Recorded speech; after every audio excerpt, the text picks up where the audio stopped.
finish. Interesting. Howdy, howdy. Oh, I am just jumping into this. Just want to finish this thing we started yesterday.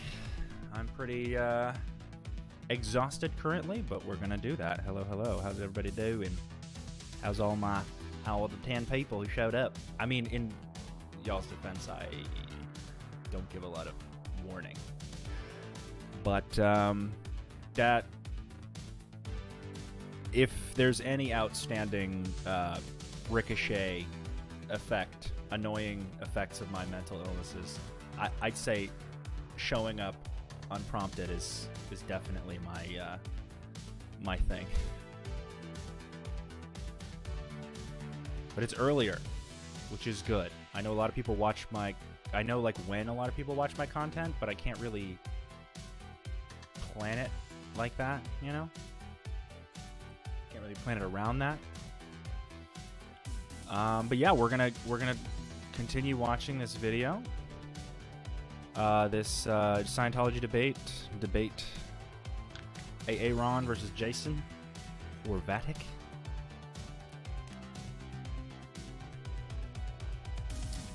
Hi from Scotland. Hello. I had the strongest impulse to just do like a Scottish accent, but it's been a while. The only Scottish accent I have comes from So I Married an Axe Murderer.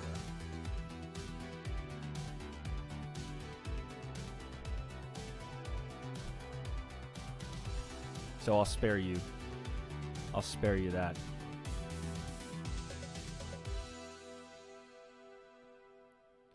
All right. Let's we'll give it a couple more seconds.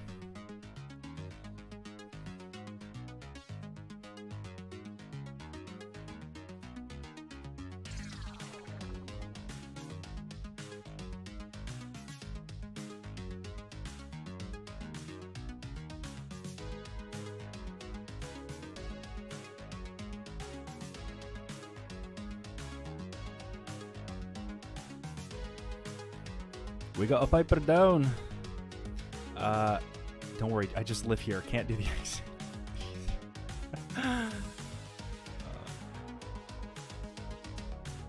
He's gonna cry himself to sleep tonight on his huge pillow. Heat, move. I mean, that's most of my personality comes from just me repeating Mike Myers movies.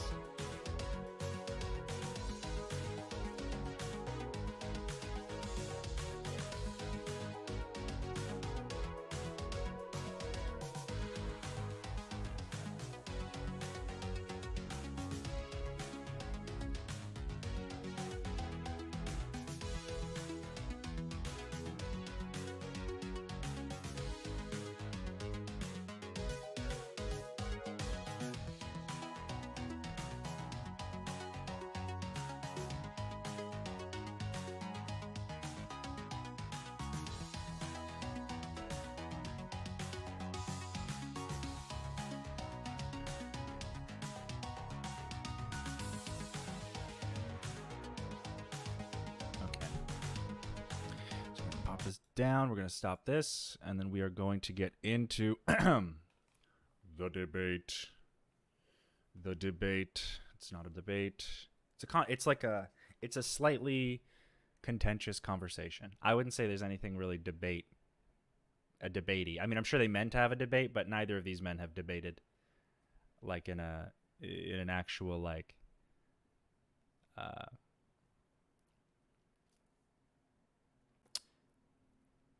playing field. Aaron has his fun. He definitely likes to challenge the guests, but it's more of like a contentious interview.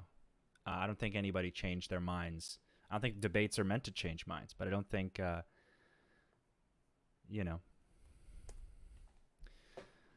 Thoughts on astral projection? I have none.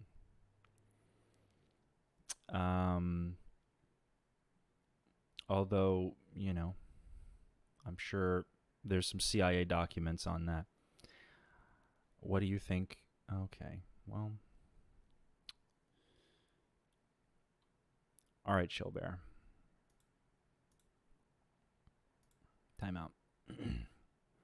Trying to make it debate-ish. Jason's sort of a tough person to talk to. Jason, I think you to be in a debate, you have to know what your views are. And I think Jason just has not really figured out, like, nailed down what his views are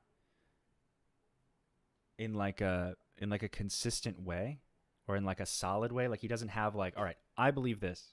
You know, to him, beliefs are something he'd have to consider at any given moment. Like, you know, contextually, we live in a very definite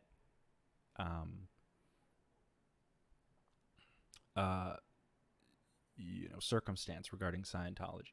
So there's not a lot of wiggle room unless you don't care to look at all the information. If you want to stay in your own bias information group, you can do that. You're free to do that. Just don't think that you're free from critique.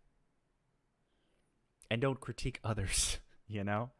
If you didn't even know where you are, why do you think you know where other people should be? You know what I mean?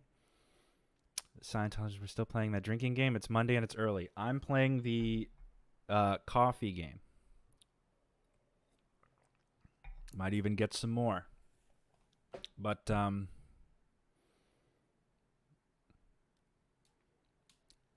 play it at your discretion. If you're playing a drinking game, play it at your own discretion wherever you're, whatever time zone you're in. I'm sure it's 5 o'clock somewhere. Shout out to Margaritaville. All right. I should get more coffee before I start this. Definitely gonna need it here. We're gonna pop some music back on. We're just gonna. Oh, and that was the end of the song. All right. We're going to just do a very quick break here.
My half and half was gone. I mean, gone as in it's gone bad, and it was chunky, so that took longer than I had to pour a whole new cup. It was disgusting. It was one of those big ones too. Expired 3-4 days ago. That was rough. That's rough. Clearwater Chad, welcome. Say what you will about Clearwater Chad. He puts his whole pussy into the meme. Consistency. He is anything but lazy.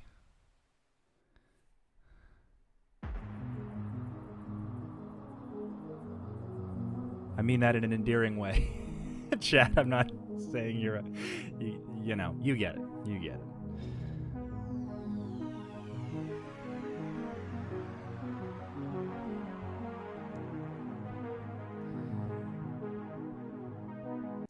All right.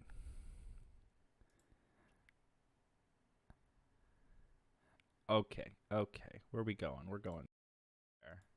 All right, we're back to it. I was at 100.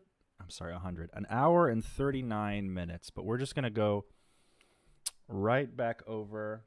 Hopefully my coffee doesn't taste like rotten milk, like spoiled half and half.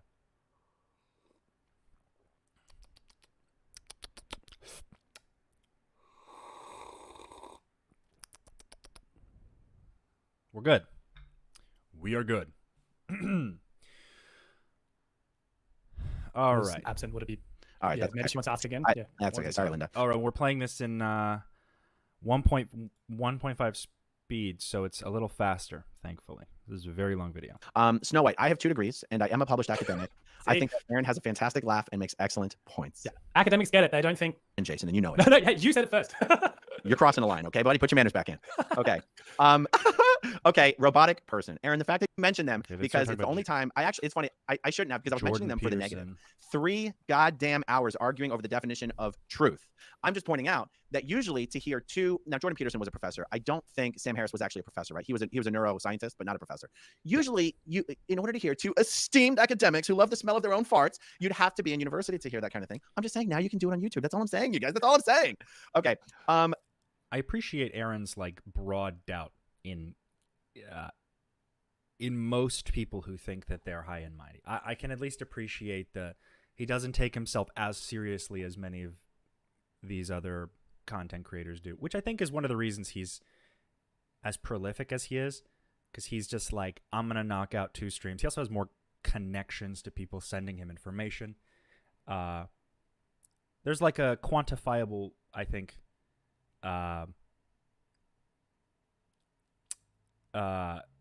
like reason, I think, why Aaron does as well as he does. But he's very careful. All right, let's see. Claire Alice says, Aaron, I agree, but not fully. University does have a purpose. It's structured. I skipped purpose. through Does this, it didn't I? I Does expose you to things that you would have learned to that. agree that we're going. Sir, We're gonna skip on past S- the. We're gonna skip past this off. Want to come on? I'd be Literally like, in a off-color heartbeat. joke. There's less than 2% Black Scientologists. Less. And so that's all. It's just a numbers thing, Lena. It's just a numbers thing. Let me see. KazriHekati.com. Jason not watching the channel before appearing on it live was a big gamble. Luckily, AA Run is a kind, inclusive, reasonable person. Oh, so well, I watched a few videos very quickly, like skim through. Yeah, but I sort of regret that a bit because I feel like I came out firing in the wrong direction. That's all right. That's right. Did you see my episode of Scientology in the Aftermath? Do you mean the documentary you released last night? No, on Leah Remini's TV show. Oh yeah. But I watched that when I first came out in 2018, so it's quite a long time ago. I don't remember the specifics of what your episode was about. Okay. Did you see I remember crying a lot. Yeah, you and me both. You did see me on Lex Friedman. That was the first time I really engaged with your content, yeah. So what's interesting is that even Lex Friedman was scolding me for not taking the basic concepts of Scientology seriously enough. And it seems like you might agree with him on that. That's what I wanted to debate with you. So you said... I had this there's this funny moment. I guess no shade to Aaron because it's a confusing concept, but like in his Lex Friedman podcast where he said that the Sea organization is like the perfect communist experiment, which I thought I was cringing when he said that because I don't think he has like a full understanding of what communism is, especially when you leave Scientology, you leave it with like L. Ron Hubbard's definition of communism, and you can kind of back that up through like there is an exact definition for like what communism is as a social structure, but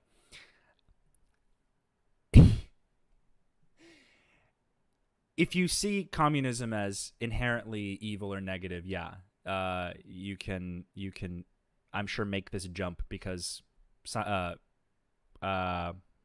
is so off topic, but I just thought it was really funny. He admitted he doesn't think that's true. What's his name? Lex Friedman was like, I don't think that's true. He admitted but Aaron did admit that he didn't know exactly what communism was, so I can give him a pass for that. But it does remind me of that that situation. Ian, will you do a breakdown of reaction of the live stream of Jason's appearance on Chris Shelton's Sensibly Speaking podcast as well? I am hesitant to, although I started watching it. It gave me a lot of context. I actually was writing a page and a half, I think, of contradictions I heard in his Chris Shelton podcast. But I don't think it's really necessary because he only started this whole situation like the other day, and so it was kind of after and it's also another 3 hours, which I think I could watch 3 hours of something on stream, but I don't think I can watch another 3 hours of contradictions. And like I just would rather he work his shit out and come back when there's actually like a completed thought or like structure to his message with like actionable, an actionable plan. So no, I will not be watching that on stream so far as I've decided. So your interview with Lex Friedman, I would take the first 20 minutes and deride you or chastise you for that exact point. And you did your funny laugh, and you said to him, I grew up in a cult. I wouldn't know. I said, I'm not familiar with the works of Plato because I grew up in a cult. Right. And he then said to you, you can't keep using that excuse. But that was the first time you had said it on the podcast. So you must have said it to him off air beforehand. Leave it to Lex Friedman to gatekeep education. Bullshitting around for a long time beforehand. Right. And if we could maybe have our first proper debate. But Lex also was not very aware. I mean, maybe there's a bunch of stuff in the cut version that I missed because Aaron doesn't mention. But that Lex did not come off to me as someone who like actually gave a shit about the situation. He's just like, let's analyze the right on both sides. To like do what he's doing is to look at the nuance, but no active Scientologists are watching that Lex Friedman podcast with Aaron Smith-Levin. And if they are, they're only empathizing with the people who have positive things to say about Scientology. They have no other bar. Once you say something bad, my brother went to go see the Julian Assange movie when it came out. I don't know if you all remember that movie they made about Julian Assange. I forgot what it was called, Whistleblower or something like that. My brother was enjoying the movie, and then the second the scene came up where Julian Assange leaked all the where Anonymous and Julian Assange leaked all the L. Ron Hubbard and Scientology stuff about the hole and about the abuse. He stood up and walked out of the movie theater. And I think that's an incredible sort of small little way. It's a piece, a small way that you can kind of show that they have it drilled into their head that if they lean towards Snowden, was it Edward Snowden? No, he was the guy who leaked the NSA documents. I'm thinking of, I think Julian Assange. I forget which. Snowden was with Joseph Gordon-Levitt, I believe. But yeah, he got up and left the film. He told me about it, and I was like, yeah, but you knew this happened in real life. So why did you go see the movie? And maybe he didn't, and maybe that's how little he really knows. You know?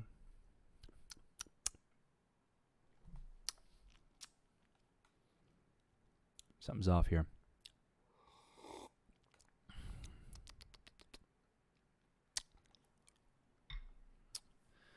Julian is WikiLeaks. Yeah, I'm thinking about the movie.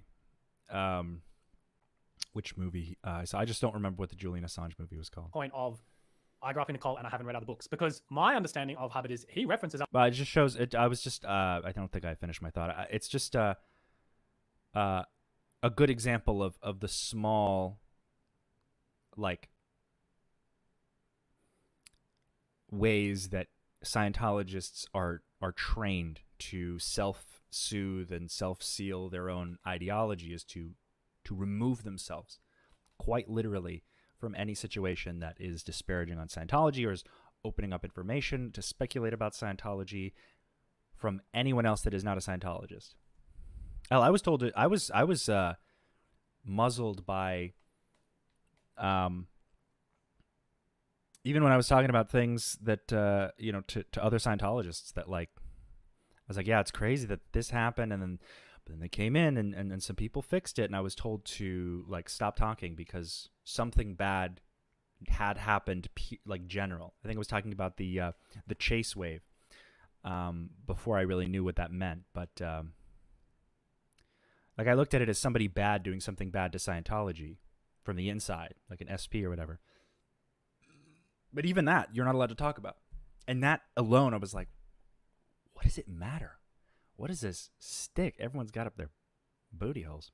Other books. He references Gibbon's The Decline and Fall of the Roman Empire. He references, I think it's called The Four Seasons of Manuela. It's a book he references in the first page of Responsibility of Leaders. Manuela Irons, yes. Yeah, he talks about Will Durant's Story of Philosophy, which is a wonderful book for any Scientologist to read. And 1984, he talks a lot about Brave New World. So I don't get that statement that you grew up in a cult and therefore you don't know these things. And Plato, the Plato's allegory of the cave, man, that's like a 2-minute video on YouTube. Speaking of, democratizing academia and stuff, that's the easiest concept in the world to learn. It's not a hard one. And your answer to lecture should have been, no, it's not like that. To answer these questions. Jason, it is just a fucking joke. Yeah, honestly. Well, it is literally just a running gag on this channel. If any smallest little thing that I screw up, I'd be like, what do I know, guys? I grew up in a cult. It's hilarious. Oh, I see. Well, so as someone who hadn't watched it. See, you'd think a linguistics major would understand humor. I mean, I guess you have to go to school to understand the nature of language and how we use it.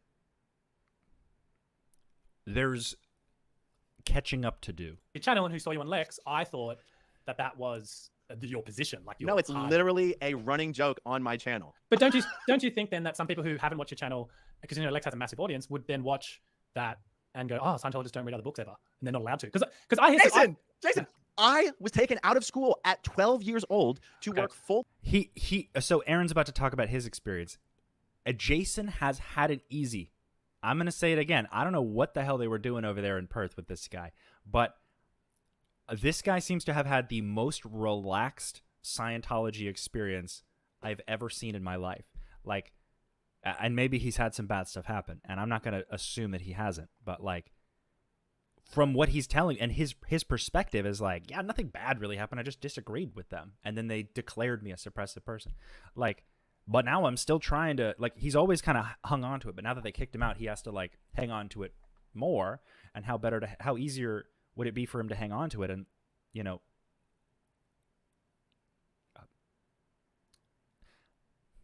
what easier way would there be to hang on to this topic by, rather than him going to college and pretending to just not care about it totally, but care about it in an academic, and he safeguards it and protects it like his own little baby that he doesn't want to see go away. He's adopted it like a puppy to kind of say like, well, look, I mean, it's cute when it's like eating food and making cute little faces, and yeah, he'll bite. He bites. We know that, but we can analyze that later. Look how fluffy he is, and it. You know what I mean? Like, sort of like an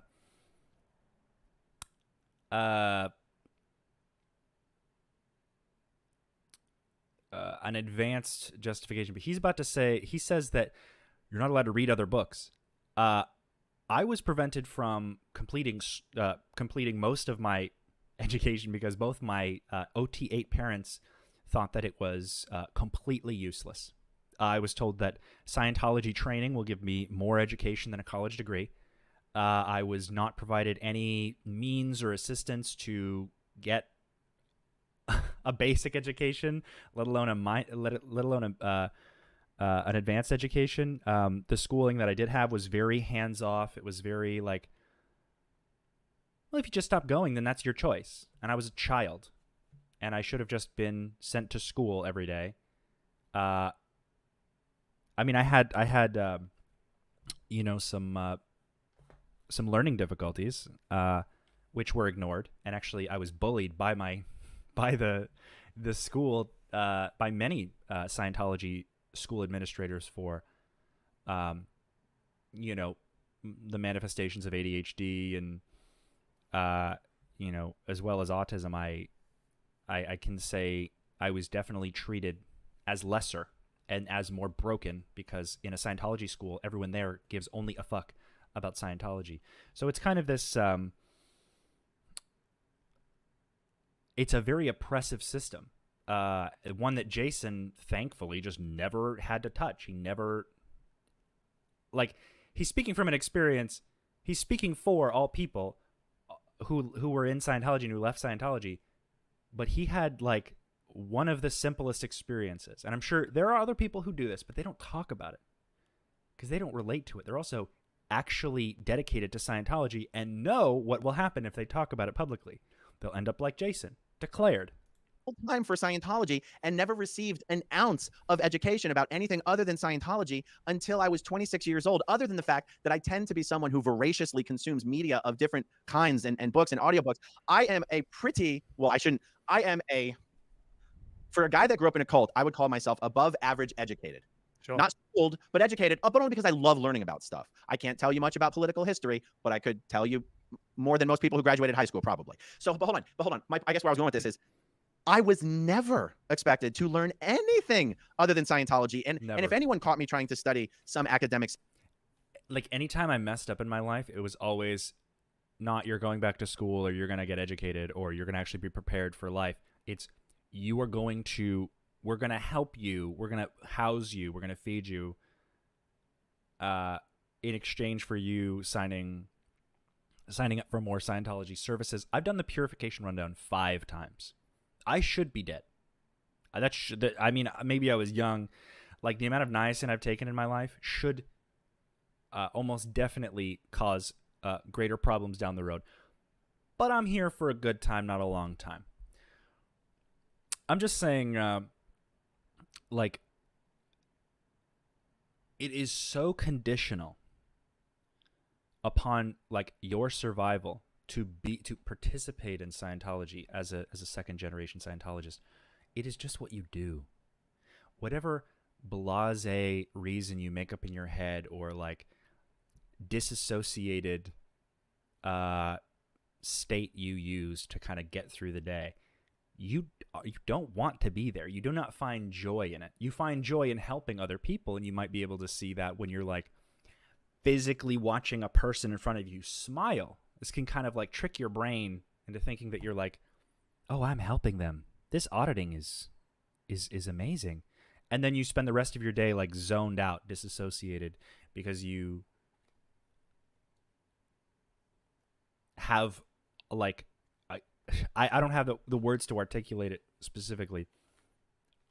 I'll give it some thought and come back to that. But like, you know what I mean? Like, you either just disassociate and focus on the good stuff that you think you're doing, or you feel like absolute shit all the time and you disassociate and you enjoy the disassociation, you know?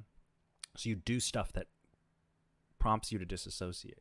You do stuff that makes you kind of like fizz out and like not feel it. Subject instead of doing my post or studying my Scientology studies, I would have been in trouble. Now, there's no rule in Scientology that, oh my God, you're not allowed to pick up that book. But it's a joke. It's fine, but we go back to this statement that you want Scientologists to be able to come to your channel. You don't want to be a source of misinformation. There's this new word, disinformation, which is all fancy now. But you want to be. There's this word, disinformation, all fancy. People want to tell me not to be transphobic. People want to tell me that there aren't castrations of children. Jason, if everyone's telling you, like, this reminds me of that weird article or whatever my dad had put up on whatever bullshit website. The first article I reviewed about like Dr. Berg comes out about Scientology, which was removed like the day after I talked about it. But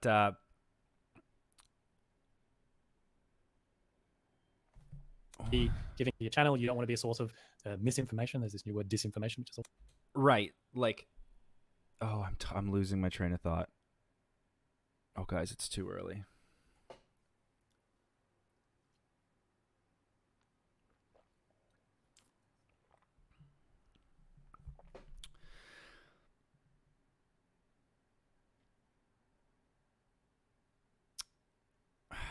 I think it's just so much. He's just a little too gullible. Oh, no, okay. I realize the fucking in the article he's like, "Oh, well, the way I got into Scientology was my boss at the time, this doctor I was working with, told me to stay away from Scientology, and he said it was a cult, and he said it ruined his marriage, or he said it's going to ruin your marriage and put you in debt." And he was like, I got to check this out for myself. And with no background in defense or awareness of coercive control or coercive control groups, you might have heard of a cult before, but he just went in and he was like, I heard you're a cult. Prove me wrong. And then he literally donates millions of dollars over the next 30 years to the human trafficking cult. So this, like, he's playing devil's advocate for the devil. I'm sure maybe that, Scientology's not the devil, but David Miscavige is approaching closeness to devilhood. All fancy now, but whatever the fuck that means. You want to be giving it that fair hearing, and that's why, like, to me, it was the first time I'd heard you, and it didn't seem like a joke. And he thought, I got to get me some of that, literally. I mean, that's what it says. I mean, you can go and watch the article has been taken down, but I did a sort of a deep dive on the whole thing. I also wonder if the other one was taken down since I've streamed about it. I didn't know so if it's an in-joke, sounds like it's an in-joke on your channel, but you're making it on Lex Friedman, a lot of his audience aren't going to get the in-joke, and I was one of those people. So I took that seriously. I was like, what do you mean you haven't read any other books? Like, all right. Yeah. Well, look, I'm trying not to fall into a trap that I fall into, which is automatically getting defensive when it's not necessary. So your experience and how you took what I said is valid and true and real for you. And there's no point in me being, like, well, that's not what who cares what I think? That's your experience, and that's a fine point well taken. Now, Lex edited the shit out of that interview, so I'm not quite sure if it was clear that I was laughing afterwards, that he was sort of laughing. He took a 4-hour chat. The other one is up. I don't even, honestly, I have no idea who wrote it. I'm pretty sure it was just some I guess, AI post that posted links also to just. It sounds like Karen Powell like typing on my dad's behalf. And distilled it down to like 2 hours and 15 minutes. I didn't know It that, honestly okay. really killed. Like, I still think it's a fantastically published interview, but it really killed the tone, the camaraderie, the jovialness that we had. I feel like Lex wants people to think he's much, much more serious than he actually is. Talking to him was just like talking to any friend, but the final edit made it seem like it was a little cold between us, when the truth is our chat was anything but that. Right, interesting. And so when he said you can't keep using that as an excuse, he was kidding, but you can't necessarily tell with the way the video was edited. Yeah, so, interesting. Fascinating. Yeah. And obviously, when I said, well, I don't know the works of Plato, Lex, because I grew up in a cult, I meant that punchline to land very much as a punchline, and it may not necessarily. No, I don't think Casey, I don't think he watched A&E, did he? But it's so easy to forget that the people who the people are when you see a bunch of stories. Jason has seen the Aftermath Foundation, or like the Scientology and the Aftermath show. He said that, and he said he cried, but he simply doesn't seem to give a shit. Maybe he cried at the prospect of losing Scientology in his own mind, but like, let me tell you, he does not act like he gives a single fuck. Well, it didn't to me, but I'm perturbed to hear. You can also like admit you have low empathy, but that is the stepping stone to understanding how other people feel, is being like, I don't know how you feel. I don't feel it in myself. I just feel nothing, or I feel nothing for your struggle. So why are you talking? Like, he has some academic reason. Like, you have to enter in empathy into your academics, or you will go down a bad road. That was your upbringing. That sucks, man. But I mean, I was on staff from the age of 12 to 26. I mean, were you just a public Scientologist for most of those your growing up developmental years? I was in the SEAL from ages 15 to 16, and then I had a regular life again. I did some it's called TAFE in Australia. It's like a community college. I studied IT for a year and got a job. And I was in the SEAL for 3 years between the ages of 22 and 25, around the basics evolution time. And then the last thing, I was in the SEAL for like 2 months on the EPF when the whole thing blew up. So I also have split parents, and mum left staff when I was 10, and dad stayed. No wonder he's like. There's like a constant reaching, but this guy, like, so he signed 3 $1 billion year contracts, or maybe it was 2. He said he was in the SEAL for a total of 4 years. I thought it was straight through, but no, he just dabbled in sea workness. On staff pretty much his entire life. So he's passed now. So I also had, like, mum just went on to like a very normal life. So I had years when I would go to a public normal school and read books, and then I would do the Scientology thing for a year, and then so like I had a very mixed bag upbringing. So I don't have if people said to me, Jason, did you grow up in a cult? I would say no, but I pretend. Exactly, which is why you don't understand why SPTV people or people like community. Like, this community is making the videos that they're making, or like why more people are sharing their stories. You do not understand. Potentially, I got a little heated yesterday because this guy just literally annoys the fuck out of me. But my emotional reactions are kind of like, for me, it's kind of like a burning. It's like a hot or cold. It's like it goes all the way up, or it's all the way down, or if it's like neutral, it can go all the way down, or it can go all the way up. But like, as it goes up, I have to look at what's happening. I have to look at why, and I can kind of measure my reaction in between those, in between those things. But it burns very hot, or it's like burns very cold, if you know what I mean. Like, I get very excited very quickly. So I can sound a little harsh at times, and also very blunt. People do not like that. People want you to lie to them. I'm not going to lie to you. I worked for one for a few years of my life, but I wouldn't say I grew up in a cult. Interesting. Yeah.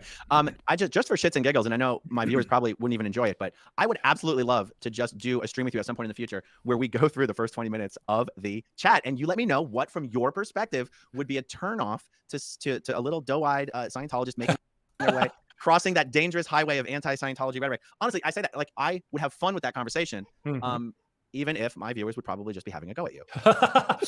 That's fine. I'm Are you really open to it? Yeah.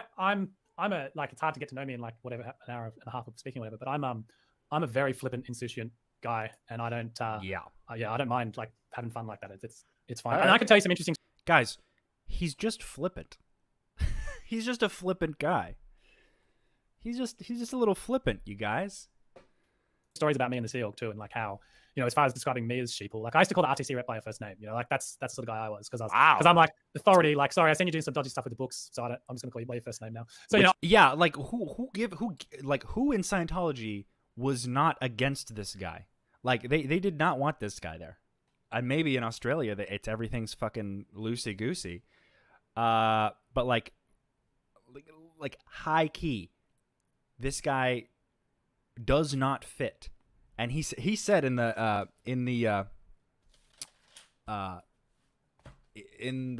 interview he did with Chris Shelton,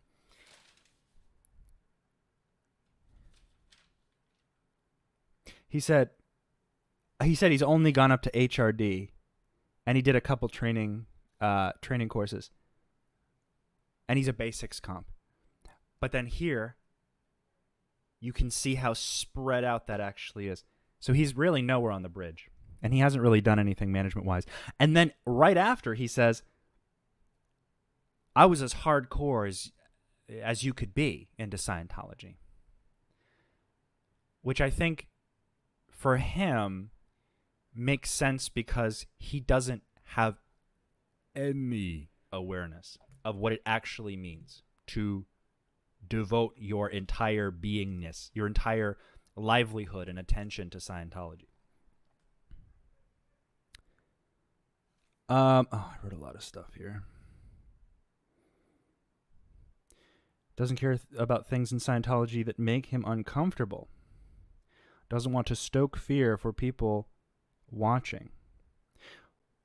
I wrote, why shouldn't Scientologists want to hear about these things? Where does the fear come from? Yeah.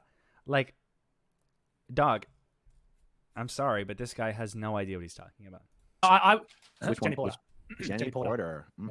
Hey, but you guys, did you guys have Ricky Jensen down there or no? Was she in South Africa or Flag? We had Ty Webb when I was 15, 16. And then we had Jenny Porter. I don't know who, I'm just going to say this as a blanket. I don't know who this guy is.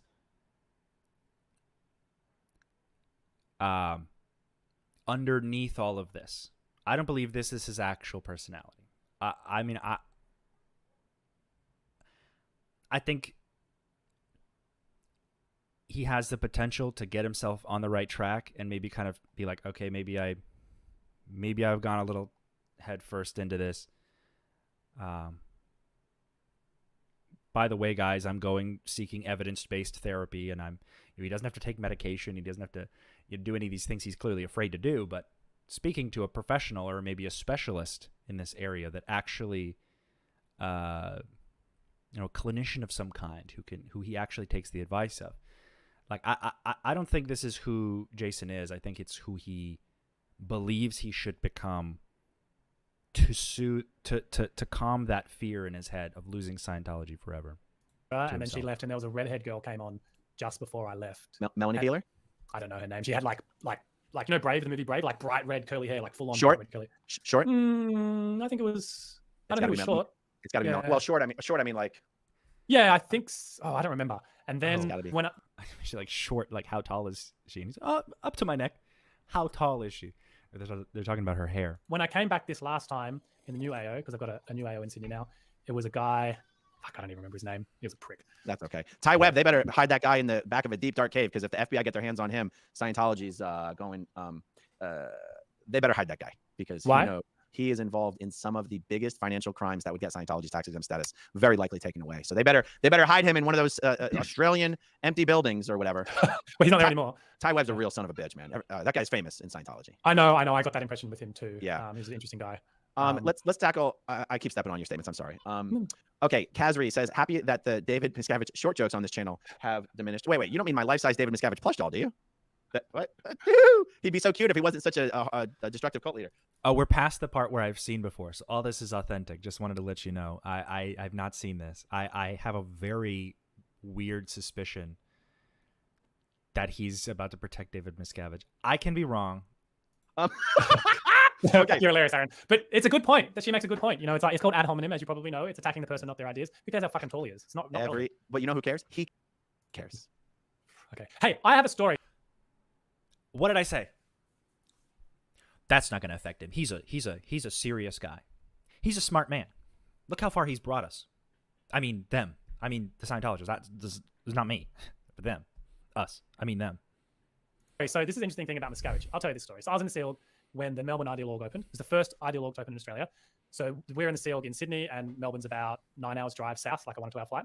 And so he came to the ANZO base in Sydney to see the base. I think it was the first time he'd ever come to Australia. And I was at the time in the galley doing food preps. And I was practicing myself all day, turning around, like putting the knife down and then turning around. I'm like, Jason, when he comes in the room, don't fucking turn around with a knife in your hand. That's not a good idea. Anyway, so someone comes to me and says, hey, Jace, Amber, she's on reception. She was actually my ex-wife. I was married at the time to a girl, and it was her sister. So your sister-in-law's on reception. She's starving. She's been waiting all day. We didn't know when Miscavige was going to arrive, so we wanted her. She was like the bubbly face, so they put her on. And can you go make her a sandwich? I'm like, yeah, all right, I'll go make her a sandwich. So I get my butter knife and my 2 pieces of bread, and the butter's in the mess hall. So I go into the mess hall just as the entourage is coming through the other side of the mess hall. This is the first time I'd ever met David Miscavige. And I'm like, I stepped through the door, the swinging doors into the galley.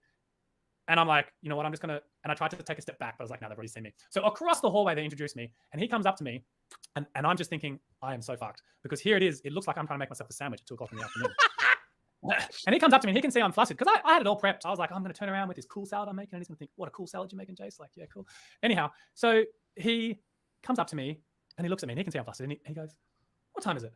And he goes, it's not lunchtime. And I'm like, and he goes, oh, it's your lunchtime because you're in the galley. You're cooking when they're eating. And I go, yes, sir. You know, I'm just like, that'll do. I'll just take that as like, you know, yes, I'm making my own lunch. But he was.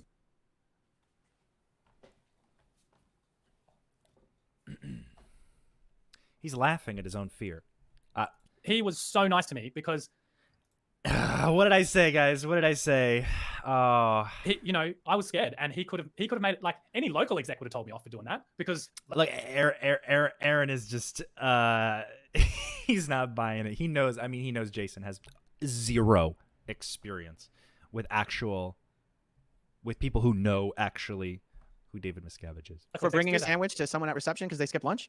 No, yeah. For looking like I'm making a sandwich because that's the sort of thing I would do. Well, a real executive wouldn't care what you look like. They would care what you're actually doing. Yeah, exactly. But you know, whether they're real executives. You know, so anyhow, okay. My point is that like everything is nothing or everything is everything. Whatever proves Jason's point, or if it doesn't, that's fine. Like when people talk shit on David Miscavige, it's like, to me, maybe he's like that at Inbase and in Jason. America. Your David Miscavige story is only remarkable that he didn't punch you in the face or send you to the RPF. Right. That's my point, though. So. You know, I don't deny what you guys are saying about it. That's fine. I have no objection to it. I realize that it doesn't match my experience. So it's. And you don't give a shit about anyone else's experience, just yours. You do not give a fuck.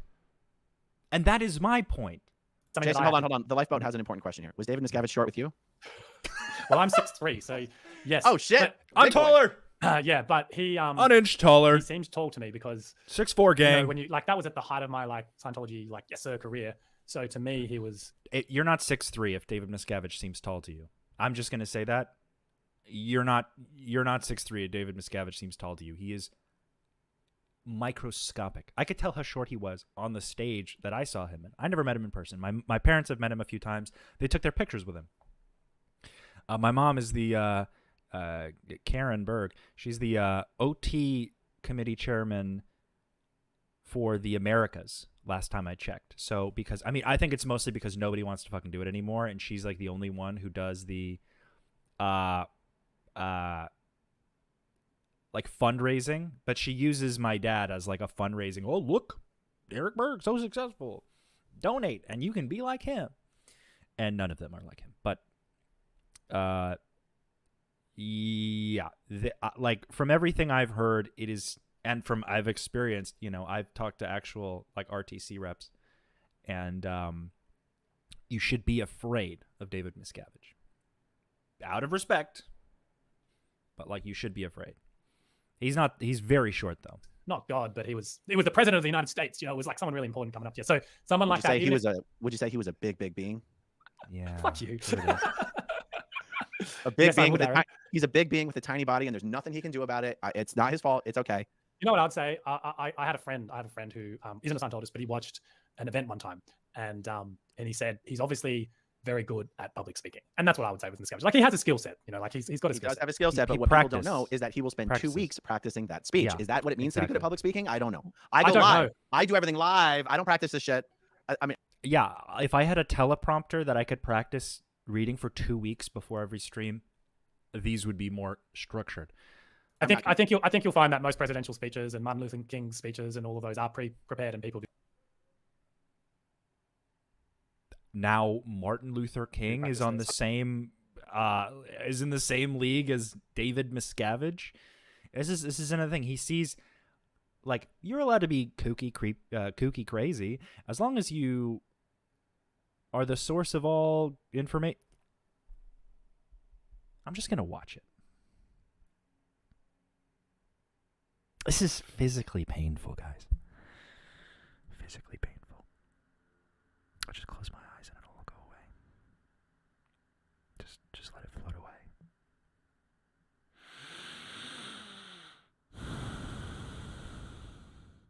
Okay, let's continue. Speeches, Of course. Whether he overdoes it, I don't know. And the mealy mouthness of the speeches, I'm not voting for that. Like those, the therefores, grassroots, vanguard movements is exhausting. All right, so we got 10 in the queue right here. White Umbrella says, totally agree with Aaron. I think it's beneficial to understand why people join and enjoy Scientology. It helps understanding and compassion. And I think that's what you're saying as well.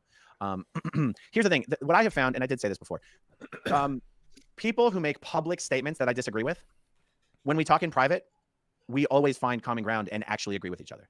Because I find it's the way people choose to discuss things publicly, or the way that people choose to discuss things publicly is so easily colored by who they think their audience is or what they're trying to accomplish with that audience. When if in a private setting, you're like, but this is what I meant when I said that. Oh, and this is what I meant when I said that. Oh, we meant the same thing. We just used different words, is usually how all that goes down. To the mostly unaware, in an event where two people are reasonably unbothered by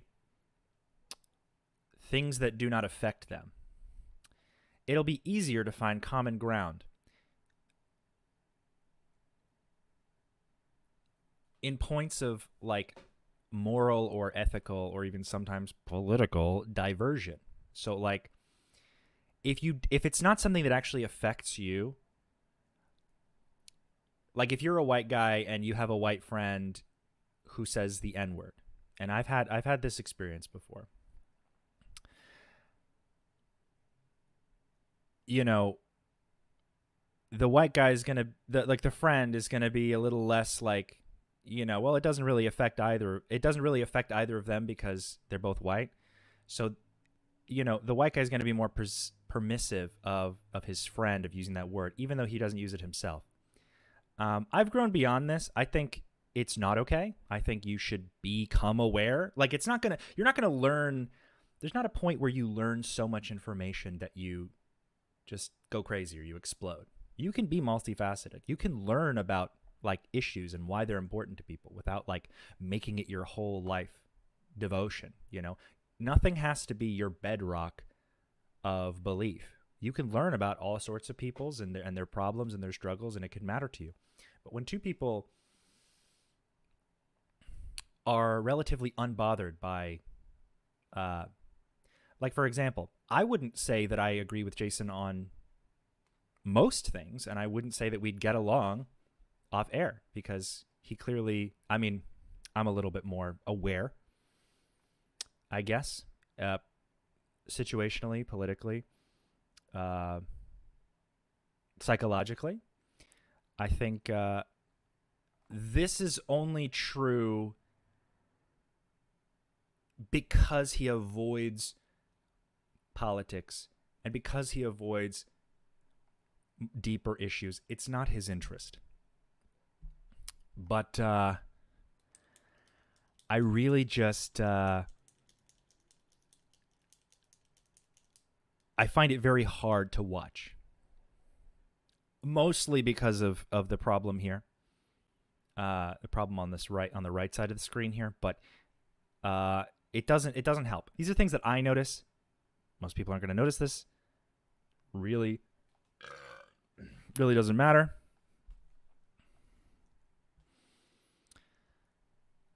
But yeah. I can't promise it would go that way with Chris, but I'm just saying in almost every example I can think of where I was like, well, shit, I don't agree with that. When dealt with privately, we have always reached common ground. And not because one of us changed the other's minds, but because it was like, oh, this is what you meant. Yes, that's what I meant. Oh, okay. What, you know what I'm saying? I feel like everything we've said would fall into that category. I don't think we've found a true point of opposition here at all, really. Yes. I think we're just slightly different perspectives. But can I say, just because that last one sort of piqued my curiosity. So you asked before about like, or I gave you this example of like a linguistic analysis of HOB clearing words. And then someone just mentioned there about like, to help people with potentially what might get you trapped in Scientology in the first place, like what those pitfalls might be. So from like a critical thinking analysis of, let's say, like Scientology's belief in past lives or Scientology's belief that the therapy makes you better, there's a critical thinking error called, or fallacy called confirming the consequent.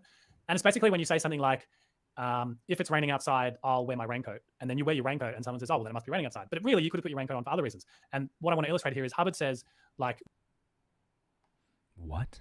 Well, the transition to the acceptance of past lives that happens in like 1951, he's saying, well, we accept it because when you stop someone in therapy, therefore the therapy doesn't go any further. So we have to accept the past lives. So what he's doing is confirming the consequent. He's saying, oh, well, therefore past lives exist. But actually he hasn't proven past lives there in the slightest. And that's the sort of commentary I would do. It doesn't disprove that he has found an access to past lives, but it also doesn't prove it. So the sort of book I would write would point out things like that. And then you could give it to someone. My dude, you're putting the cart before the horse. You're putting the cart like 10 miles in front of the horse. Okay? You're not going to make Scientology work on, like, I just get this idea that he wants Scientology to work so bad, but he can't, like, bridge that gap. And if he can bridge it and be honest about it, about some bad things that have been done, and that the way that they do things is kind of bad, he really wants this technology to work for him. I'm sorry,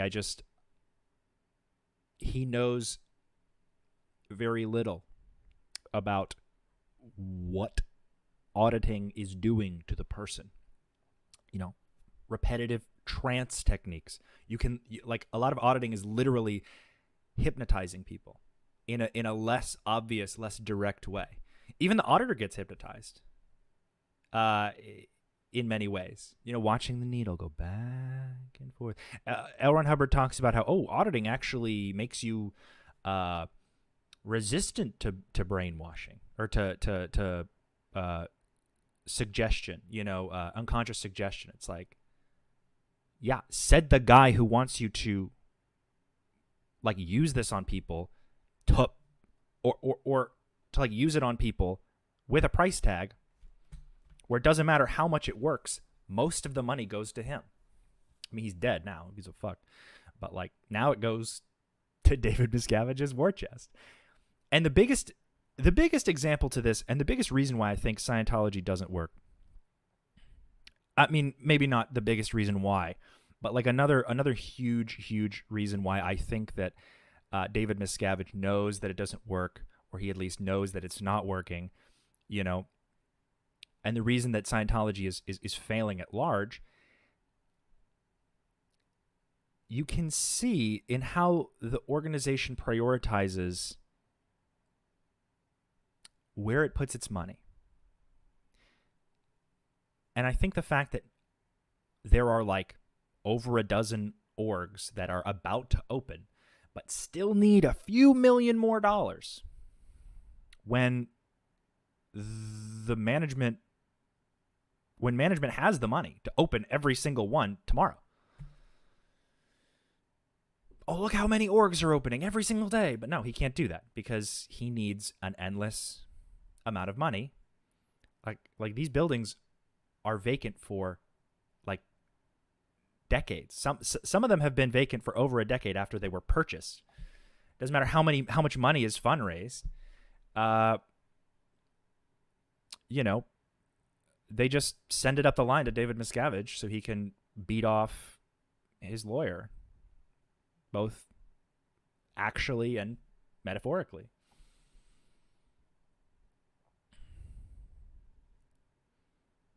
Ian, this is such a classic example of someone transitioning out of the cult. Everyone has that half in, half out period. Just hilarious because he's an academic trying to justify his confusion. Right. Like, the confusion isn't something you're going to, like, academically, like, rise above. You can just understand what is happening, understand the harm that is connected to trying to... When you uplift this technology, you minimize... like everyone who has had this technology used against them to like lessen them, like to harm them, to abuse them, anything that L. Ron Hubbard wrote that was used as justification for violence, abuse against children, protecting abusers, all of these things are wrapped up in words L. Ron Hubbard wrote. It is not all deviations by Golden Age of Tech Phase 2, or when they rewrote a bunch of stuff. Most of the worst stuff is from L. Ron Hubbard, okay, from source. So Jason, not giving a shit about that or about anybody else's experience, is self-serving and pretending that he's doing it for other people. Someone who's thinking about getting into Scientology, and then if they got into it and then they have this past life experience, they might have the tools to go, wow, I've just had this experience. That's great, but it doesn't necessarily mean it's a past life experience. It also doesn't necessarily mean that if I feel better, that it was the therapy that made me feel better. So there's literally none of this matters at all. The average person is not gonna have this level of analytic, like, analysis in the moment. That is not how cults work. That is not how coercive control works. That's not how auditing works. That is not how Scientology works. If you're getting auditing, you've already signed away everything.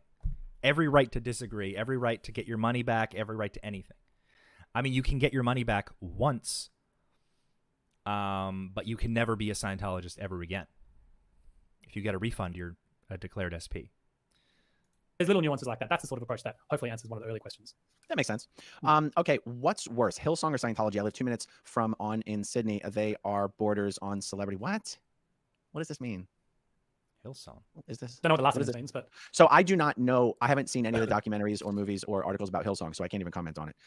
I live 2 minutes from one of them in Sydney. From one in Sydney. Probably. They are borders on celebrity cults. I'm sorry, Prince Muskie. I'm sorry. I don't know exactly what you're saying, so I'm gonna move on to the next one. Pieces of me. You can still do it, AA Run. I was 55 when I got my degree, and school was a great time. Yes, the truth is, as in my professional life, I've been exceedingly successful. So other than pure fascination and like, I just don't have a personal reason to spend years doing advanced education at this point. It wouldn't set me up to do. I'm not saying I wouldn't benefit from it, but sure, most people who engage on a line of formal education are doing it so that they can then pursue some sort of a professional,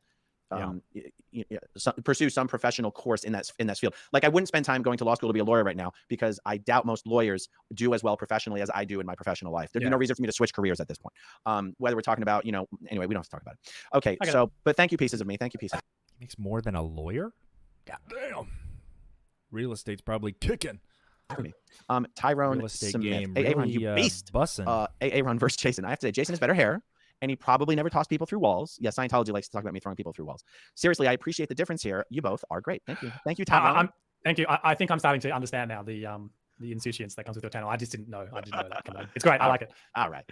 Ghost Guy says the He premise doesn't of watch. the book Among the He doesn't find Scientologists it funny. is flawed from the jump. They are taught to lie and obscure as much as possible, and every interview was probably written and approved by David Miscavige and Osa. And I have to agree with this statement. But maybe. But like, he has this little like acceptance nod, but I don't get that this is actually like impinging upon him. I feel like when he purses his lips like this, I don't know. I was just like, body language is borderline pseudoscientific, but like I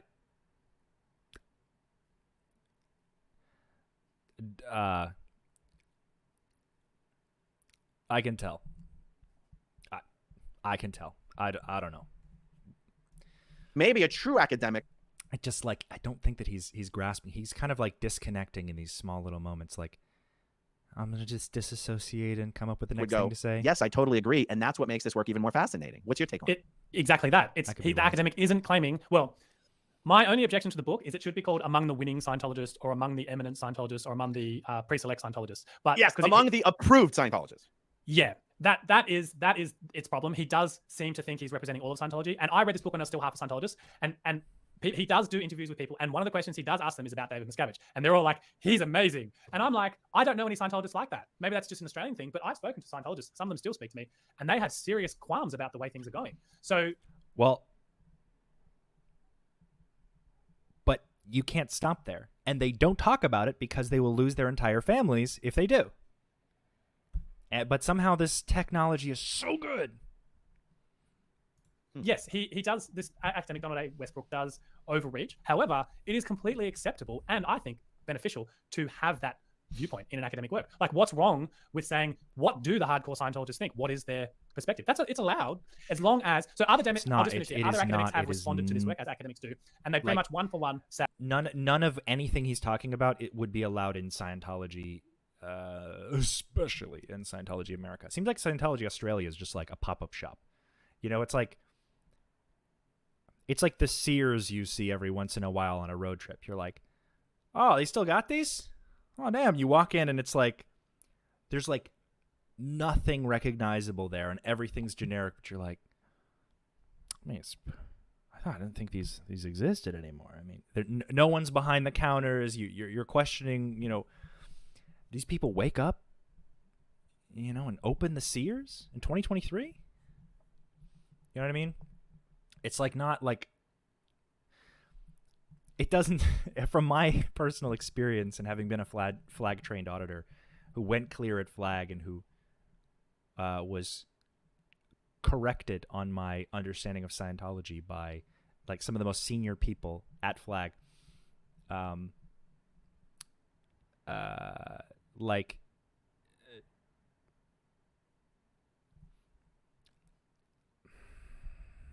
it's problematic. Say that book needs to be read. Like they're not anywhere near this content. But yeah, Australia is like, I mean, it definitely sounds lighter over there. It definitely sounds way lower pressure because let me tell you. I mean, I don't know if you ever visited America or if you ever. It doesn't seem like he did in any Scientological capacity, but. Yeah, in concert with the other work on Scientology and Scientologists, and that's the important thing. I think that's fair because if I work in academic and I was faced with an organization like Scientology, it's almost an insurmountable problem. It's like, well, okay, if the only people I'm ever going to be allowed to talk to are people who are, and just to use some spicy words, controlled, brainwashed, programmed, will lie at all costs, then where do you even start? I guess you would have to start with at least those, and recognize that that's who you're likely dealing with. Do you feel that academic even acknowledged that fact in that book? He does. He literally does. He says that he understands that he reached out to OSA. The first people he were fed were OSA approved people, and then he says in a snowball fashion, he acquired other interviews. So he did the Puritan SRD as part of this research. So he properly did. Yeah, he did Scientology. Well, he did what he thinks was the SRD. Do you have reason to believe he was put through the full SRD? I would have no idea. No, because you know that someone hilarious. He did SRD and the Purif to write a book.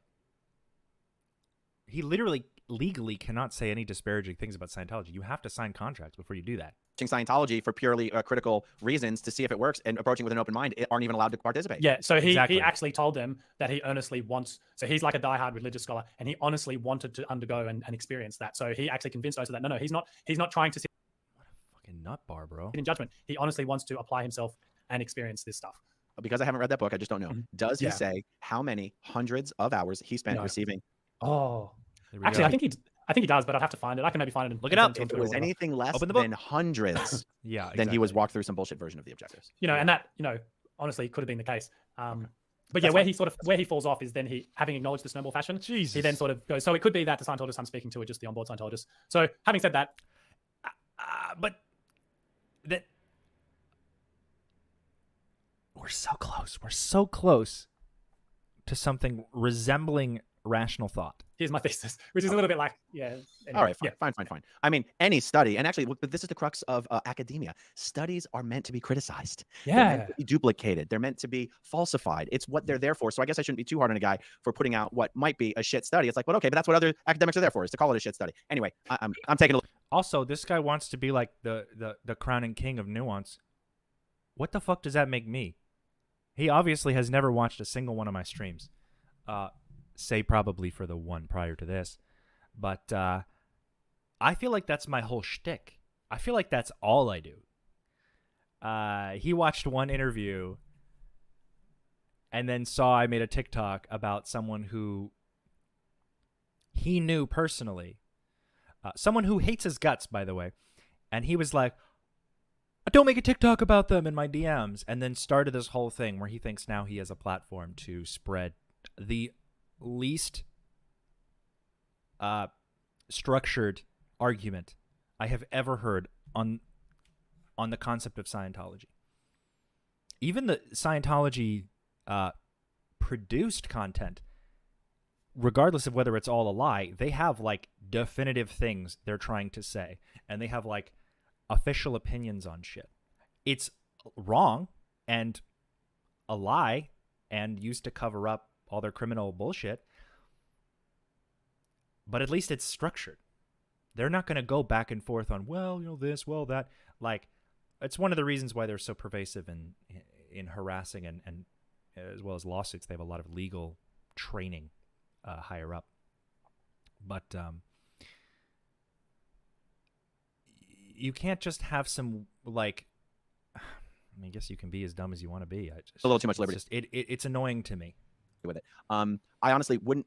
I feel like I would never bother to take the time to study a book that some academic wrote out of some little sort of dilettantish interest in Scientology, because I'm like, thanks, bro. We didn't need your memo. We know what we're talking about. Tony Ortega did a blog post when it came out and said academic tells us what we already knew, and that's a fair comment from Tony. Okay. But there's been another guy who did another doctorate in 2019, like a year after this, I think it was, Thomas Aylett or something like that, and he did a study on independent Scientology. So he went and spoke to, like, you know, Ron Zorg and all the different people, and he tried to talk to the Church of Scientology as well. But he said basically once they found out he was also speaking to these independent guys, they were like, "Whoop, nope, we don't want anything to do with you." So, you know, that's a different perspective. Yeah. Now that's interesting because you would get a fair shake and honest answers from the independent guys. Yes. Yeah, exactly. Yeah. Okay. Joni Cummings says, Aaron and Jason, the both of you are hilarious. Jason, what's the strangest thing to you that you have found since you left Scientology? Well, because I lived a sort of normal life in between my stints in the church. Like, I have a Queen Scout Award, which is what would be called the King Scout Award now because we have a king, but it's the same as your Eagle Scout. Like, I went to Scouts, you know, like I did camps, and like I had my first girlfriend at 15 and, you know, 14 and lost my virginity at 16. Like, I did normal things. Damn, bro. I drank. Bro, tell me your life story, dog. Alcohol when I was 15, and it's kind of like he drank an alcohol when he was 15. Bro, the legal drinking age in Australia is 18, I'm pretty sure. So that doesn't really mean much to me. Think I wasn't sneaking my family used to have these barbecues every year. I used to sneak the rum the night before, because the night before is when they came back from BJ's, which is like Costco, where I'm from. And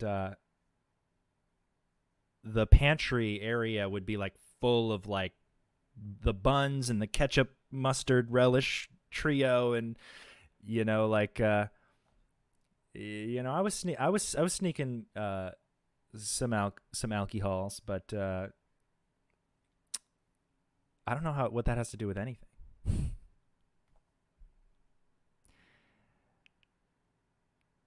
Is your name Destiny? Is that how that's spelled? Destiny Salazar. I was gonna say your comment, but I was like, oh, I don't want to get that wrong. Destiny, has he ever answered a question directly? No. He'll say, yeah, well, no, well, there's something to be said about, well, in this book, you know, it's like, he doesn't really have his mind made up on anything. Normal stuff. I listen to Iggy Pop and Monster Man. Careful what you admit to. Scientology is going to put all this on your hate site. That's fine. I would love one of those sites because from what I can see, they're like great promotion because they're so funny. But he's not getting one. Yeah, so coming out for me wasn't. It was an internal shock in terms of my worldview, like my internal philosophy, religious view. But like, it wasn't like I was cloistered. Like I, already had guitars and hi-fis and then. Are your parents out? So my dad passed in 2014, a few years before I left. And he was real gung-ho, and he probably was the biggest pull on me staying in Scientology. And the reason I was there in the first place is because I'd always had ups and downs in the church. I probably just walked off when I was a kid. So he passed, and then Mum is still alive, and she walked away when Golden Age of Tech 1 came out. She was an auditor, and they did the, like, you've got to. I was 9 or 10, and they're like, you've got to do 25 hours in the chair. She was a staff member. 25 hours in the chair, plus retrain, plus look after me. And she had my half sister. She would have been 3 at the time, 3 or 4. Yeah, so she sort of moved on, and she's comfortable with what I'm doing. She's not on board. She sort of wishes I would just move on from it like her and get on with life. But she's not against what I'm doing, and she understands my perspective as well. Uh-oh, that's my 2-hour battery going out. Give me 1 second. Yeah.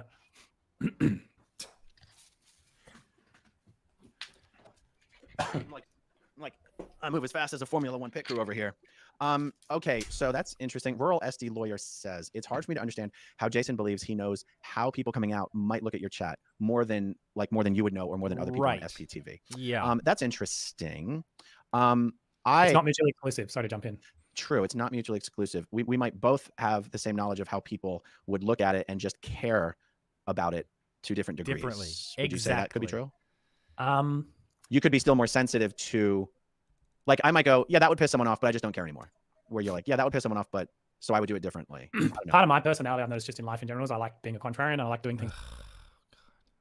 Again, we're not getting a direct answer. He doesn't care as much. He cares more about the details about Scientology being gotten wrong than he does about people talking about Scientology and how it affected them. So instead of just saying, yeah, I don't really care as much about like the people's stories as I do about like how Scientology is represented, because it affects the ability to get other people out of Scientology, which is based on nothing but his own personal opinion, because he personally would have been more suggestive to a certain kind of content before he was kicked out of Scientology for not being a dedicated Scientologist, which is what I'm assuming.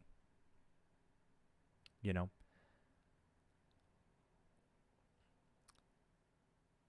So instead of just saying he doesn't do that, he has to go off into, well, I'm a contrarian. Let me tell you why my response is not going to be a direct answer to your question, so that you empathize with me and I don't have to empathize with anybody else. Things that other people aren't doing. So we have to question, to what degree am I taking this path just because I think no one else is. And I reckon if you guys didn't exist, I'm right here, bro. You started this shit with me and you claimed to want to do this. I'm right here, dog. Doing exactly what you're doing. It's that you're maybe I swear too much for you. Maybe I'm a little bit maybe I care a little less about the fifis of David Miscavige. And fifis, I mean feelings. Maybe I care a little less about the way I come off, because I don't have to lie to embellish any part of my past. I just have to not say things that I don't have experience with, or I have to, be honest when I'm wrong about something, which I am. Some people come into the chat and they say something that sounds trolly, and I kick them out. And then they message me. They say, "Hey, actually, I meant it like this. I didn't mean to come off like this. I was asking a question." I'll be like, "Oh, actually, I can see how that would be my bad. I didn't mean." I get a little touchy when people come into the chat and are like, I guess attack the people in the chat. But otherwise, I can admit when I'm wrong. And I'm sure this guy doesn't want to be like too right or too wrong about anything, so he doesn't have to suffer the consequences of like having an incorrect opinion. Although I don't doubt that he deals with this quite a lot. I'm sure there's a lot of people who tell him he doesn't really understand what he's talking about. And maybe there's just the loop. Maybe the loop he's stuck in. I don't know. I don't know this guy. But from what I've seen and what I've heard, what I'm hearing, he's a little too tethered to his comfy of the altitude he believes he had while studying and using Scientology, and from his own personal worldview, which to him is the most important view you can have. Not the children who were essayed and abused in the cadet org, not the children who were abandoned to suffer lifelong trauma by a system almost designed to protect abusers and to discount abuse, because there's no such thing as victims in Scientology. Those people don't really matter to him. This is all about how Jason feels and how Jason thinks Jason is going to save the Scientologists. He thinks he's unique. He thinks he's special. And he was just earlier in this interview talking about how some academics think they're special, but as a contrarian, I'm allowed to say I don't feel special, which makes me special. Does that make sense? Already doing it. I'm like, well, someone's already doing that. Like, what do I need to add to the pile for? I'll just do something else. So yeah, I actually love that. Yeah. I actually love that. Okay, John says, the vast majority of Scientology kids I know never graduated high school and none went to college. It's very true. Yeah, the second generation Scientology thing, man, it's an issue. I mean, shit, you're going to college now. But he just said that it's unrealistic. You heard him. He said it was unrealistic to say that Scientologists aren't allowed to read other books, and you can't enforce Scientology on a child. Yet the vast majority of Scientology kids didn't graduate high school and none went to college. He just says, yeah, that's true, but he doesn't connect the two. So I'm thinking there's something. There's got to be like,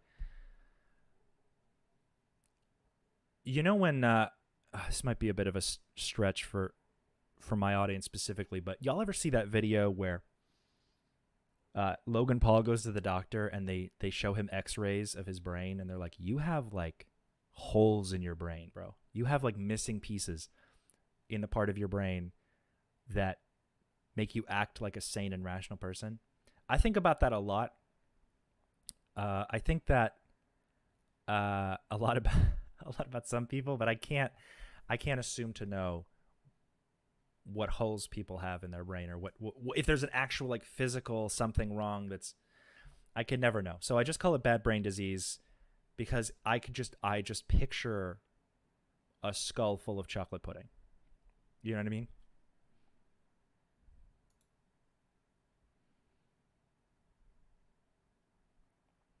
Also, was anyone surprised Logan Paul had holes in the personality center of his brain? I don't think so.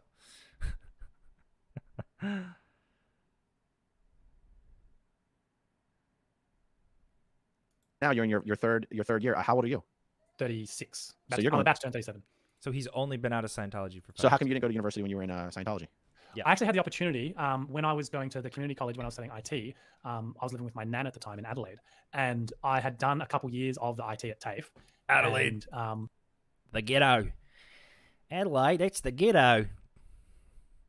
Haven't you heard? Only bogans go to Adelaide. my best friend in Adelaide was going to university. He has a degree in computer science and pure mathematics and electrical engineering. So he's like really switched on in that way. And both him and my nan encouraged me to go to university. And I went along to a university to the information sessions. And I was about to start. But what happened was I was 17 and I got a job at that time. And I started making money and I just got a bit excited. And I was like, yeah, I just like making money. So I ditched the community. I never finished IT and I just walked away from it. I got into sales and making money. And yeah, I look at it now. So yeah, I could have been a second generation Scientologist with a university degree, but it just wasn't. I wasn't particularly involved in the org at that time. It wasn't the org who tried to stop me or anyone tried to stop me. Interesting. My dad tried to stop me joining the Convenient. Navy. Convenient for him.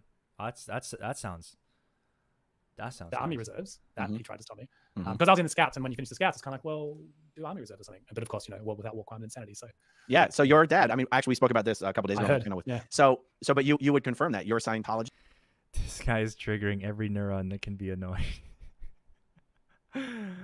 Honestly. Just father was like not keen on you joining the military for Scientology reasons. Yes. Yeah. Okay.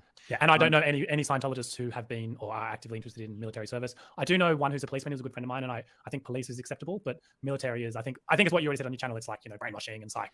Yeah, you can be a cop as a Scientologist. That's like the only job, That's not alarming at all. I mean, maybe not to the Australian, but to the American, that is terrifying.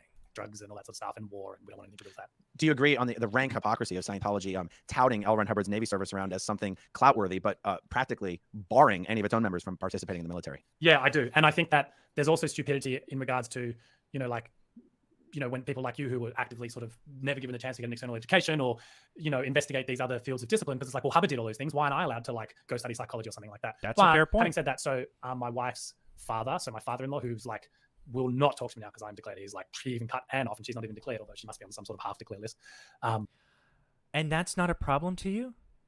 I don't know. I just don't think I really think he's like, well, he has a right to disconnect from his daughter. I feel like he's just a little too blasé. A lot of people are, I don't know. That just bothered me. When I was first going to university, I changed my major a few times. I bounced around, and I at one point wanted to change into the psychology major.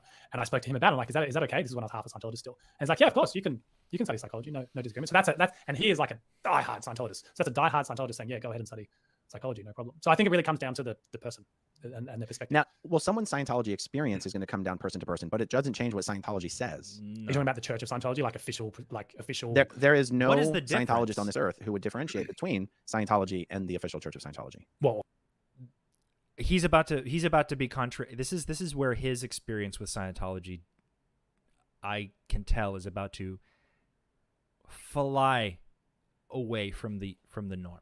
your independent Scientologists are doing exactly that. There is no Scientologist who is in good standing with the Church of Scientology who would agree that you can make a distinction between Scientology and the Church of Scientology. I disagree. I think, and maybe this comes down to the Australian culture and the people I hang out with, being a contrarian myself. It sounds like there's going to be a lot of contention here. And I knew other contrarians. But no, I think when people privately say things about church management and so forth, they are saying, like, I make a distinction between my faith or philosophy or religion, or however you want to classify that, and church management. Church. That's wrong. That is just an unfounded opinion.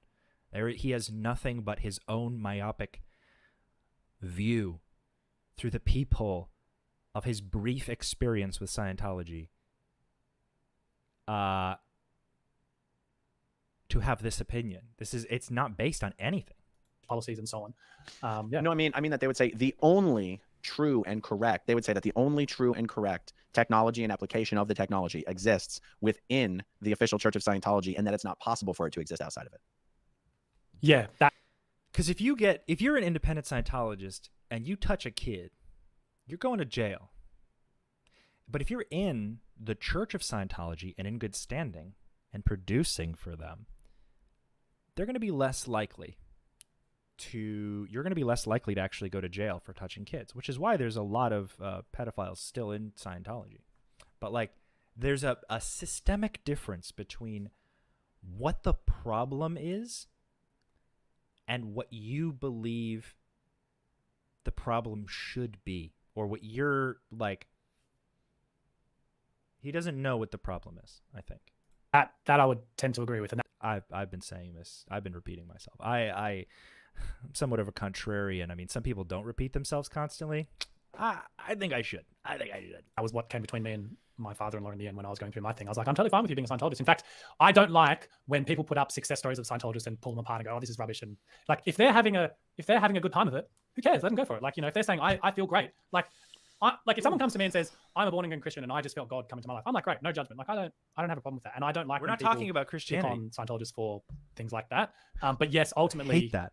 To your point, yes, it does seem that the diehard Scientologists cannot, because Hubbard wrote it in, it's a high crime, right? Like, what is it? Seeking to splinter off a group, or to protect it from its higher officers. It's like in quotes, right? So it's like Hubbard's explicit wish is that it stays hegemonic, if you will, and monolithic. Right. But I can tell you, I mean, maybe your audience isn't too interested, but I was fascinated. I listened to a lecture series called are you familiar with the Great Courses? It's a website, but it's also, you can get it via Amazon Prime. And it's university lecturers doing public audience lectures, like actual tenured academics doing lectures on. So I listened to one on, the history of Western civilization and the economic history of the world. And like, because sometimes at uni, I do feel like what they're telling me is a little bit too woke, shall we say? I don't like using that word, but we'll just say it's woke. So I get this other.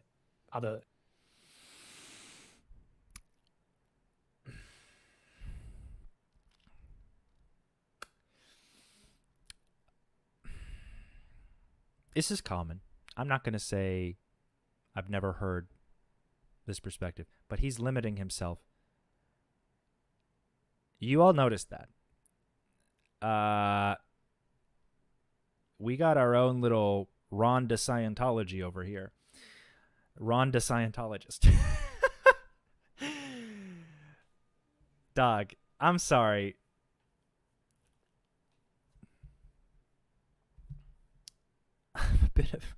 I myself am a bit of a contrarian, regularly debunking strawman arguments. Okay.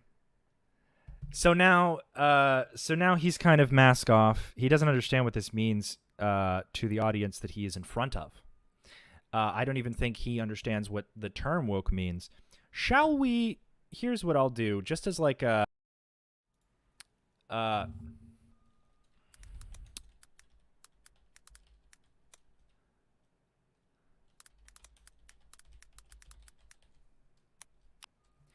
Ron DeSantis uses, he's the governor of Florida, ruined Florida, absolutely ruined. He's turning it into like a fascistic white supremacist hellscape. As someone who's lived in Florida, I can tell you it already sucked, but now it is like a disgusting like psychopath land where you can literally just any motherfucker in the state can just walk up, despite any mental health history, any history of violence, any abuse under any circumstances, can go into a gun store and just be like, I'll just buy a fucking grenade launcher. Maybe not a grenade launcher, but I'll just buy like something I can like slaughter a movie theater with, and it's fine. No background checks, no nothing. I believe one of the biggest reasons that the neo-Nazi movement is flickering once again is because we have fucking meatball-brained dumbasses like Ron DeSantis to peddle disinformation for his own personal gain. He is dumber than a sack of frozen meatballs.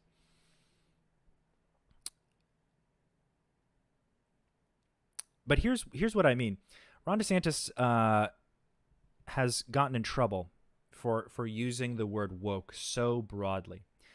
His lawyers were actually it was demanded of him that he provide a definition for this word in the way that it's actually, like, what does it actually mean? So his lawyers were actually forced to give a definition for this. Here's a tweet I can show you about the situation. Ron DeSantis says, Florida is where woke goes to die, DeSantis said after his re-election victory last month. Last week, a federal judge asked his general counsel to define woke. He answered, woke is the belief that there are systemic injustices in American society and they need to address them. And the need to address them.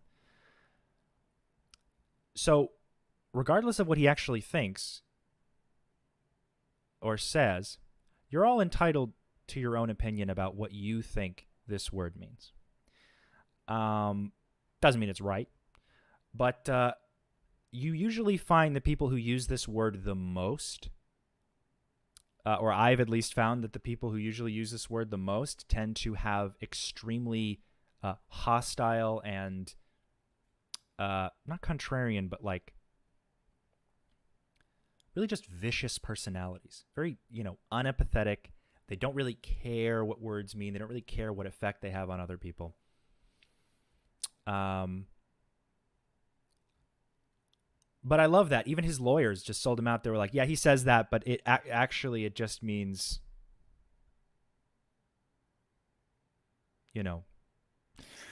that the American judicial system is rigged against minorities and people of color and people of different sexual orientations. And we have to, address the systemic oppression that we, the ruling class, push upon these people.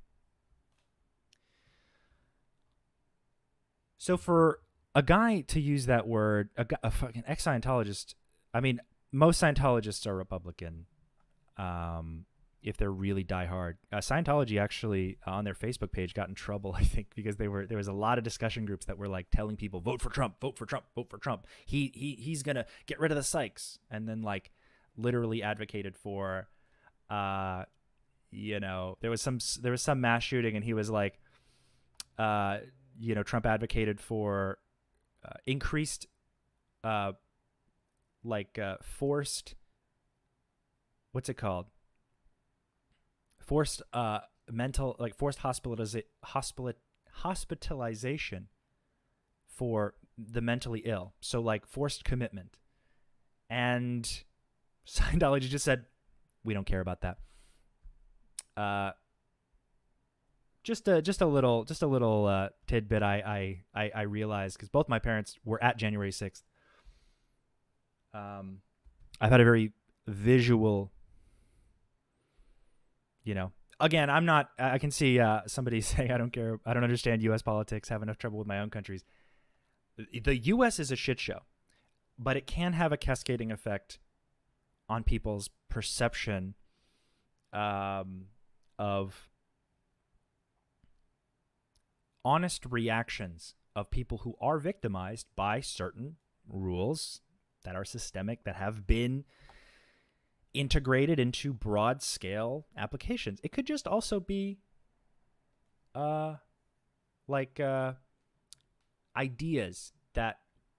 contagious ideas that were passed down from generation to generation because of these rules that make it easier for people to ignore.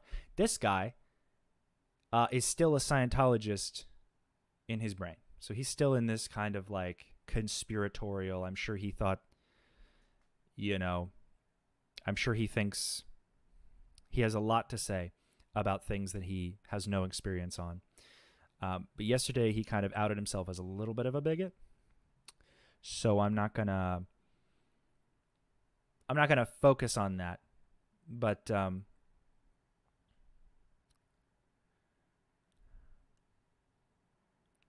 well, why care if the mentally ill are forced hospitalized? They aren't the able who need help becoming more able. I mean, it's all about destroying psychiatry, and psychiatry is evil until someone has been touched by psychiatry, in which case they're like, he should just die and start over. We'll catch him in the next body. He is literally done. Like, we don't want anything to do with him. Because Scientology has no alternative for mental health services, which is why many OT8s kill themselves.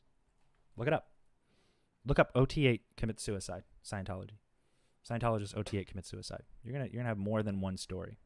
Education from that. More than two, probably. Resource. And I listened to one called Sacred Texts of the World, and this guy goes through all the different religions. And I'll tell you this story very quickly, and hopefully it's not too boring. But I've started to look at Scientology long term. And what I mean by that is when people say like, "Oh, Scientology is going to disappear," they're wrong. That's not how this works. I've never heard anybody say that.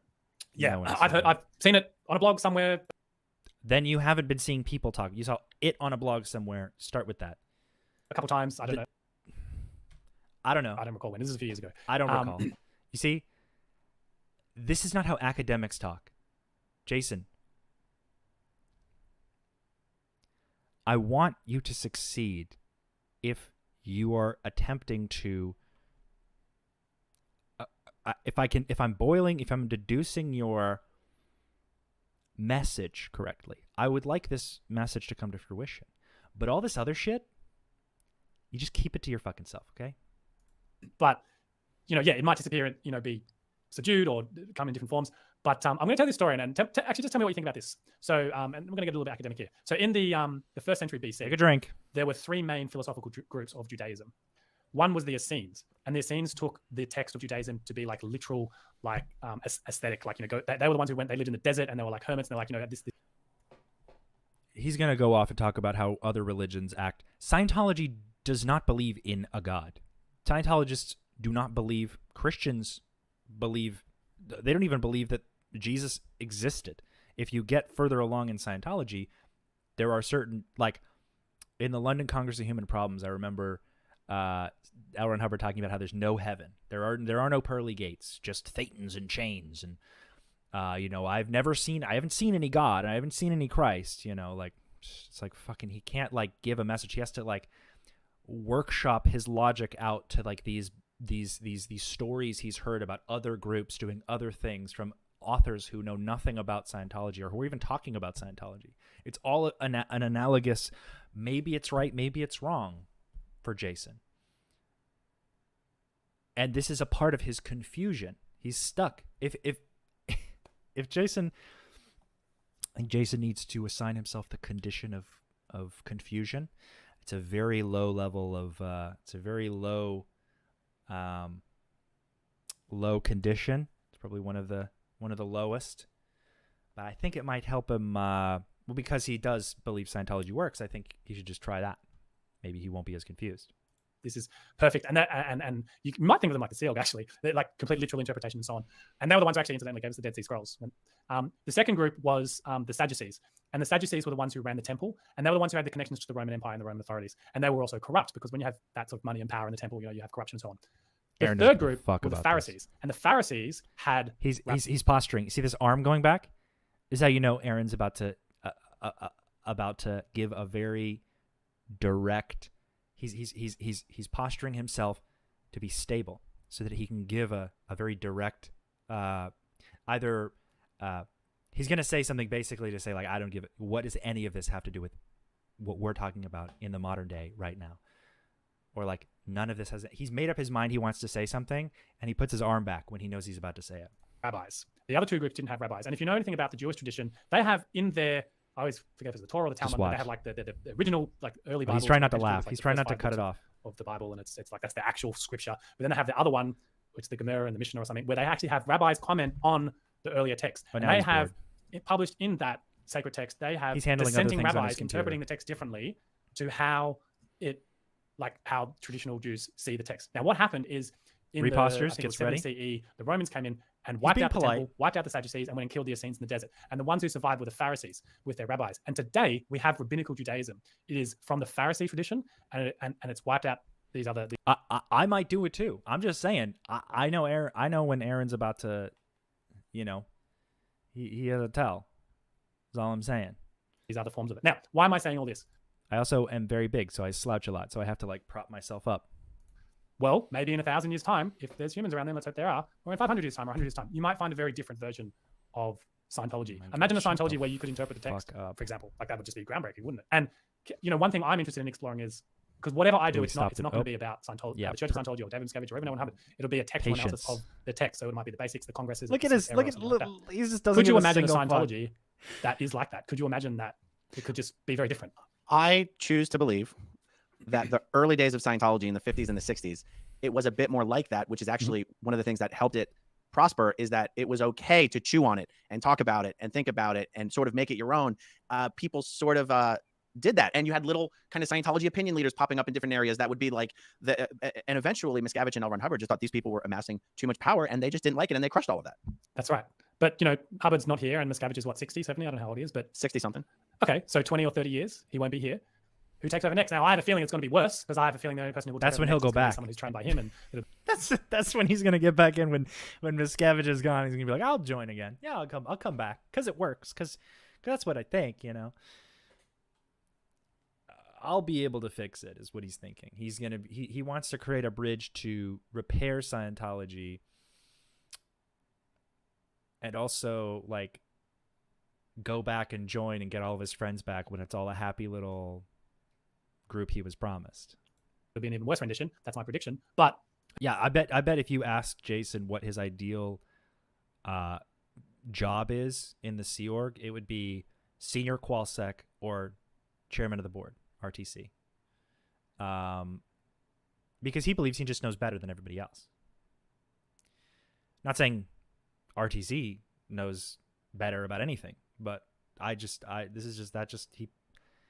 gives me that impression. Maybe it's not, and you know, maybe it comes out differently. I don't know. I'm not trying to Jason, just since we're talking about a little bit of historical stuff. Yeah. By the way, I wouldn't know anything about any of that because I grew up in a cult. But but you know, L. Ron Hubbard himself though changed the nature of what Scientology would become when he came out with the ethics codes and the lower ethics conditions and keeping Scientology working, where he basically said, everything comes down to what I say, and it must be taken literally, and no one else has ever contributed anything of value to Scientology. If you recall, he shit on the concept of democracy itself in that policy letter. And he said, we will not question how I came to rise above the bank. So he set his word in stone. Verbatim. You know, he set his word in stone as unquestionable law, and he set himself up as the sole source of anything. And I guess my point here is that it's not just the passage of time that changed what Scientology was or its complexion. It was L. Ron Hubbard himself changing what he wanted Scientology to be. Yes. So, you know, in my thought experiment, you know, how much of Jesus do you really think is in the Bible? You know, like the book of Matthew and you know, Isaiah. Like deferring, deflecting, leaving the topic, bro. Come on, dog. Like, I swear to God, this guy. I forgot him off my head. But, you know, those books were written, this is from the Sacred Text of the World course. It was like, I think the first one was written like 90 years afterwards. So we're talking hearsay. And Christianity, one thing I can say from a linguistics perspective is language change is going to happen. Take a drink. And when Scientology, when the Church of Scientology... Yeah, whataboutism. That's all this is he's addicted to whataboutism. This is his only defense is like, yeah, well, Scientology, if these other people can oppress people, why can't Scientology? It's like, you're literally part of the problem right now, my guy.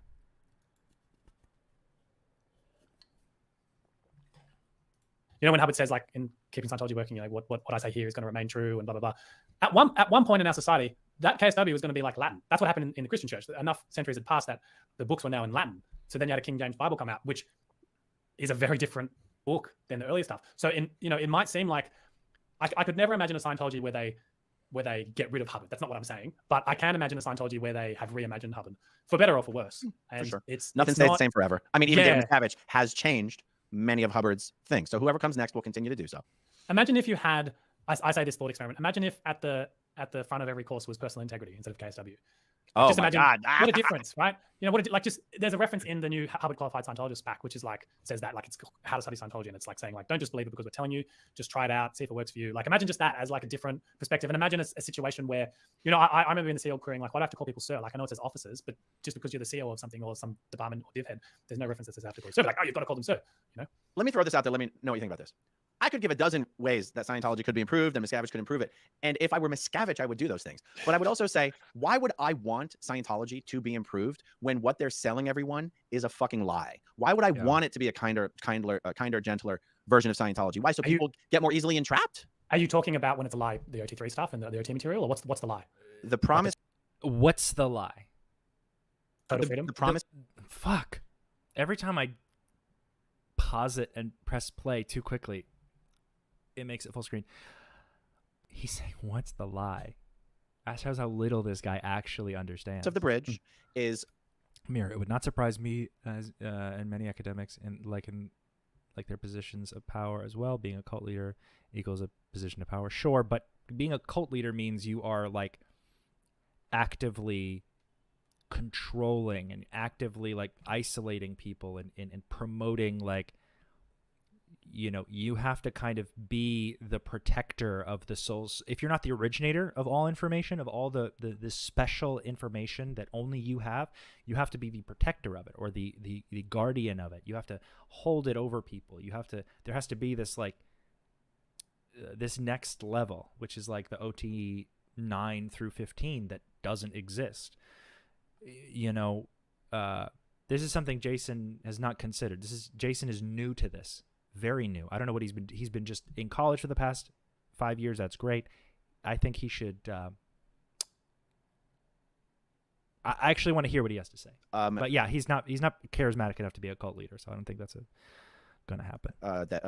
Freeing yourself from the eternal cycle of birth and death, freeing yourself from the trap of the physical universe, and freeing yourself from being trapped in these bodies, regaining the ability to fully causatively exteriorize at will with full perception, the ability to skip the between lives implant stations, and to regain your eternal spiritual freedom. This is all the massive pile of horseshit. Now, someone can argue. Yes, this is all also 100% accurate to the aims and goals of Scientology, as they are a completed set of information. Jason has issue with this because it makes him uncomfy. I'm sure Jason wishes he could go free and break free from the spiritual, but I don't even think he thinks that it's about that, which is weird because it definitely should be. Argue, but that's not what they're promising you on the lower half of the bridge, and you go, the lower half of the bridge only exists to get you to the upper half. But you don't. But of the bridge. I have a return question before I answer your question. Do Go you think Christianity is bullshit and Islam is bullshit and Yes. Buddhism and Hindu is all bullshit? Yes. All religions bullshit? Yes. Dog, like, stay on fucking topic, bro. I don't. It doesn't mean I don't think there's value in them, but I just happen to think it's all bullshit. But it doesn't mean you can't have. Yeah, good. You see how he qualifies Aaron's information? He doesn't give a fuck at all. The only information that matters to him, even if he says, oh, I can be wrong, he says that to sound nicer than he wants to be. I'm getting major like borderline narcissism vibes from this guy. Like, it's like people see him better by how he's able to shit on himself, but he doesn't really. He everything he says qualifies why he's actually right and still on the path to understanding and still on the path to discovering what his thesis is. He's stuck. He is stuck. Like he doesn't give a fuck about what Aaron says. He's made up his mind. That's why he keeps lashing back and defending Scientology's right to be a religion. He should just write for the Stand League if he wants to have this opinion. Stand League should hire him because this is all he's going to do is like, yeah, but like somebody's like, Scientology should not have protected this pedophile. Yeah, well, have other religions had pedophiles? Is the Catholic Church free of all sin? It's like, what does that even to do with anything? That is not only like beyond a straw man. It's like the most useless whataboutism. Like, it's the laziest argument because we have to start over every time we bring up a new religion. It doesn't have anything to do with personal beliefs. It doesn't have anything to do with whether the fact that any of these religions are real or not. All speculative. He opens a whole speculative branch to the conversation when he says, well, what about this over here? And then the line that he's losing credibility for no longer exists. We're not talking about this. And we can circle back, but it's all his control. He's a freaking control freak, this guy. He has to, he can't lose. He can't be wrong. Otherwise, what is he going to university for? He can be a linguistics major. Just what he's doing, his goal of holding up Scientology like it's deserving of some kind of special treatment because it's a religion and no other reason, that's lazy, especially when you claim to know what other people are going through in Scientology. You're lost, my guy. Power to you. I hope you break out of this. I hope you realize that these thoughts are this line of thinking is extremely toxic. And I hope you get help. But this is not the way, my guy. Especially because his success in this debate depends on him depends on Aaron finding value in his thought where I found little value.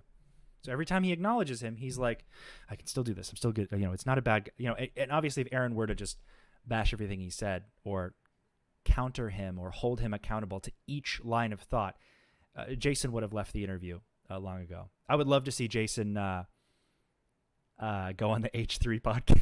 That would be giving him a little too much publicity, a little too much credibility. But Ethan Klein does these, he did this interview with that Nexium guy who could cure autism or whatever, or not autism, but he said he could cure Tourette's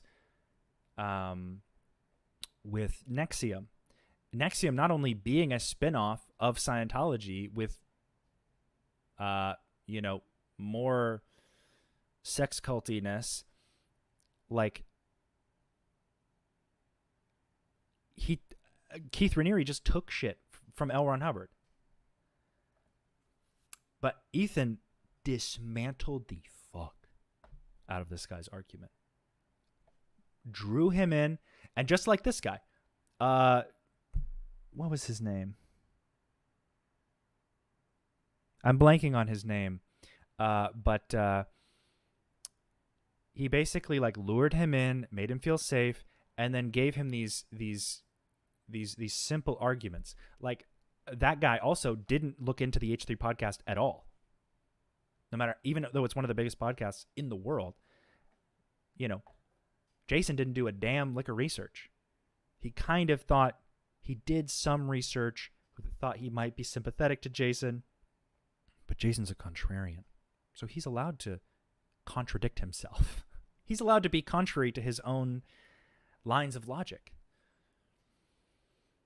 It would only help if he hasn't, it would only be okay if he hasn't already been writing books. This man wrote a children's book called Why Am I Here? Which is apparently supposed to be some open-minded approach to parenting, which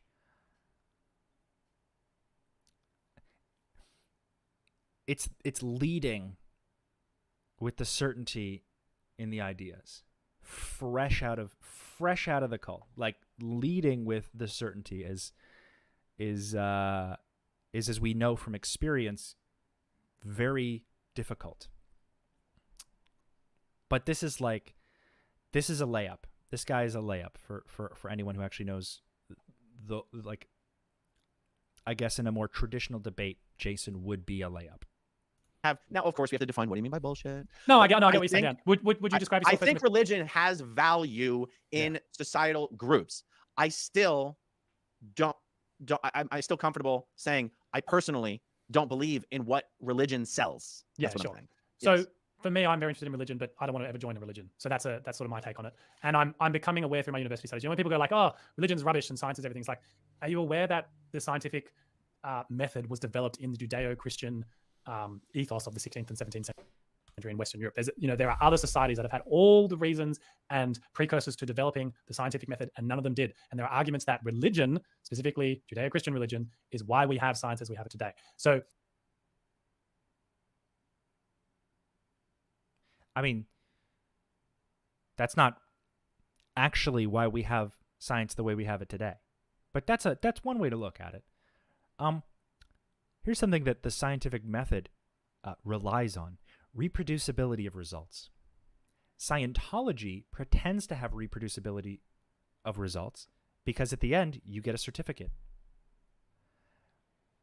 You can only lead somebody in so many ways before you can predict their result. Like you can train somebody on a body of thought to then say the same shit. Like most of the end phenomena of auditing processes are just FNVGIs, a floating needle on the e-meter, and very good indicators, which just means that they look happy. It doesn't like. I myself have thought that there should be, an internal sort of ethical deconstruction of Scientology, rip out all the parts that make sense, and make something else, something less culty. But when you begin to add more credibility to L. Ron Hubbard, who stole like a lot of his information from other places, he is not the originator of a lot of his ideas. So his ideas have the backing of historical religious connotation. Like people already feel how they feel about reincarnation because it has been represented for like thousands of years in other religions. So it says nothing about Scientology or L. Ron Hubbard that he also included religion, or he also included people's imagination into a consideration of likelihood of success. It just shows me that he's not interested in like having definite opinions, especially negative opinions, because I'm sure this is the kind of guy who thinks science and the scientific community is also a cult or also a religion. You have to have faith to be a scientist. Like that old gem which is what I found most people who consider themselves experts, but who also have like severe confirmation bias tend to say. They tend to say that science is a religion of its own. Like if he says that, I mean, I would not be surprised. It's for me. I'm not trying to sell anyone religion. I'm not trying to sell anyone Scientology. But I do think it's interesting and it's fascinating. And hey, we live in the West, and we might like to think that religion is on the down. It's not. The majority of human beings belong to a religion, and deeply too. Like this is. You don't live in the West, bro. You're as east as it gets. You are on the other side of the planet. I mean, maybe I don't know where the West is. Australia does have kind of like an American cosplay. British people wanting to be American, meeting in the middle as Australian. That might be a little. That's my own little, because I've been there and I've interacted with so many, and I kind of, it's for my own personal, memeage. They try really hard, but like American food there is foreign food. It is not,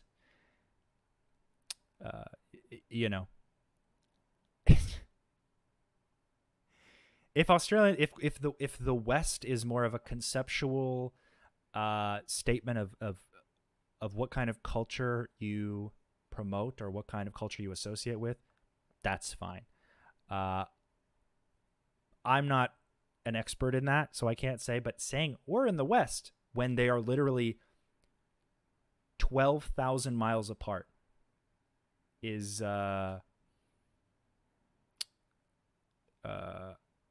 West equals first world. Now that could be, he could be just a little xenophobic. He could just be like, we're not cave dwellers like people, in the Middle East, like that kind of talk.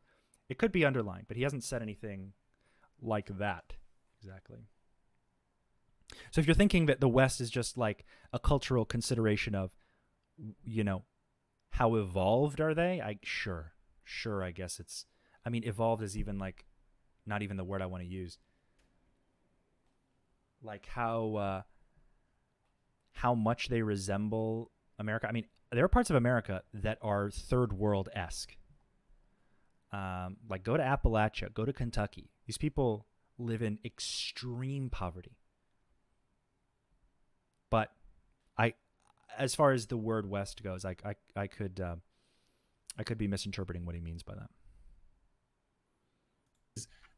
You know, in America and Australia, well, those are not mutually exclusive, though. You can still have a majority of believers, and it can still be on a downtrend. Oh, absolutely.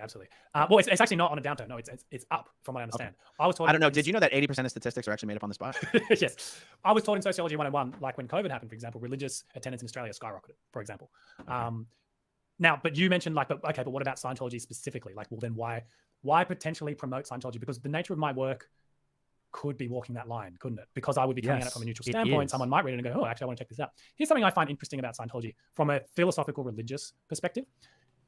If you take the Abrahamic faiths, so Judaism, Christianity, and Islam, they all believe in an external God, a theistic God, and you are sort of subservient to that God. There are lots of interpretations there, and I'm sure some people, that's not really what's about. But, you know, I feel at base, you've got this external being who's better than you, and you have to answer to. Then you've got Buddhism and Hinduism, and Sikhism and other similar faiths, and their end goal is actually the dissolution of self. So you can. I gotta be honest, Jason, you're losing me, so I'm guessing you're losing the audience. Yeah. I'm sorry. I'll get there very quickly. He's diverting way too much. Educate us on every other fucking religion than the point. No one gives a shit if you're a Scientologist. We're not talking. I mean, he wants to go into that. He thinks that Scientologists are persecuted, just like, you know, Jews in the Holocaust. You know, just like Scientologists. I mean, he hasn't said that, but he said certain things Holocaust adjacent that are a little troubling. But like he's going too deep into for someone who has never read the advanced materials of Scientology, like as he was in Scientology, he like academically picked them up. He said he had to stop looking at it. But he doesn't know why that is. I think understanding psychology, as well as, like I've said, empathy is your biggest one, big dog, is going to be very complementary to your understanding of what happened to you. Also, you deconstructing professionally is going to be huge in helping you actually understand what the fuck everyone's so upset with you about. Like, why do people think I'm annoying? Like, you're going to see it. Okay. I would hope you'd see it. Scientology offers a perspective that's not any of those. So at base, even if you were to shave off 90% of it, I do find it interesting from an academic. It just interests me. Like, there's a guy here who's saying a different metaphysical view, and I understand maybe audience don't care for that sort of thing, but it interests me. That's interesting to me. Not saying it's right, but it just interests me. He could have just said the uniqueness of Scientology's belief system interests me. But he went into like almost saying things on behalf of other people, to just doubling back, and instead of saying anything of academic value, take a drink, he just said, I don't know, I find it interesting. Of course you do. You were raised in Scientology. You were raised to believe that this has tremendous value.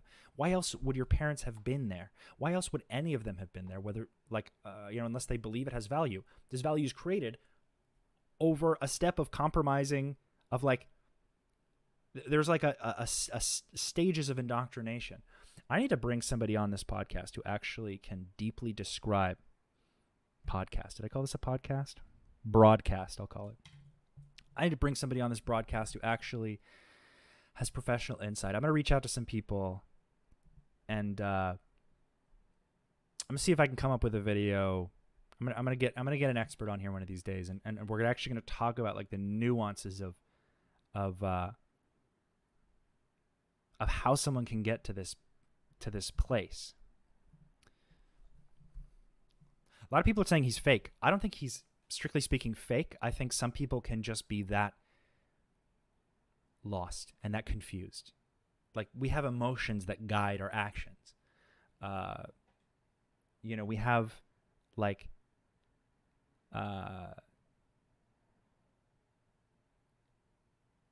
we have personal biases that we are unconscious to, and no one leaves Scientology and suddenly understands everything about it, or understands everything about the way,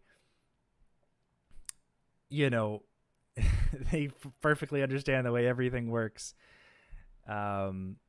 right away. This is like a road to like healing after you've been manipulated. Like, once I left Scientology, nothing of what I learned in Scientology, despite my experience in Scientology itself, has like translated beyond the most basic of things. Like, I'm not using the tech. I was at a certain point forced by threat of extreme pressure to talk to people and to look them in the eye and to just, if I have to do something, go do it. You know, like, get up now and go do it immediately. Which, when I left, made me not want to do anything anyone ever told me. And then I kind of realized I can use this for myself. I can kind of, over time, I kind of deconstructed how the difference between a command or like the things I wanted to do weren't things I'm being forced to do. There are no more shoulds in my life. There are no more, you should do this, you have to do this. Well, I should be thinking about it, like, no.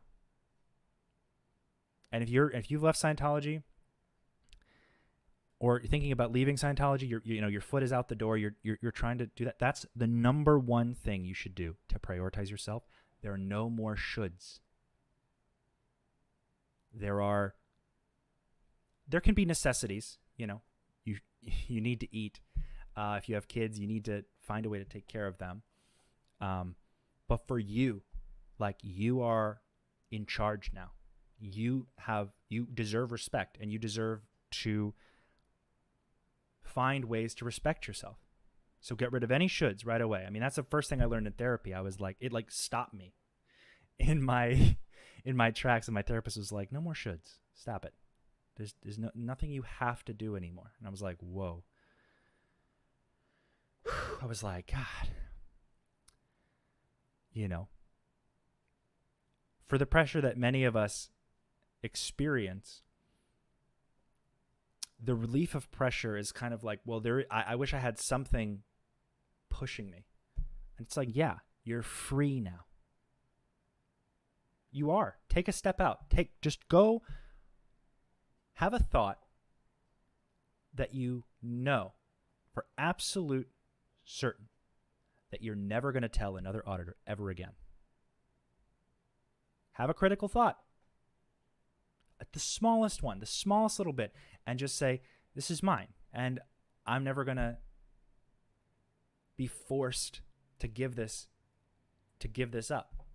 You know what I mean? It's a very niche idea, but I do remember having like my first critical thought, and I was like, damn, I am never going back. And it was like, I feel free. But yeah, anyway, just a little anecdotal thing. Okay. All right. Tassie Devil. Does Jason know that OSA is watching and reporting on this video? Sure, but who are they reporting to? They're seniors. David Miscavige. Oh, yeah. No. I mean, the editors for the hate website they're going to put up on you. I don't know if they would put up. I mean, I know they're not going to. I'm just answering. They're not gonna. He's honestly more helping than he is hurting anyone in Scientology. But they are like this dude. You know, they're not making it any more important for him or his family that's still in Scientology. I can tell you that. Especially the Bromwells. Let me tell you.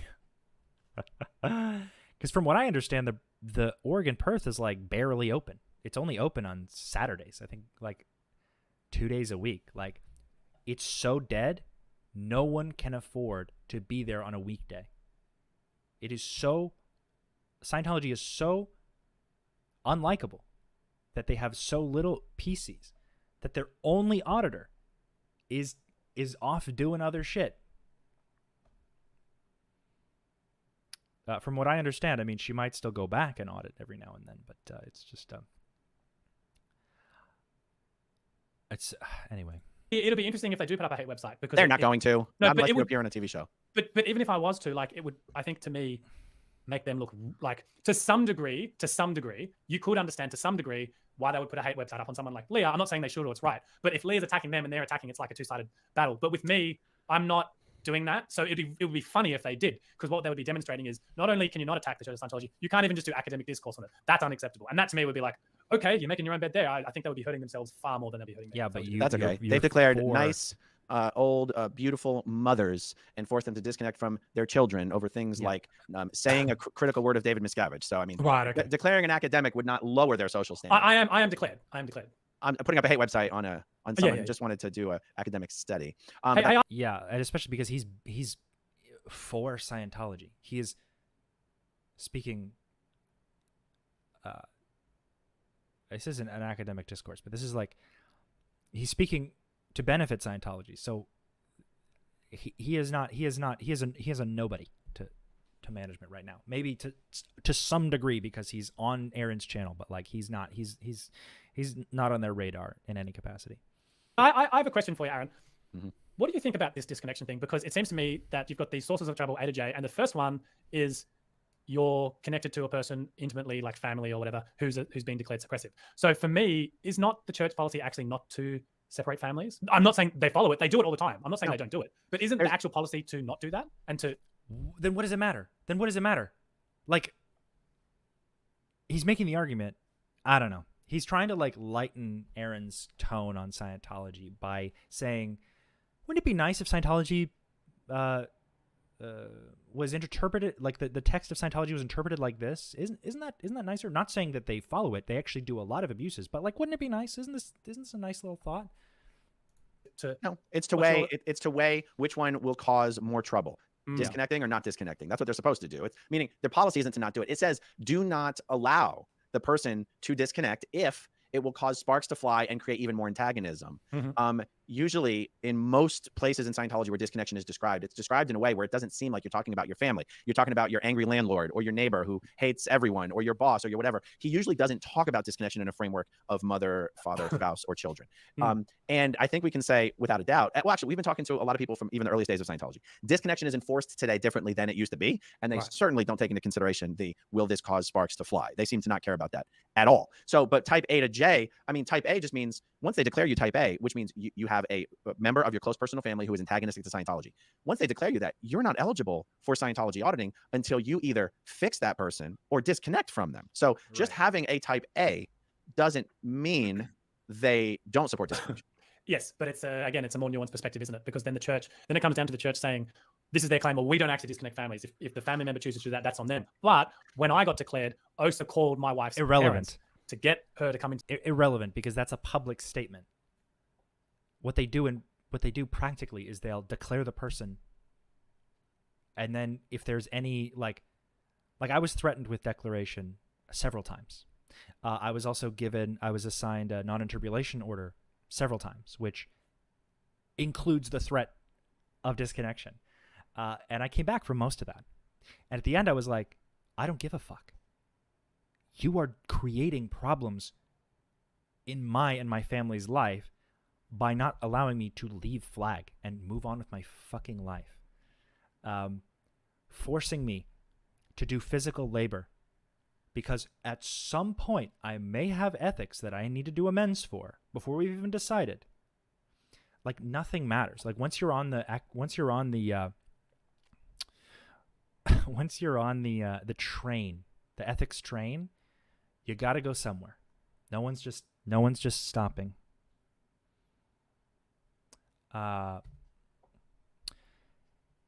He's on thin ice on that issue with Aaron. Approach with caution. Yeah, exactly. My wife to come into the org and read all the bad stuff about Jason so that she could disconnect from me and take the kids, which is like... So then why do you take the other position then? Oh, hold on. So that she could disconnect from parents. If the family member chooses to do that, that's on them. But when I got declared, OSA called my wife's parents to get her to come into... my wife to come into the org and read all the bad stuff about Jason so that she could disconnect from me and take the kids, which is like... So then why do you take the take the other position then? Because I'm doing a textual analysis and I'm curious, what does the text say? Not what does the that makes it seem like the... But do you understand that the text of Scientology contradicts itself to a degree that you cannot blame, like... So you're saying that the text of Scientology did not support what Scientology did to you? No, I was asking you a question. I would like... So you know, I have... Usually there's a question mark at the end of a question. Nothing he said was a question. He's like, what is he talking about? Bro, this is breaking my brain right now. Like he's so back and he has no idea what side he's on both sides and neither side all at the same time. Especially because he believes that having a side is like, you know, choosing a war and a battle. One of the messages that he sent me, which is like a weird description. He said, I'm sorry that you have so much hate for it all. I did too. And I'm like, you keep using this word hate. I've never used it. You seem very bitter, quite a bit more critical than I am. It seems like it just in general. And he said, I've read some fiction books and found that our most brilliant literary works suggest we move past the antagonist in the novel and do better things, not get locked in combat with them. And before he even sent that, I sent him a text that says, that doesn't mean you're right. It just means you're fighting an uphill battle here, like having this conversation with me on my DMs. And I hadn't seen his other text before that. And then he's like, I don't catch your last one. Come again? Uphill in what? Because I think he thinks that like conversations are literal battles, which is subjective, but sure. Hey, look, I'm not I just said you're declared an SP and you're still a cult apologist. It's pretty sad. He said, look, I'm not anything. Applying such labels, doesn't that remind you of the SP label? Don't label people like that. My views are multifarious. I don't have to hate things whole hog. Black and white thinking is often a mistake. Anyway, I don't feel we're getting anywhere here. I'm reply to some of your posts publicly, as that's my preferred method. And then I responded publicly to his call for a debate. Where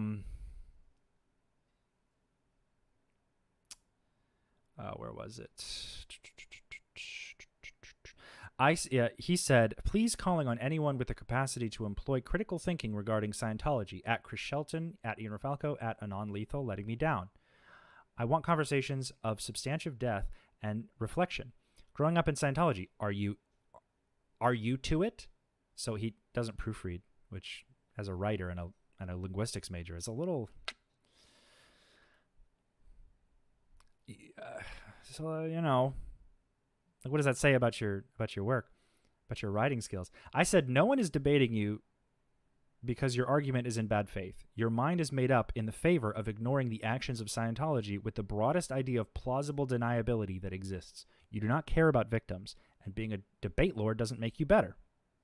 And then I showed a couple of his DMs.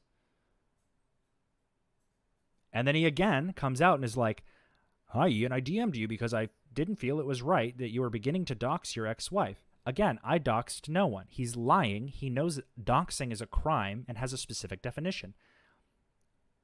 But as an academic, I guess he's a pretty shitty academic if he can't even follow, like if he doesn't even understand the words he's using. I'm just so confused as to why. Like, I'm not confused as to why he started this whole thing with me. But why he thought that this would work in a public forum, dog. No one, you can see the comments are also like all the, especially paid comments are very careful because they understand almost uniformly that Jason is struggling really hard with what he believes, community college or not. It's about a fundamental, it's about the fundamental nature of how he trusts, who he trusts. I honestly have no fuck. This is what I'm saying. I don't know what people have going on in their brain. I just can't support this his message because it's everywhere and nowhere, and it's anti-empathy completely.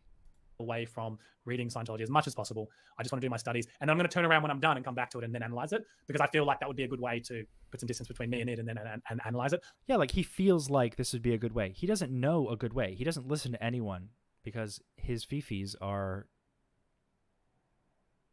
the most important aspect of his academic journey. So I have questions at the moment. There was a question of what do you read? I'm just saying what I remember about it was it seems to indicate that it's not as simple as the solution when anyone is identified as a source of suppression is to A, handle. If handle doesn't work, B, disconnect. Yeah. So in your case, they would say, well, we couldn't handle Jason, so now everyone has to disconnect from him. Right. Yeah, no, I get it. I'm not.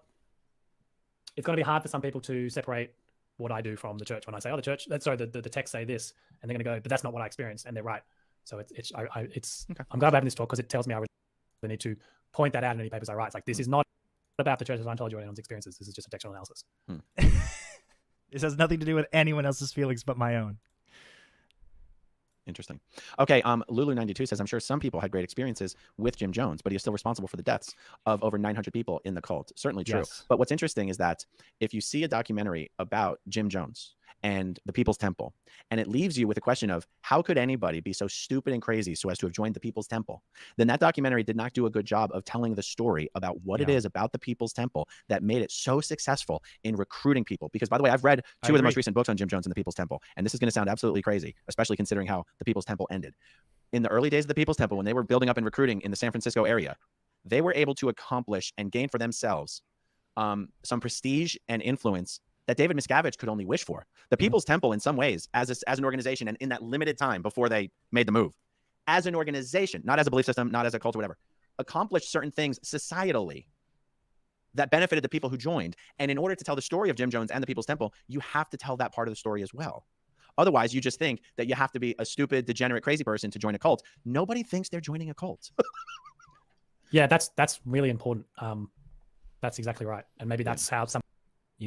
Two-Bit Tig says, you can't separate the tech from the church with the author of the tech linked it to the church. I think I get what you're saying. Yeah, like the author of the text is the source of all knowledge, okay, to Scientologists. And so when you start separating the two, you're kind of removing the experience as it is authentically experience. You kind of remove human emotion and then and like the responsibility people have to avoid hurting people. Let's say you kind of avoid this like responsibility to care about people when you remove emotion and human reaction from like human emotion and effects of trauma and whatnot from the equation. When this is an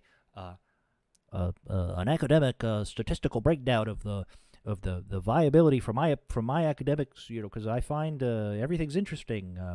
Everything about this technology, some things are good, but they don't apply it like this. But I find it very interesting. From my perspective, it's like, then from your perspective, we don't care. Your books will collect dust on the shelf as long as you are, like, giving credence to L. Ron Hubbard. I'm sorry. That's just how you can say that's reductive, but after not listening to all of the things that I've said about this topic and how I've come to accomplish this line of thought, you don't have an opinion that I care about.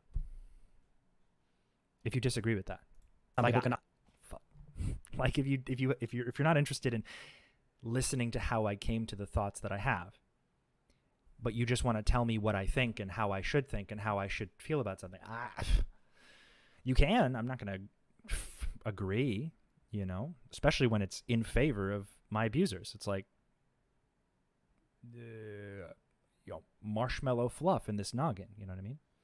I understand where I'm coming from. Is the book like that could explain it? So and I feel like Lulu's probably responding to some of the earlier things that I said, where it's actually important to help people understand what is it at the lower levels that get people sort of hooked to Scientology. In the gym, using the Jim Jones analogy, you'd never catch me talking about the People's Temple in a way that was like, but have we examined the good parts of Jim Jones? Exactly. I just think the story would need to be told in a way where people can understand how he got people to join in the beginnings. It's not, Aaron's not talking about like, let's speculate on what Jim Jones believed. It's like, it happened. He said what he said. People acted how they acted, and it has ended. It's like a start, continue, stop. For Jason in a language he can understand. It's the cycle of action. It's the cycle of something happened historically, and you can just document what happened. You can speculate on why it happened or how it happened. That doesn't change what happened. There's a difference between becoming from a technical religious studies point of view and like a historical this is what happened point of view. You're not going to speculate. It's not going to change how the story ended or what they did. You know what I mean? You can only manipulate people's perspective about something that you feel is important to you. so they understand. Which is a cult mentality. It is a cult mentality to kind of continue to isolate people's, line of thought, to continue to keep them nebulous about whether things are right or wrong. It's like, you got some messed up ideas of your own you got to sort out before you start telling other people how they should think. There's very effective methods that are used. It's not like, anyway, I don't want to be too long-winded about it. I feel like I was pretty clear when I said it in the first place. But do you get that? And hopefully the audience are getting that from me. Like, I'm not saying I'm going to be writing a book that's saying what are the good parts of Scientology. I'm just going to say, here's idea A from Hubbard at the earlier levels, and let's philosophically analyze it. That's all I'm saying. Are you going to very much try to... That's all I'm saying. That's all I'm saying. He says that after every sentence. That's all I'm saying. I'm not saying this thing that sounds bad. I'm saying this other thing that is mostly not what I've shown in how I've described what I'm trying to say. Not just examine some good thing he wrote in some policy in isolation, but to examine how the policies evolved over time. Because L. Ron Hubbard wrote a lot of great things that sound great on paper. You mentioned one, the article on personal integrity. There's one thing a Scientologist is not allowed to actually exercise, and that is any of the freedoms outlined in that personal integrity article. Exactly. Well, when it comes to Scientology, that's for sure. Yeah, it's like personal That's what I mean. integrity, But somebody could do an article on that paper and be like, this is the greatest thing anyone's ever written. You're like, well, yeah, but he contradicted every part of it. So right. In Scientology, I think the audience is probably familiar with, you've got 3,000 public lectures, 18 books, 3 encyclopedic volumes.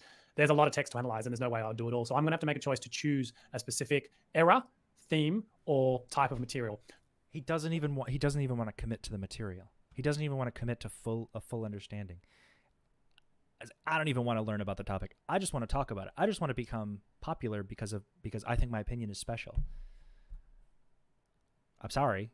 This is how you're coming off. So whatever I then choose it'll be interesting. I'll have to speak to my supervisor at the time. It's like, but if I know that he writes something against that later on, can I still include that? And he might be like, no, you've got to stick to just...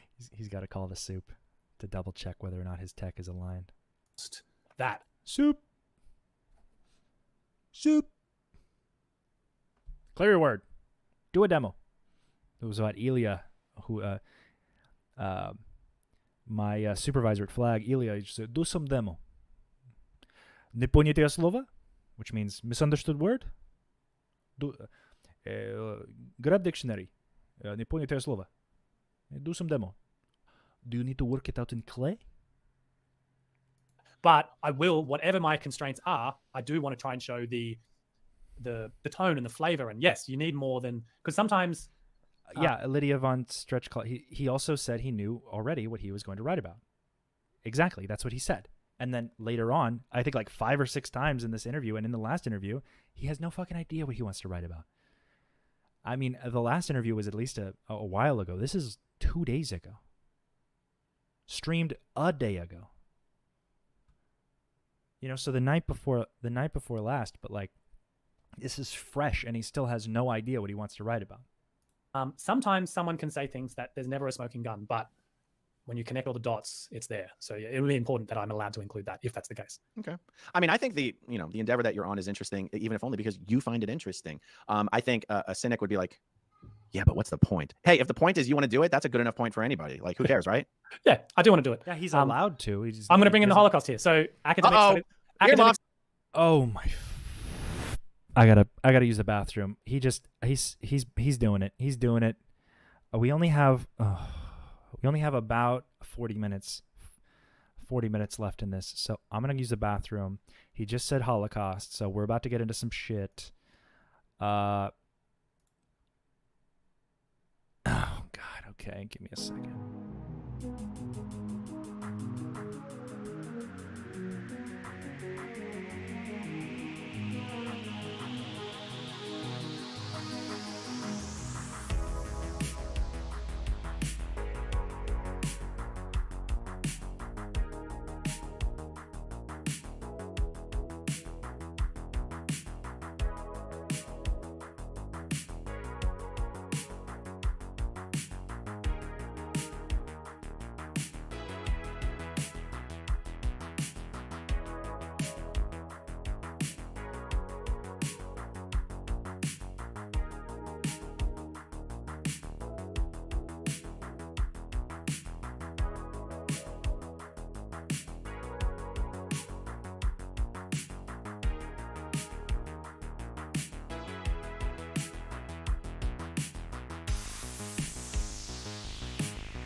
Okay. Let's keep going. Yeah. Academics study the Holocaust, right? It's not to prove that it was the worst thing in the world or the best thing in the world. It's just to understand the forces at play. And one of the interesting things, if you read a book like Man's Search for Meaning by psychiatrist Viktor Frankl, which was the first book I read by a psychiatrist, and it was so scary to do that at the time. But he points out, and others have pointed out as well, that it's the capos, the Jewish guards, who were the worst to most of the Jewish prisoners. And that's an interesting insight. That's something that wouldn't have been known if academics and other writers didn't get in there and discuss it. And that, I think, is important. So that's sort of how I take it with Scientology. It's like you might find some things come out of my thesis that, hopefully thesis to be, that it's just a different... Yeah, guys, the Jews were the worst part of the Holocaust. That's what Jason says. That's not what he means, but that's what he's saying. What happened to semantics, my guy? You want to maybe not say something that'll make you look like a massive piece of shit on your only live debate? Like, first of all, nothing you've said is controversial. If you go into the whole, like, Jewish conspiracy shit, I'm going to go ahead and you're going to lose, like, 90+ credibility points with me. I'm going to let you know that right away.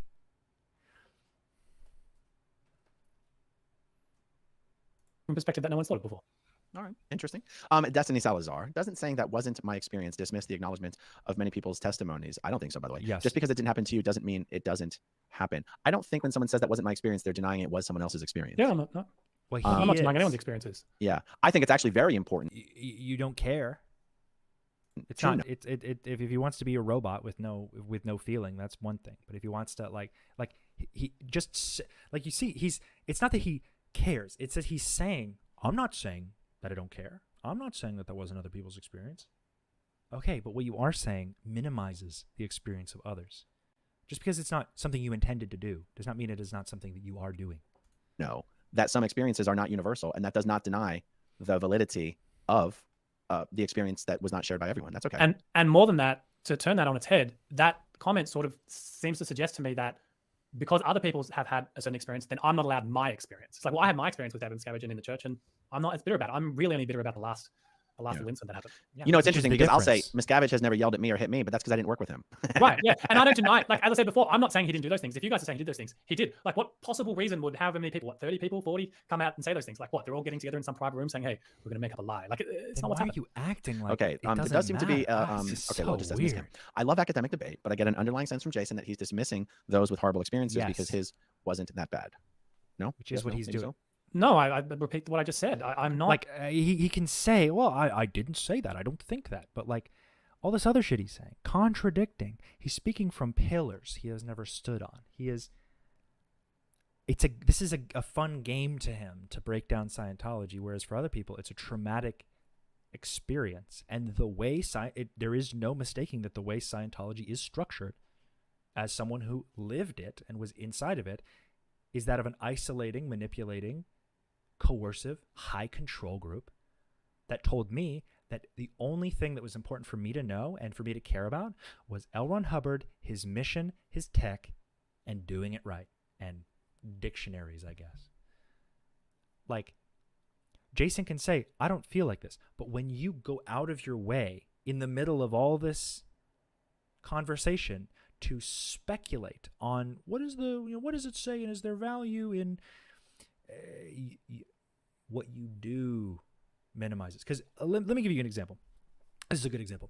Let's say you have somebody who was like vigorously harassed and kept in ethics for a long time for maybe something simple like they were gay. Okay. I've known people to be on special programs because they were gay, and Scientology has this kind of fake, we allow everyone, we're all inclusive, but once you're in, being gay to Scientology is wrong. It is aberration. It is a deviation from what should be, right? Because L. Ron Hubbard knows what should be. He has found that homosexuality lies on the 1.1, covertly hostile with the pedophiles and the sexually perverse. It's like, this is what L. Ron Hubbard believed. In the 80s, he wrote a book trying to cure homosexuality.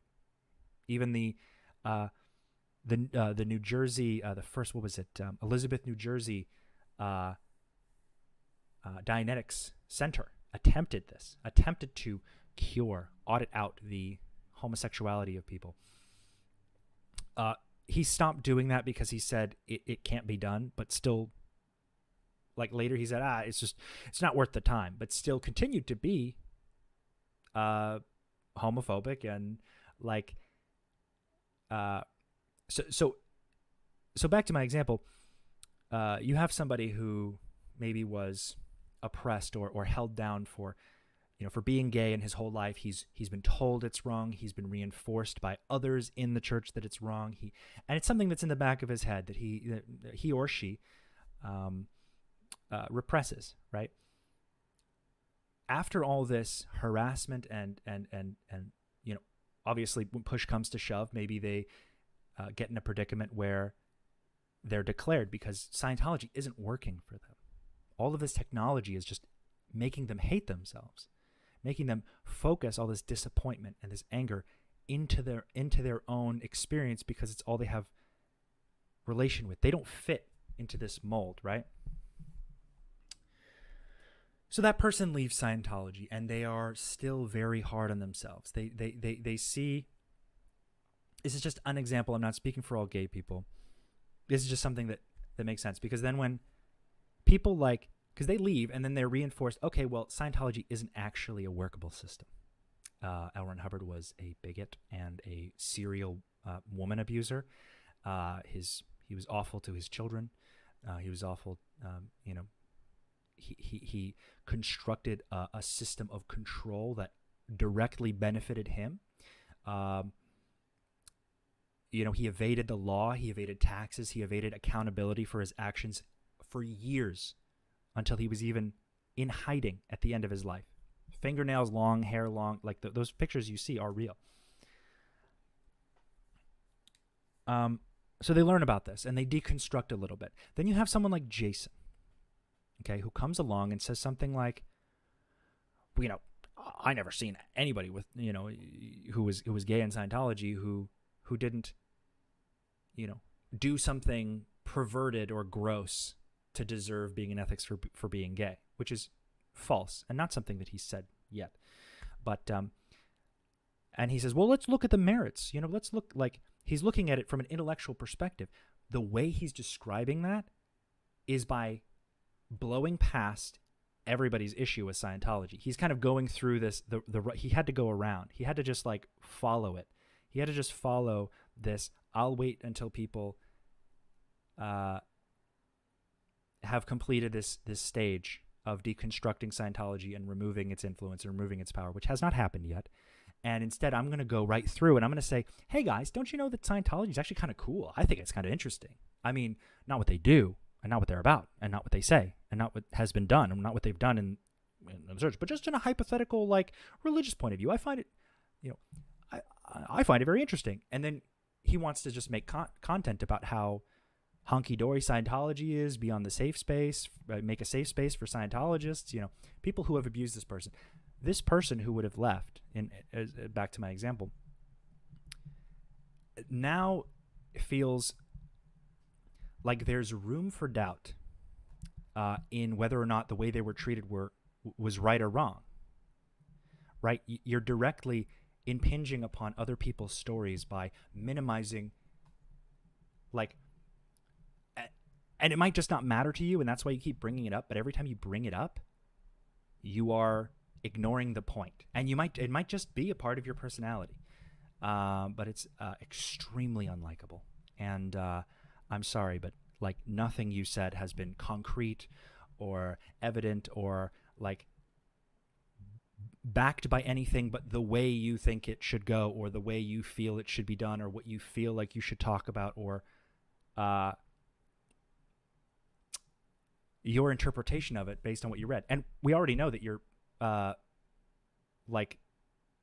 susceptible to disinformation and misinformation and hate speech because you referred to trans people as children mutilators, which is misinformation and disinformation about the trans community. So this idea that we're just mutilating children to force people to be trans, it's ridiculous. And there's many papers that have been, there's many real academic studies that show that this is untrue, and to show that it is not some insane conspiracy. But you don't care because it's gross. It's icky. Ooh, men that want to be women? I wouldn't want to do that. That scares me because Scientology says it's wrong.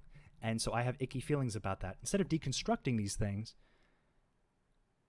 I'm just going to make up my mind about it. There's an important process when you leave to strip yourself of this highly reactive, highly emotional, highly illogical part of yourself. That part is called Scientology and indoctrination. You're not re-indoctrinating yourself. You might be, you can educate yourself. Indoctrination implies a sort of end result and a sort of forceful, we're going to make you learn this so that you come out an expected way. Therapy is not indoctrination, because however you end up, as long as it's better for you, that's all that matters. As long as you're happy, as long as you resolve whatever instance you're working out, that's what matters. Jason just thinks he's smart enough to rise above it all, which is why he will not succeed in his mission. I watched your documentary about Serge Obletsky last night, and I bawled my fucking eyes out. It's horrible. I'm not saying that. It's just that we don't all. One thing that used to bother me being in the church. Again, we don't all we don't all want to let go. He's like, I'm not saying it's not horrible. I'm just saying I can't let it go. Then this is about you, dog. Scientology, which came later in the years. But when the ideologues started coming out, and then later on the gross book sales, and then IS fundraising, everyone's on this today. Everyone's on this today. And it's like, no, I'm happy to do my own thing. And because I don't have a horrendous story, I don't feel like I can make a meaningful contribution. I can tell you my story, and there is a horrendous aspect to it, but by comparison, it's not horrible. And so I'm like, well, how can I contribute to the conversation? In no way does that mean that I'm denying anyone else's experiences. I utterly reject that. I think that's fair. Pete Jensen makes one of the deepest observations of the evening. Jason said David Miscavige is 6 inches soft. Confirmation? This is life size. This is life size David Miscavige plush doll. You confirm 6 inches soft right here, you guys. Okay. I love it. Okay. Blue Noser Linda. You guys, like me, formed an opinion of Jason at the beginning, but I've revised my opinion, and many of you are just too rigid to realize he's completely different after talking with Aaron. I don't think I've made him completely different. I think his approach to this conversation is different because he thought we were going to be having a different kind of conversation. Yeah, his approach is different. His approach is now entirely defensive. And his confidence in all of this, you don't have to do that, or you can do it like this. So here's a better way to do it. That's gone. That's out the door. Now it's just about what he hopes and what he wants and what he feels and what he means to say. Okay, so damage control. Instead of him having something he's thought about, it's now maybe what I said it in an emotional way. Now I have to clarify and use a bunch of big words and feel like I sound smart. I'm just saying, admit you were wrong and work on yourself, or admit that it's overstepping. I want to admit, what you want to do is what you want to do, and you can write this book, you can go on this thing, but don't act like you have then what you're doing is different than what we're doing, or what people who want to talk about Scientology. Oh, I didn't even bring the stream back up. I'm not even looking at...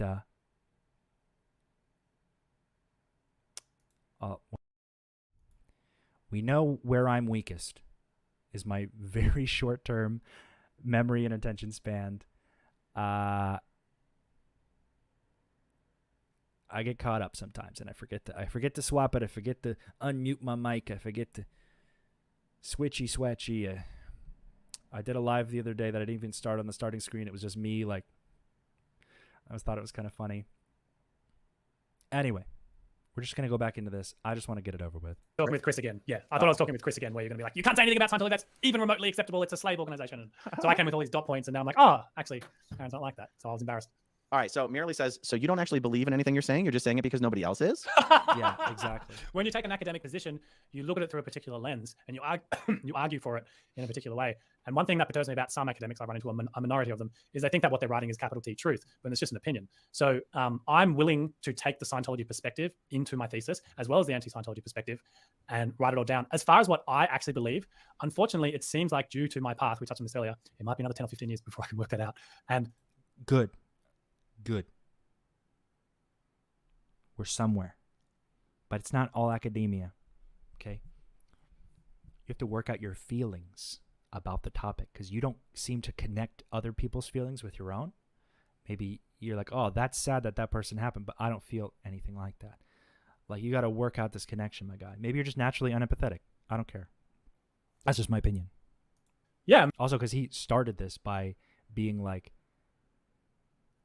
coming in my DMs, saying a bunch of nonsense parables that mean nothing, analogizing, hyper conflated, me loving my government and all the bad things they've done, which is a joke as an argument.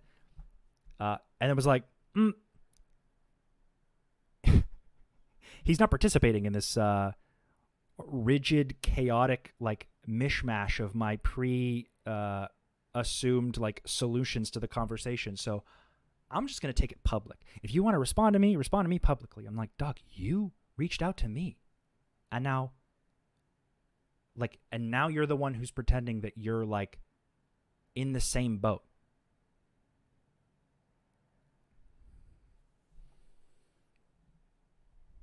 Practical. Consider me practical. Consider me pragmatic. Consider me specific. And I know when I don't have to take myself seriously, but it's not me who has to be serious. It's the situation that has to be serious. I have to care about the gravity of what I'm talking about to treat it in a respectful and serious way. I would be willing to talk about the merits of whether or not Scientology works or not in its individual little thing, document by document by document. It just won't help accomplish the goal. There are people who are in Scientology right now who are suffering. That is all I care about. Helping them leave. I might be a little bit of a blunt force object. But if I help others articulate the problems that I've worked out, if I can help someone work out problems, in an actually realistic way that you can like see and do, minus all the speculative, whatever. It's like, then that's what I'm going to do. I might not do it like other people do it. I might not make three lives a day, or I might not write a book right away, but this is just,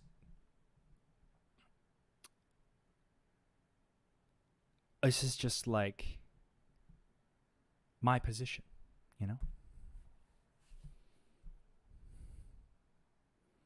Maybe in 10 or 15 years after I've done my thesis, I'll be able to give you a direct answer of like what is my opinion. But right now, I don't have one. And it should be like that because you're not supposed to write a thesis if you already have the opinion set. Like, that's not a thesis. Like, you're supposed to ask a question and explore the question. Yeah, but he already wrote 3 books, I think, and he's selling them. So like, you've already broken your own step. You're acting more, I don't want to say innocent, because there's no stakes here for him, at least. Like, especially not for me. I mean, this guy's a grain of sand in the beach of this issue. But like, I feel like when you give all these, first of all, you're supposed to, you're not supposed to, he's very, very rigid on this whole, like, this is how academics should be. One might ask if he joined the cult of academia, based on how he's acting. Very fearful to stray from his rigid method that he's worked out so suddenly. But he's saying that, what did he say? A thesis if you already have the, now I don't have one. And it should be like that because you're not supposed to write a thesis if you already have the opinion set. Like, that's not a thesis. Like, you're supposed to ask a question and explore the question. So he's written 3 books. One, of course, being Philosophy and Scientology. That was like the name of it. So like, already that's a contradiction. You know what I'm saying? Like, whatever he's doing in this conversation, you have to actually look at, like, I mean, I don't know. Fuck. Am I the only one with a good memory in this? Am I the only one who's like, I heard you say that before? I heard you say something else before. Am I the only fucking person who? Come on, dog. Yeah. That must be hard though. As a Scientologist, you do have an opinion, or a former member, you do have an opinion. Is it, I don't know, considered an academic muscle that you can flex to pretend that you don't? How does that work? I would say best look at my Instagram reel for that. where I argue against myself. And I'm not going to do that. That's fine. No one's watching your Instagram reels. But the point is, he can't even describe it. He's like, go look at my funny little Instagram reels. Just say how you feel. He has no position. There are parts of me that I'm not sure about, and I'm fighting against myself, and it's a journey. I know I got the opinion that you don't like doing. Somebody in his chat's like, LMFAO, plug that gram, boo. Dog. Literally. Peterson. He's one of the people. Look, I enjoy listening to people. There are a lot of people I enjoy listening to because I like seeing how their process works, regardless of what I think about their conclusions. I know a lot of people don't like Jordan Peterson. He's a controversial figure. I thoroughly enjoy listening to him, regardless of. I enjoy listening to Sam Harris. Those guys aren't even on the same ends of the spectrum. Do you know what I mean? Cool. So I'm like that too. Like I enjoy listening to some of his stuff. It doesn't mean I agree with everything. But one thing that he was also a gateway drug for coming out of the church, because he does say some things that are kind of similar to Scientology, actually, about responsibility and so on, but probably not as extreme as. I've never seen a religious guy spend so much time trying to pretend to be non-religious. Right. Yeah. Yeah. So he talks. One thing I do like, I actually like his earlier work. I find him very hard to watch now, but his earlier stuff I thought was cool. And his early stuff on the book he actually wrote before he became famous was Maps of Meaning, or Maps to Meaning, and it's about how like it's kind of like a Jungian. We're talking about Jordan Peterson now. Anyone who doesn't have vivid. Oh God, I can't. I'm not. I don't have the kind of platform to make Jordan Peterson jokes. He has said some vile things. God, I have a lot of funny bits I've heard. Like I could do a lot of funny bits about Jordan Peterson. I just don't think he's just such a like grotesque human being. I just don't think I think if I want this to be monetized at all, I really shouldn't do that. I don't have sponsors, dog. In perspective about how I got to tell you, you're going to lose me if we talk about this much longer. Okay. Yeah. So he communicates ideas that have been around since forever, like about personal achievement and so on. And one of the ideas was you find that thing that is most meaningful to you, and it could be a very difficult path. It's the hero's journey. And I've looked at the whole Scientology thing, and it's like, yeah, this is difficult for me to do it this way. It doesn't necessarily help my recovery, if you will, and whatnot. But I and your vanity and your self-esteem. Maybe? Is that maybe in jeopardy? Thinking about letting go of Scientology as valuable for you to survive? I feel, regardless of whether all of your audience feel, I feel it's a very important thing to do. I'm very passionate about it, so I'm going to do it. And hopefully when I get to the end, I'll feel some sort of sense of achievement, but maybe I won't. Who knows? Maybe I'll get to the end and be like, fucking hell, it's been 20 years and I've just wasted another 20 years on Scientology. That's the irony of what I'm doing, right? I'm still researching Scientology. I mean, but we can... but you don't... But like, it's not a. It might be like cute. I don't know. Like, I feel like that's a waste of time. I feel like you're already. Like, you're just saying that for damage control. But like, wouldn't then? If like this is such a intellectual game for you, wouldn't you see it as more valuable to admit that you have no fucking idea? Like, or that you just admit for once that you're like as lost as you are in this situation. Like, he can be academic about his own introspection, but when he's like protecting himself, when it's like his self-esteem is like, what will, like, there's something he's like not willing to look at, right? The self-esteem aspect can really shift like what we do in defense of ourselves or in defense of our older selves. I used to think that I was incredibly dumb because I just felt pragmatic, but that's not important in Scientology. So I was demeaned, I was bullied, I was compared to my brother, who was like this like perfect little Scientology robot. Almost zero personality whatsoever, but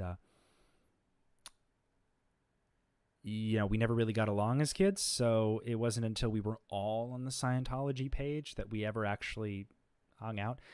I mean, then again, he did threaten that I would never get to see my niece grow up if I kept looking into opinions that were contrary to Scientology at the time that I was, because I was like, I'm looking at things that prove to me that Scientology has lied to us, and I'm wondering what else they've lied about. I'm listening to people tell me, wow, it's crazy that they're just lying about my org in this event, and I'm just supposed to what? You know? So, you know, the comparisons are something you should learn from.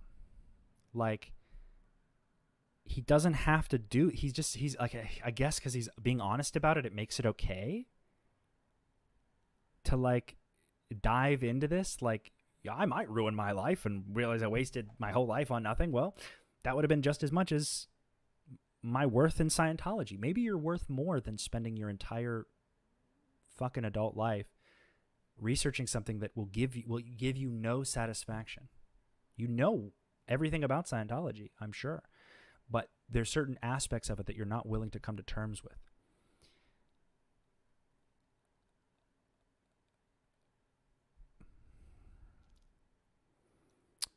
I'm watching Ian's reaction the same way I watched the original interview. I leave, I come back, I can't believe it's still going on. Let me tell you, if it wasn't 3 hours, even my story with all my, like, he had to edit it quite a bit, but even my story, you know, I kept it, you know, under an hour and a half. 3 hours for a debate is brutal. So that's why, I mean, and it pads the time, you know. If you want to hit the like button while you're here, that would diminish my suffering ever so slightly. I appreciate everybody who watches. This slow decline into absolute insanity. I hope I can shovel myself off the floor after I've melted into a pile of nothing. This is like shoving needles in my eyes. And the fact that I'm wearing headphones makes this feel almost like a prison of my own design. I'm strapped in, forced, Clockwork Orange style, to stare at the screen and listen to the messages. And I just feel like if I'm going to suffer, why not do it live? You know? I hope you get to the end of I just have so many problems with this whole thing. all of it and you go, I should have just started a YouTube channel. Damn. Exactly right. Exactly. No, I'm not. I think honestly, whether you feel like you have enough time on it or not, I think you should just fire up a channel anyway. You can just go live and talk about what you're doing. I mean, it would be interesting. We'll talk off camera. We'll talk off camera. We'll talk about it. Yeah, yeah. All right. So I'm not being fair gamed in any way, shape, or form. No. Okay, relative time works. What would be the Christian equivalent to independent Scientologist? He hasn't really done anything worth value. If anything, he's been defending Scientology this entire interview, along with a slight defense of Nazis during the Holocaust, because the Jews were the Jewish guards were the worst people at the concentration camp. You know what I mean? Like, you've already skated over some pretty horrendous talking points. I don't think we're ready for this. You know, for this. Rule is nice, but you're an atheist. Well, this line of thought. No, that's a two-parter. So the golden rule isn't just. Do you think the golden rule is nice, but you're an atheist? Well, the golden rule. Two-parter. So the golden rule isn't just a Christian idea that's come out perennially, pretty much in every great society. It's not an exclusively Christian idea, but the Christian. So with Christians, one thing that I think about Christians is it's perfectly acceptable to say, "Oh, I had a Christian upbringing. I don't really go to church, but I'm kind of cool with that." This question doesn't really make any sense. Yeah, the golden rule, treat others as you would want to be treated, is. Yeah, I mean, in the modern day, I don't connect this to religion, although I'm sure it's, a parable of morality. But but isn't the answer? Isn't the answer here simply Protestantism? Would be like the original offshoot from? No, I got it all wrong. Let's just give the simple answer to what you think the Christian equivalent would be. An independent Scientologist is just someone who practices Scientology outside of the mother church, and it's considered that it basically makes you practically an apostate. I mean, what you were saying about Protestantism in the 1500s is probably the correct answer to the question. I guess I was answering an inverse question of how I get perturbed that it's perfectly acceptable to say to someone, I grew up in a Christian background, but I don't really practice it. And people go, okay. But if you just say to someone like me, like one thing I can say about myself is I have a Scientology background. And then sometimes I feel harangued about, what are you now? What's your exact position? It's like, can't I just say like those Christians, like I had Scientology parents, I spent some time in there, it didn't work out. Because it is so confusing. And so there are 8 billion people, almost 9 billion people on this planet. It's either almost 8 or almost 9, because there was 7 for like a while. The amount of people that you're going to have to repeat yourself to is tremendous. And I'm sure he loves it because he gets to talk and hear himself talk, and that's fantastic. But like, not everybody understands, and that you have to, there's so much context that you have to provide that sometimes it's easier. Sometimes it's easier to find sort of inner scripted ways to describe Scientology. I mean, if you had a negative experience, you're obviously going to structure it to be negative, but I don't think he's even willing to do that, which is why I'm like, it doesn't, like, he's just batting for Scientology, which he can do. He can bat for Scientologists who want to leave, but he's still catering to Scientology and his messaging.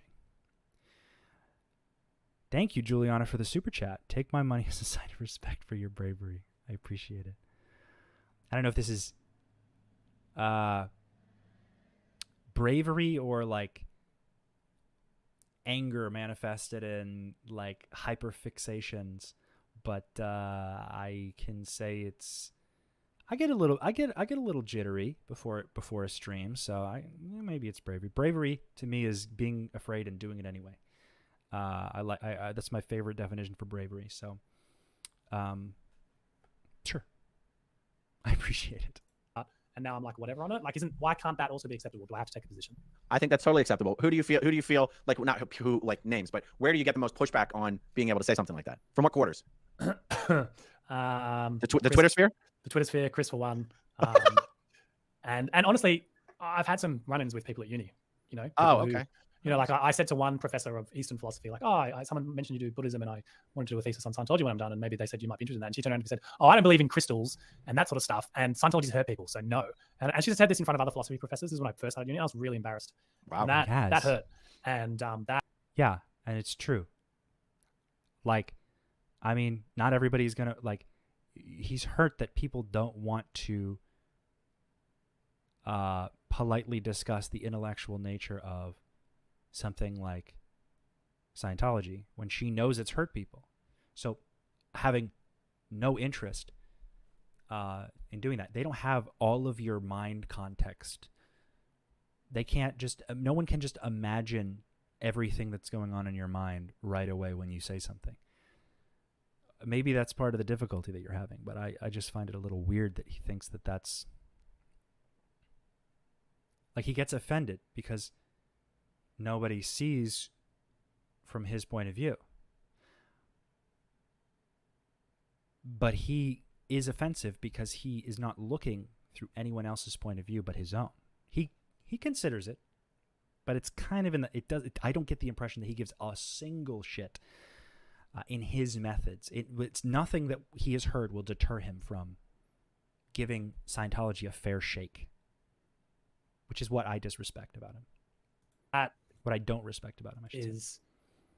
That is perhaps my imagination, but I feel like I've had a lot of those conversations where, or just picking up from people's comments, not necessarily on here, but just in general, where it's like, what's your exact stance on Scientology? It's like, well, I don't know. I grew up in it and I'm just living my life.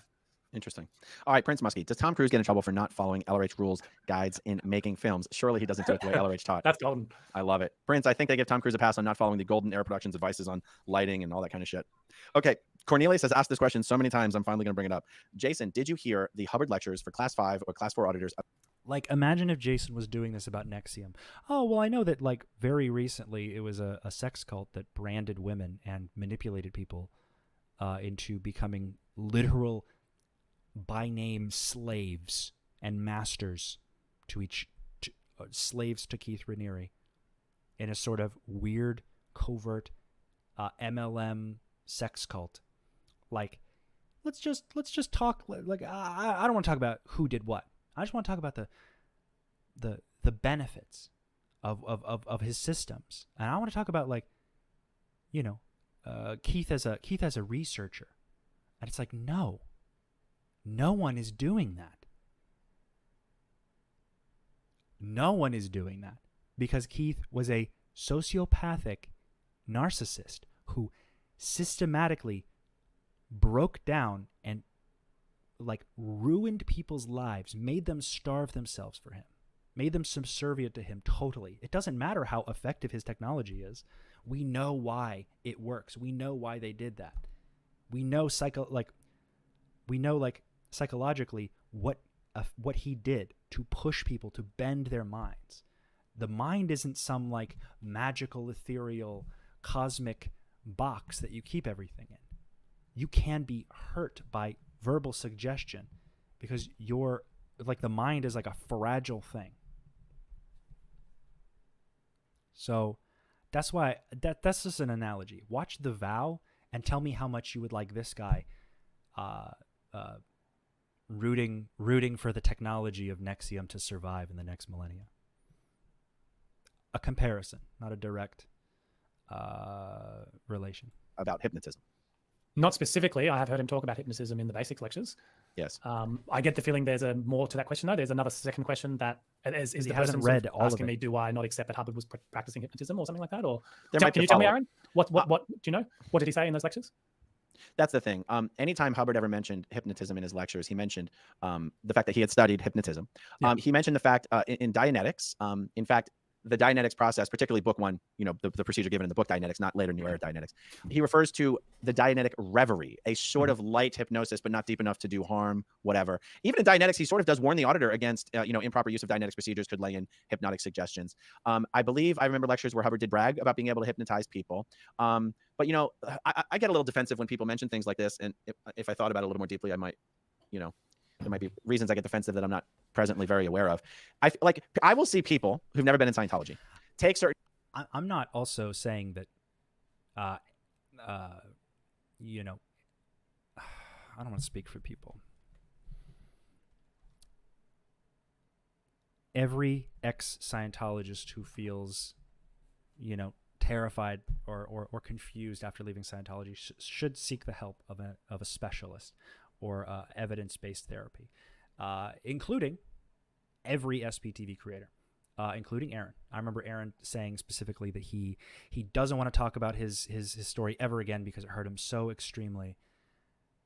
And like his defiance on that was a little troubling to hear from me. I don't think there's anything wrong with therapy. I think if you find the right therapist, it's for you. If you find the right specialist, maybe you need to go to a specialist. It's for you, my dog. It's not like, and you can leave whenever you want. It's not auditing, and your mental health will not just, like the bad stuff won't just go away. And that's part of the reason why I think these lines of thought are dangerous, is because you just ignore it and it comes back and it manifests itself in a way that you weren't able to anticipate, and it literally changes your activities and your worldview and your perspective and your, like, what you do on behalf of your thoughts. You know what I mean?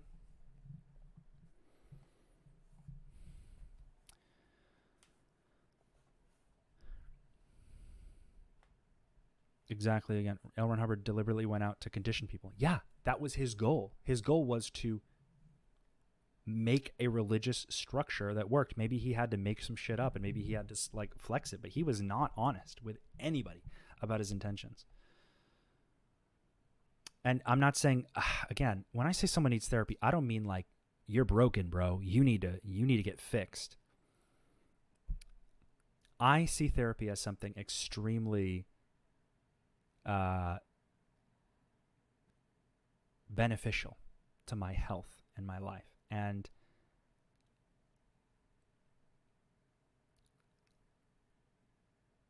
perhaps I'm too realistic about my own expectations, and I'm too cautious with my perspectives of trust and belief. But that, I don't think that means that like I don't mean, when I say you should seek therapy, I'm saying like confront your own emotions in a way that allows you to like grow and like literally like develop new understandings of yourself and others because of what you're like discussing. It's not like, and it can be hard because Scientologists are very, very used to being anti-therapy. But I mean, just to clarify, because I don't like to I don't like to force opinions on other people, but I definitely don't like being misunderstood. So when I like am reiterating something in like a detailed way, I'm just like describing in the best way that I can how I'm seeing the issue, what emotions I'm feeling because of that. And yeah, I think you get the point, but like this is exhausting. Certain quotes out of context like it's a gotcha, and it always pisses me off because it's like there's so much real shit to talk about. And I'll give you an example. There's a lecture where Elvin Hubbard says the way to control people is to lie to them, and they go, oh my god, Hubbard said the way to control people is to lie to them. I'm like, yeah, and he said it to a room full of auditors that were being trained. This wasn't like he was like the way to control people is to lie to them, and that's why we undo the lies and the auditing. It's like you did not catch L. Ron Hubbard secretly admitting to lying to all of the Scientologists so he can control them. Now, did L. Ron Hubbard lie to all the Scientologists that he can't control them? Yes, he did. But separately. But this lecture, this statement that he made in the lecture, it's not like you caught him. You caught him. It was a hidden recording. It's like, no, it was every Scientologist has listened to that damn lecture. Anyway, I get a little defensive on these things, but you know, whatever. Certain people will tell you that I'm still a brainwashed cult member, and you know. Also, to Jason's credit, I suppose, and this is for Jason as well, if you're watching. One of the reasons that Scientology must be deincorporated is because any effort, and I've said this in a previous video, any effort that goes into trying to deconstruct or analyze the or put to the test the methods of Scientology auditing, or perhaps, you know, like if you really wanted to put this in like a scientific field and really test them, Scientology as a, like L. Ron Hubbard already has references talking about how the only thing that will destroy Scientology is taking open-minded approaches. Like, you can't then have the source of the information who is discredited as a scientist. He invented his own science just to feel smart, which is something you have to realize. He was unscientific in his approaches, so he had to create methods to invent his own science, like his own method of scientific thinking. But like the Scientology is so, and for that reason, Scientology does not want studies being done, and they do actively engage in like sabotage just of people talking about it. So, and in ways he's probably not familiar with. I just think you're putting the cart 10 miles before the horse. Some people like, you know, Chris Shelton and some of his academic friends. Okay, so just does he have academic friends? If you want to call them that, I'm not going to name any names. We can discuss it off camera. Yeah. To correct, AKA TCP UDP, does the Aftermath Foundation need volunteers in Germany to help dropouts? We will accept volunteers from every country on Earth. So just correct, AKA TCP. There are a handful of Scientology orgs in Germany, so we absolutely are always interested in having as many volunteers as possible any place where there's orgs. So if you go to the website, theaftermathfoundation.org, there should at this point be an actual form that you can fill out and submit. That's awesome, and thank you for your support there. Let's see. Stacy says, I think you are a very deep thinker and dig into conversation. Great, but isn't Scientology abuse horrors just facts without all the dissertation and defense? I'm not sure I totally follow this, but what do you make of it? Stacey's still thinking I'm defending. Describing isn't defending. I'm not going to be defending or promoting. I'm just describing. It's not a... We know why I have a problem with this statement. Jason, again, you can't just erase things you've already said. You're saying it on the internet. It's going to be there forever. Okay? What you've been talking about, you literally defended David Miscavige earlier. I don't know how you can live on two lines of like this, like you can pretend that you're not saying the things that you're saying, and you can pretend that you're not having the effects that you're having. Yeah, gaslighting. Yeah, literally, that's what it is. You're literally trying to gaslight to like not sound like you're talking in circles. It's not a defense. Okay. As far as the Scientology horror abuses go, yeah, and that's why I could never defend the Church of Scientology. Period. Okay. All right. Miss Kim, again, I wanted to be like Aaron and be open-minded, and I see, all I see is a lifetime academic, someone that lives in his head and his books and not in the real world. Ouch. Go ahead. So the texts are what generates the culture. You are right, because to some degree I'm dodging the horrors, right, in my work. But, you know, like people have done studies on Hitler's rise to power and some of the great things he did for the German economy before the war. Like I'm not imagining that I'm going to be doing a thesis and it's going to be. It's when they go straight to Hitler. It's like when they go straight to Hitler. That's the only example they have. Like, I've seen this argument so many times. It's like, well, you could say that there are bad people and there are good people in bad groups. You know, people weren't always bad. That is not the point, dog. And the fact that you go right to Hitler every time. This is the third Nazi-related defense we've had in this one interview. The third. I don't know why. It's like, because Hitler's like the worst guy ever. Yeah, okay. Let's not then, like, hold him dear as an example. Right? We know how bad Hitler is. But then you can't, like, I don't know why. It's so funny and ironic to me that, like, Scientology is, there's always like a connection between like Scientology and Nazis because of like, I think like one in like the disillusion, like you gotta be real messed up in the brain to believe either, in a sense of like you have to be like systematically taught both. You have to like reach for something, like reach for a solution to your grievances. Sometimes the open-mindedness of young people can lead to them joining, like a certain level of open-mindedness and neglect can lead to them seeking higher meaning in a group. And like Scientologists pretend to be like as subjugated as Holocaust survivors, which somehow makes ex-Scientologists the Nazis. I don't really know how that works, but like there's such a, you just like, they're always going through, well, people said Hitler was a bad guy, but he did some good like, you don't have to use that example. It will always make you look worse to people who are not Nazis. Please drop it, or at least come prepared with some, like, next time you have a debate, please come prepared with like any other example. But we go straight to, how close Hitler is to him on the mind is just a little concerning to me, is all, because we always jump straight there. A thesis on Scientology, like I'm not imagining that I'm going to be doing a thesis and it's going to be the thesis on Scientology that everyone has to bow down to. I'm just going to be another voice in academic discourse on it, and I would expect other academics to criticize it, critique it, and then do their own work on it.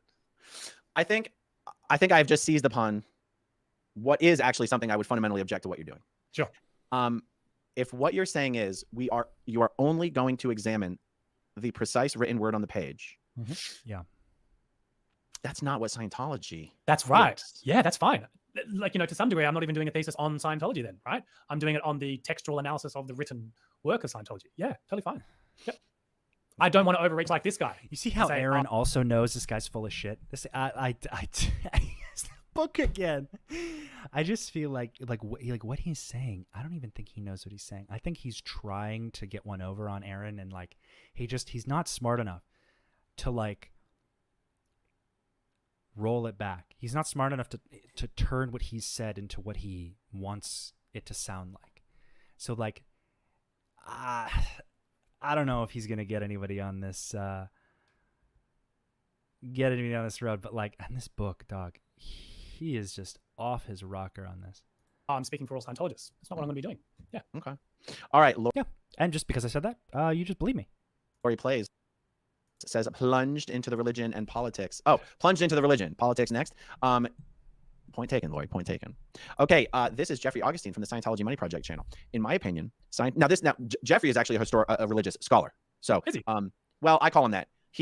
Is he? He has no idea who's involved in this talk. He doesn't know who he's talking about or what he's in, which is another good reason. He's oblivious, yet he thinks that he knows exactly what he's doing, and he thinks he knows the effect that what he's doing has on others, which is why he will gaslight and say, I'm not minimizing your experience. I'm just making you feel like shit by raising up Scientology where it doesn't need to be raised, especially not now. I see him as a religion, not Scientology. Jeff did not grow up in Scientology. He grew up in some form of Christianity. Cool. Like Hi, Jeff. I mean, I think it's cool has, that you're watching.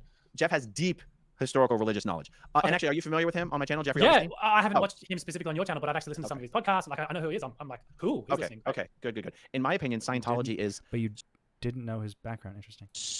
Was this as an academic? I thought you would have done your research, but I guess you missed that class in uni.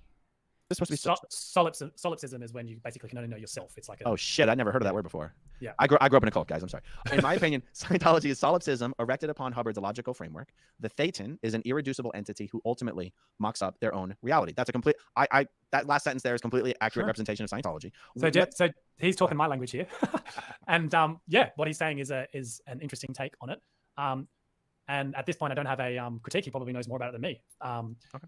I would just point out that every religion has a logical framework, but yeah, but it's interesting. Even your Declaration of Independence has a logical framework, by the way. So if we now you cross the line and you know it. Yeah, because you're even your Declaration of Independence has an illogical frame. What the fuck is? You see, he's like so ready to be political. He's so ready to like. There's some Aussie elitism, and I'm sure he would agree. Actually, I do think he would probably agree with that. And there's things he doesn't know, but that doesn't stop him from just saying whatever he wants. It's so fascinating. I should do a master. I should just go to college and do my thesis on this, on people like this.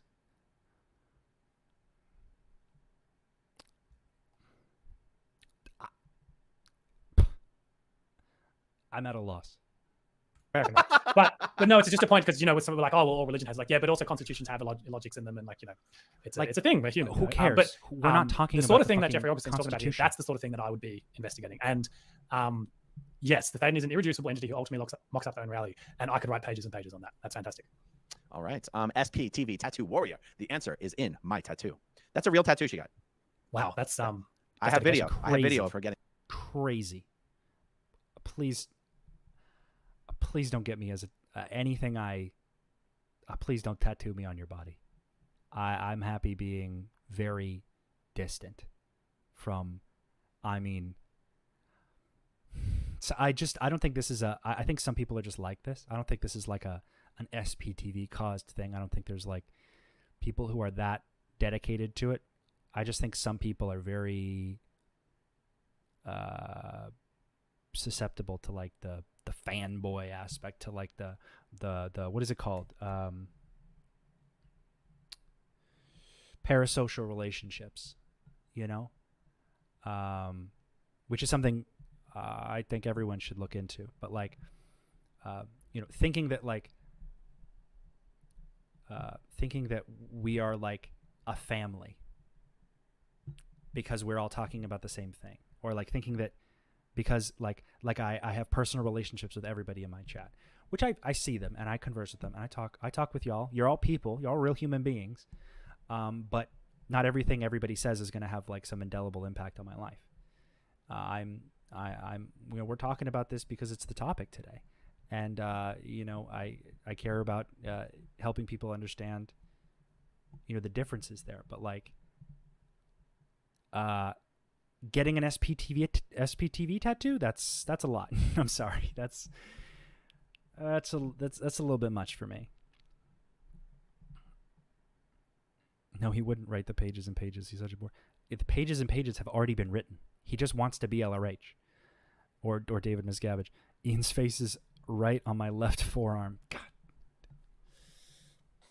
As long as my hair is down, I guess it's not a problem. That's like my brand. I know I've had it tied up because of the headphones, but it looks the same, and it's very hot in here. The AC does not reach to this room, and my computer is right here. So I'm slowly baking. So I'm gonna get through this freaking video, gosh. I think that's it. Where is that? Is that on her arm? I think it's on her leg. The leg, okay. If I recall correctly. The photo's really small here. I can't quite see. Oh, I only know from the video. Otherwise, I probably would. Okay, Linda in Drissy. Hey, Ron, it's 11 a.m. here in Perth. Aren't you tired? No, I am a night owl. I am never asleep. I am never asleep before 2 a.m. I promise you that. This has been a lot of fun, I got to tell you. Okay, Andrew Humphrey. Will Scientology use anything you write in your paper that they can use to promote Scientology? They may take things out of context. Interesting question. Probably. I don't know how to dodge that question, and that's something I need to So, but here's what's work on. interesting is there are, and this is actually where academics who do these cute little studies of Scientology have gotten a really bad name, is because a lot of them are actually paid by Scientology to do it. Yeah. Right. I think the fact And- that I'm declared is going to be a bit different, right? They won't be paying me to do a study. But That so say you, good sir. right, fair enough. Exactly. You know, They can pay people to discredit him. They can pay people who are more educated and is smarter than him to discredit everything he says, but I doubt anything he says is going to really defame Scientology unless he actually realizes, hey, actually I'm doing something harmful here. Maybe I should focus on a different aspect of it that still meets my goals but doesn't directly impinge upon like the effects that this dangerous group has caused on people. Right? He cares about the cultural impact. He doesn't care about the personal impact. I feel zero empathy coming off this guy. it might come down to a prologue, like an introduction to the thesis, a single page note that just says, like, I'm writing this on the text of L. Ron Hubbard's philosophical religious materials. And, but it, I really need to point out that I've had these experiences and other people have had these experiences, and this organization at the moment is behaving very dangerously. And, that is a really good question, and it's something that weighs on me. And Do you feel that if your paper is something Scientology could use to promote itself, that there is something wrong with your paper? Ultimately, no, because then that's a deep question. Because he's not defending them. thought experiment. What if my paper reveals that actually Hubbard has sufficiently signposted and flagged the dangers of using it, and it sort of points the finger at the Church of Scientologists, like, but these guys are just. I'm going to answer this question for Aaron, which I'm sure he's going to respond. Scientology will just say it's bullshit, and Scientology will disavow it, or they will discredit you. It means nothing. Because he had such a connection to the outside world when he was in this light and fairy version of Scientology. It's the reality for him, or it's the reality for everyone he describes. It is reality, because I didn't feel it. I'm outside this bubble of pain, so I don't have to care as much. It's like, that's obvious, bro. That's clear. You do not have to care at all. It's obvious he doesn't. Whack. He idealizes L. Ron Hubbard, and he clearly wants to emulate L. Ron Hubbard. There are I can count on one hand the amount of people who have left Scientology or who have dabbled in Scientology and then been like, I'm literally L. Ron Hubbard reincarnated, or I am literally like the person who can fix this religion, and they go off and they just waste their lives like trying to like make a new cult. And it's just such an emotional fuck up, Well, if my grandmother had wheels instead of legs, she would be a bicycle. Right. Okay. So the thing is, if that's how your paper turned out, your paper would be wrong. Right. Okay. Well, I don't know how it'll turn out. It might turn out the other way. I could do the analysis and be like, this stuff is fucking horrendously dangerous, and no one should go anywhere near it. Like, I don't know. Like, I have an open mind. But this is work that has been done, which is what I was originally declared with before I got declared, having an open mind. So yeah, I don't know how my paper's going to come out. It's like, but surely you can see from my perspective as a burgeoning academic or someone who's going to start walking in space, I have to go into it like that. I have to go into it open-eyed and be like, let's see what the text says. If that's my study. If I was doing a sociological study, it's different. Then I can bring in. But don't you know what the text says, or am I missing your point? Well, in learning what I've learned at uni, I now read the text very differently already. And by the time I get to doing the thesis, I'll read it differently again still, because he says stuff, and I'm like, oh, I know what he's talking about here. Like I know what he's referring to. Like, gives me the impression that he's on his own little bridge to total freedom. Like, once he reaches a level of awareness from being in university, he's gonna just ascend to the information is just gonna arrive to him. He still has this Scientology structure. I mean, a lot of people are saying this guy's boring. Scientology is boring. Like I used to think, because I want to write movies and shows eventually. I no idea when. I love movies, and I think about plots and plot lines and character structures and things like that. And I think I've thought about making a Scientology TV show, like what they do in their everyday life, like constantly. But it's so, if it were to be like authentic without all the context of like abuse, like let's say following someone who had a very maybe like lesser experience or a more casual experience with Scientology, it would be the most boring show ever. So I can't really say that it's worth considering, but you might find that interesting.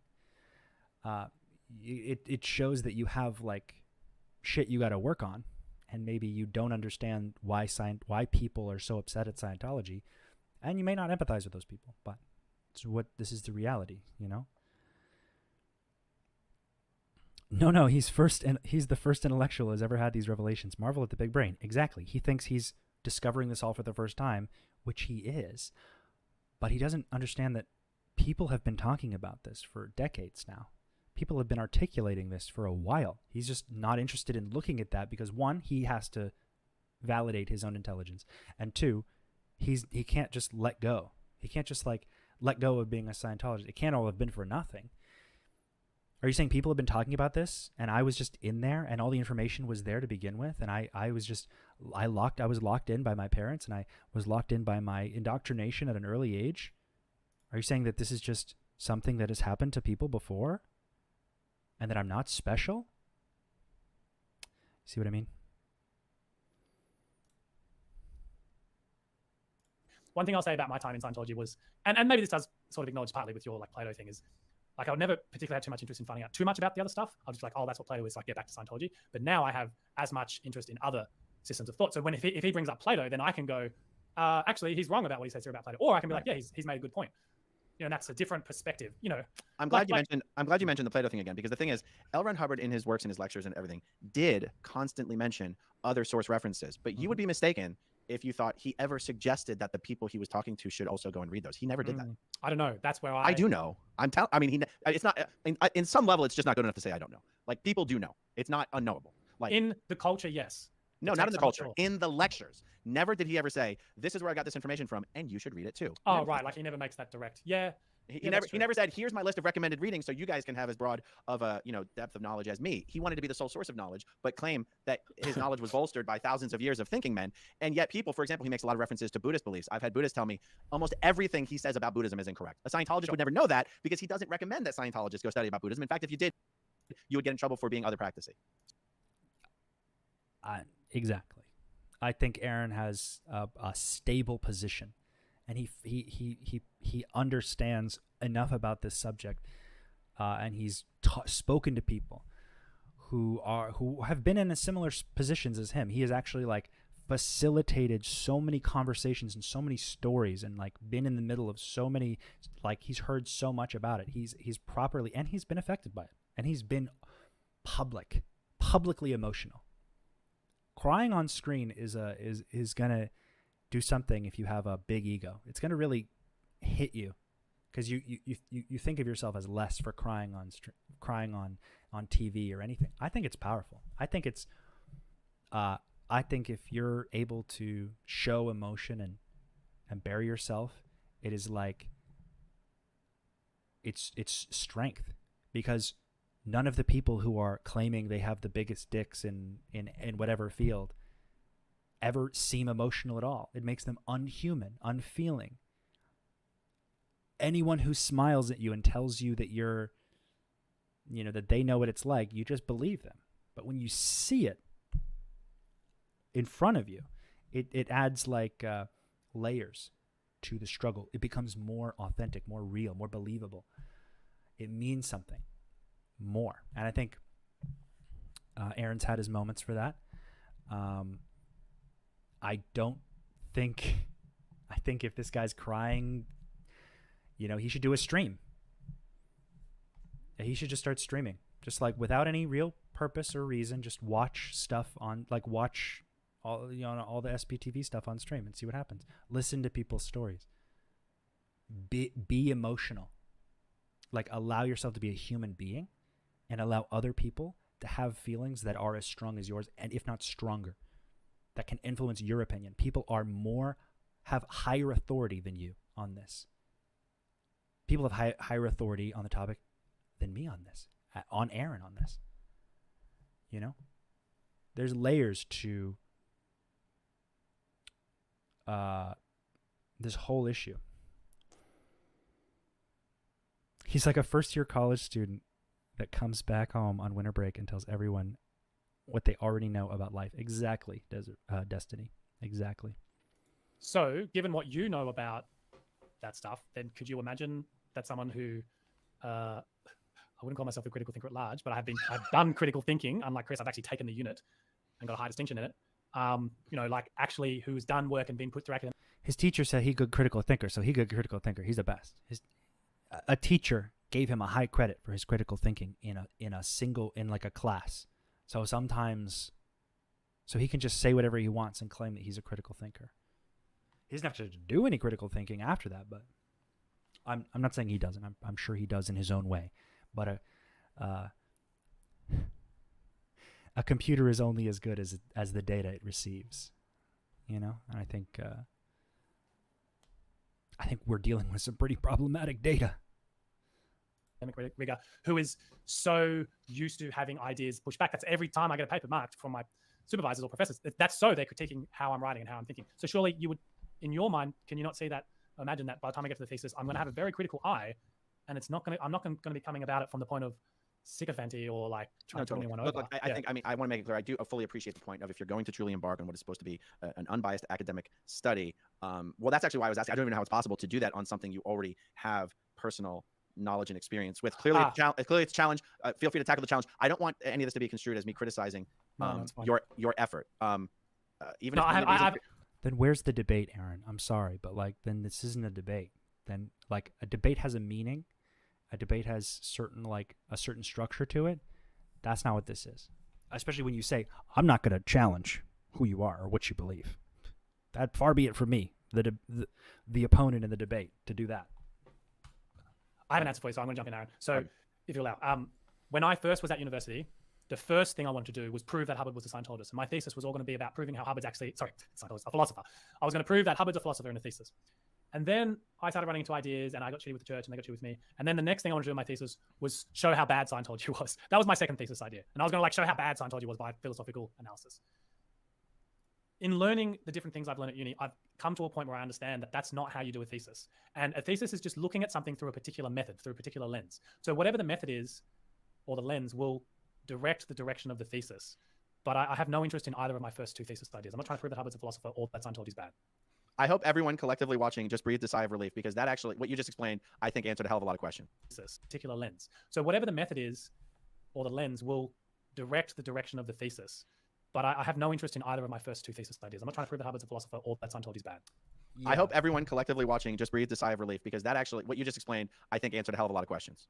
First, you started out from a positive bent. Then you were like, screw that, I'm going from a negative bent. And then you were like, wait, both of those approaches is wrong. And that's sort of explains everything we've heard in this interview, I think. And I think you actually answered this next question, actually. What is the point? It seems to me on some level your point is just to do an academic exercise on the subject of Scientology and to try to do it right. Yeah, that's it. Yeah, I'm not claiming that I'm not going to be holding it up saying, hey, you guys need to read my book. And if you don't, you're not talking about Scientology. You're talking about Scientology probably more than I will be, because I'll be doing it from a very particular constrained lens. Yeah. Okay. And even though who wants to do a bet? Who wants to place a bet in his thesis how many times he references Hitler and the Nazis in his book? I'm gonna keep my money, what little money I have, to myself on that one, because I would lose. I would lose because I would give him the benefit of the doubt, assuming that he wouldn't do that in his book or in his thesis, and then he does do it, and then I would look like the idiot. I guess it's a rhetorical question at this point. And also this is sort of predetermining what is the right outcome, which is against the scientific process. I still do feel, as biased or whatever is this sense, if your paper ends up being something Scientology can use to promote itself, I feel there is something wrong with your paper. Well, you're not doing an academic thesis, are you? And you're entitled to that. Now you're crossing the line, and you know it. But you know what I mean? Like, it's neither are you, bro. Nothing about what you've said you're going to do is academic. You are so confused, and maybe your admission that you don't know anything about it, or you have no idea. You can't just flip-flop. I mean, maybe you can't, but you got to see how it comes off. You got to see where nobody's respecting this viewpoint. This is so random. For him to just show up and to have this sporadic nothing conversation about something he might do that he thinks that he'll possibly finish after doing all this, what is essentially devaluing of all of these other people who came before him. I don't know, guys. This is I almost just want to just let it play and let it finish. I don't even feel like I want to finish this anymore. I feel like we're going nowhere. This is a massive waste of time. The only reason I'm doing it is because this started because he wanted to debate me, and I was like, bro, your argument's in bad faith.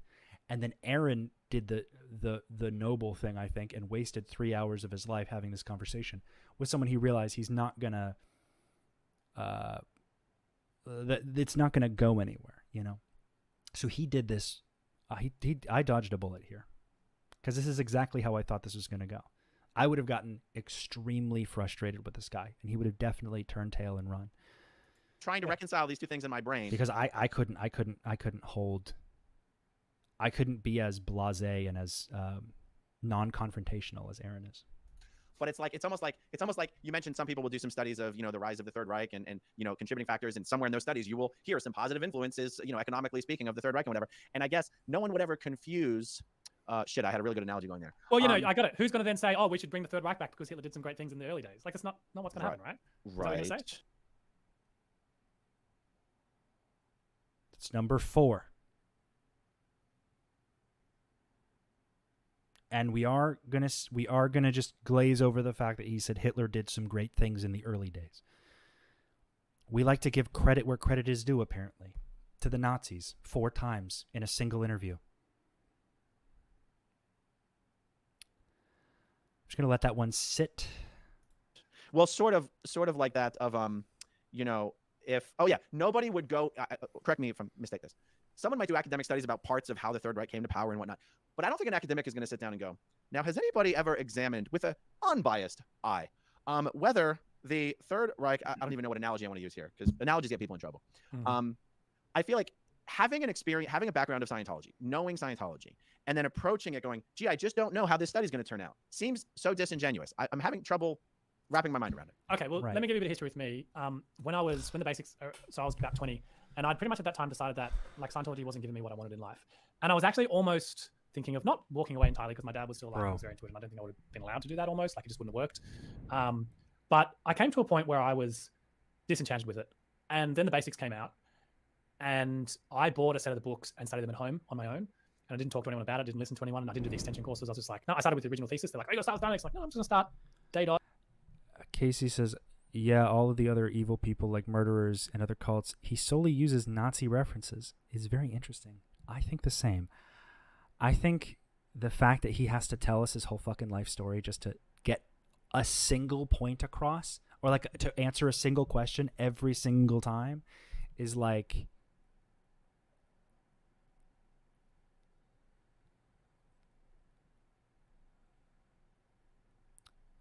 one of the most, like, trying to understand what drives someone to do that. I mean, it's so I don't even care. Honestly, I'm just going to let it run. About any word clearing tech or anything. I was just like, I'm just going to read these books like a normal human being. But his fascination with Hitler is concerning. And then I finished those, and then I was so excited with it that I joined the SEAL again, which was a real big mistake. But Scientology became for me that early, you talk about 50s, 60s, that's when the basics mainly is, in the early 50s actually. And so when I think of Scientology, that's kind of what I see it as. And I've always sort of laughed at events and people standing up and clapping and ideologue fundraising with the fucking costumes. And I've just never been into that. I was never part of that. I've always been a little bit of like a academic in my head reading books, and I've always been happy with that. So yeah, that's why it's like. So based on your experience reading the basics, I guess we might say uninfluenced by the cultural pressures of the organization and David Miscavige, are you someone who is pro L. Ron Hubbard, but less pro David Miscavige and Church of Scientology? I don't have any opinion on David Miscavige because I just don't care. But I mean, if I had to answer your question, you can't have no opinion. Yeah. If I had to answer your question, of doing my post, not like grew up in Scientology. He grew up in the reality. That's a complete outcome, which is against the scientific process. Worked, actually taken the unit and got a high distinction. But I days of the rise of the third worked. You someone who is pro L. Ron Hubbard, but so like you can't have no opinion.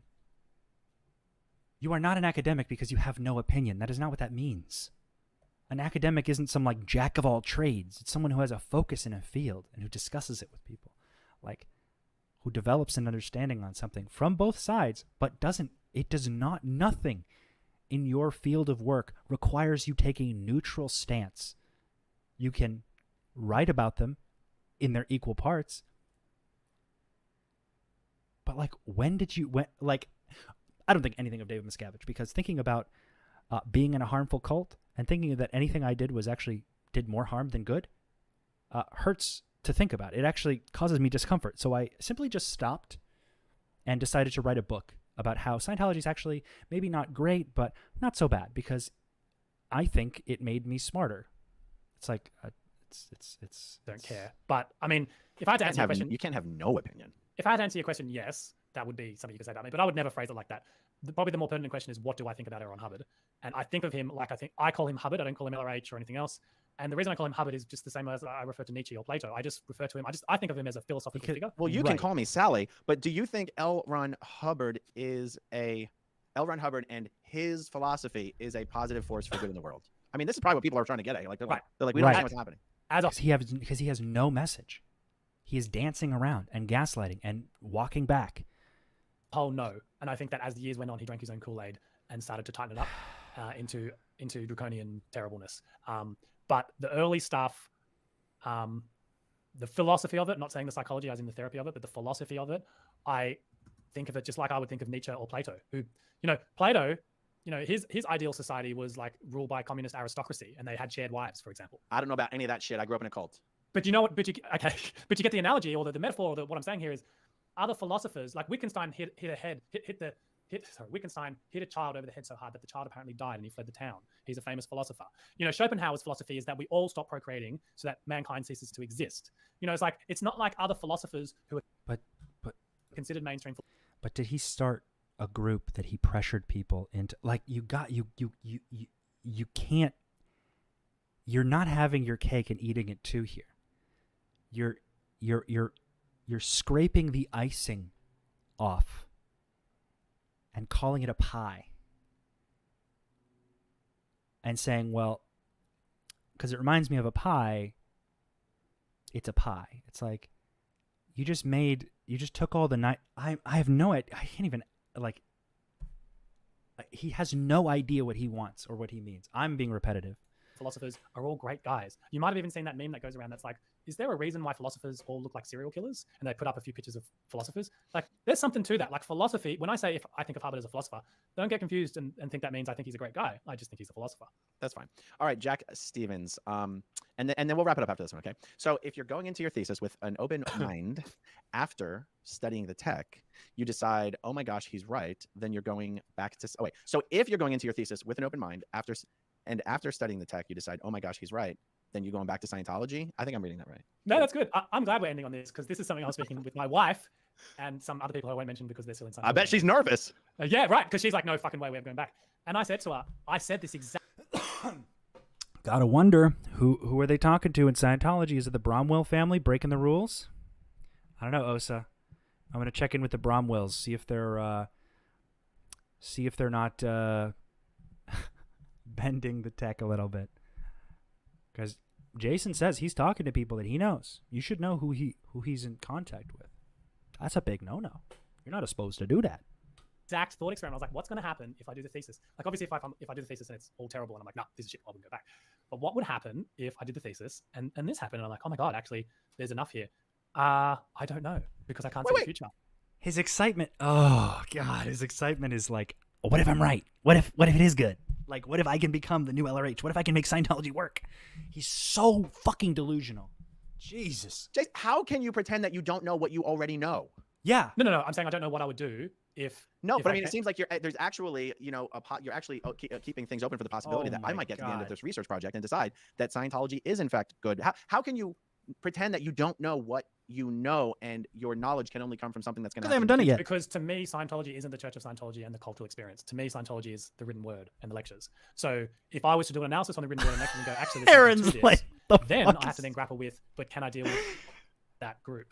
And I'd have to say my answer, I'm leaning towards a strong no, towards official Church of Scientology. But then the question becomes, do I become an independent Scientologist?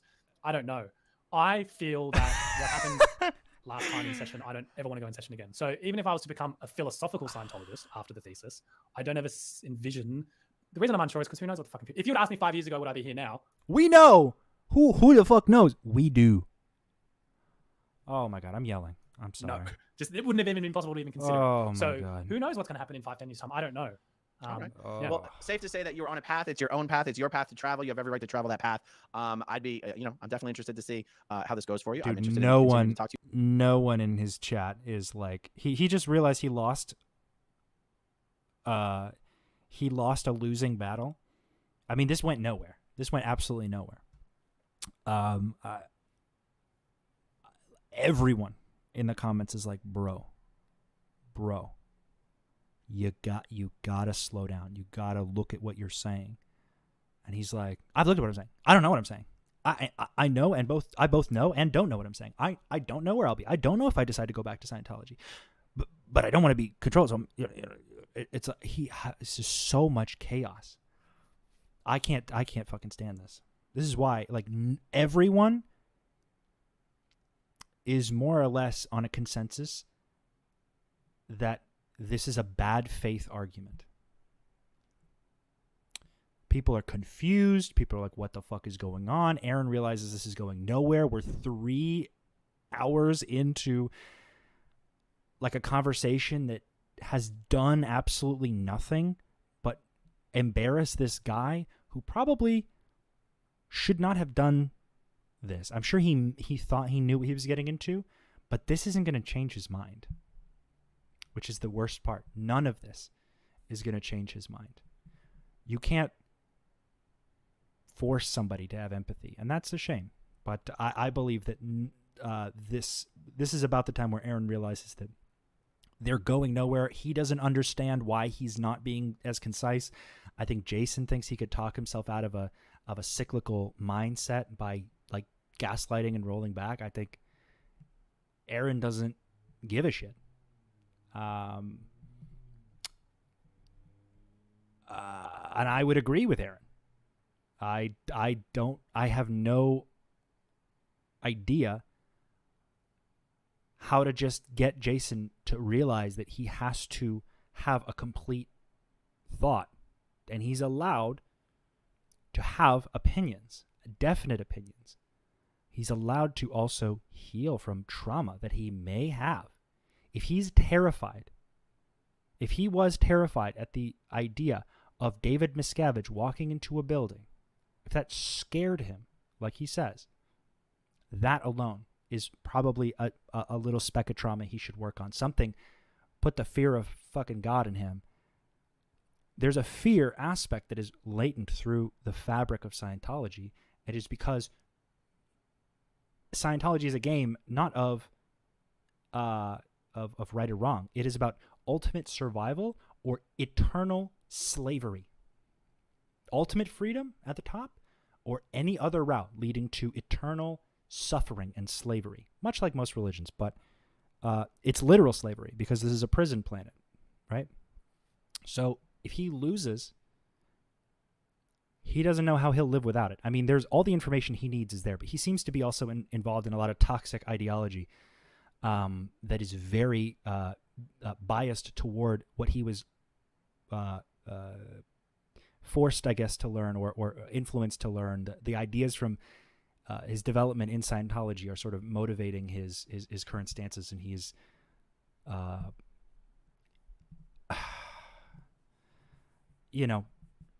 not going to do any more work. I mean, he hasn't responded to me on Twitter. He's liking he's basically making arguments with people on my Twitter, so I can see he's still active, but I don't think he's actually interested in listening, or not even listening to any people. He thinks that he's going to learn himself into some existential awakening where he discovers how to fix it. It's like, dog, there is nothing to fix. To you about it as you travel the path, and you are not letting go of something extreme. And maybe sometime let's chat about your actual Scientology story. We didn't even touch on it. I don't know if I want to do it again, but okay, fine, we won't. No, but if you're interested, by the way, this might be the longest interview I've ever done. That happened to Chris as well. No, this honestly, this has flown by. I cannot believe it's been 3 hours and 15 minutes. It feels like we've been chatting for 20 minutes. But no, I'll just recommend if people want to know my story, they can watch Chris's podcast. He was very gentle with me. Please, it's me going through it, but I just don't want to go back there again. It's like I want to move on from it, and they fucked. me, and we'll move on. And I'm okay. I'm doing good. Fascinating shit. How old are you? Turning at 38, 37? 36. I'm turning 37 in a week's time. You don't look a day over 35. You look great. Oh, thank you very much. Yeah. How old are you, Aaron? 42. Okay, there you go. So yes, an old man over here. Jason, this has been a lot of fun. I mean, I appreciate you not getting defensive at people. I'm done. I'm done, guys.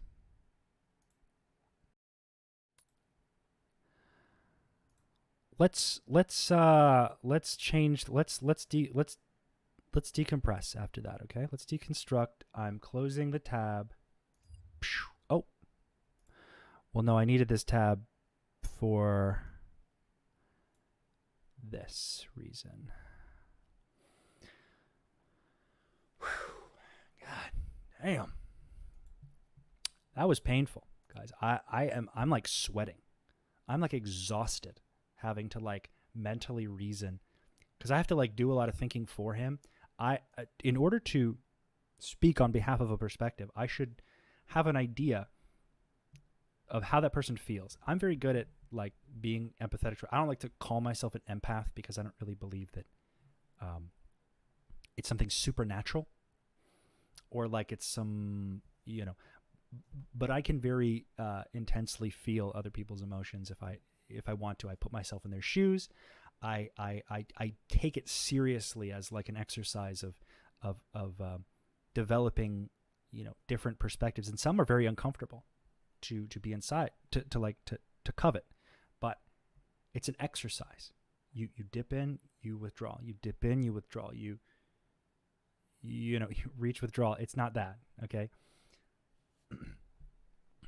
It's empathy, and it's it's an exercise I think this guy needs to, practice because he does not see things through the view of others. He is solely on this journey alone. I'm sure he believes this is like a great, advantageous adventure he's on. I don't think it'll lead to anything meaningful. Let's catch up on some of these chats, huh? Okay.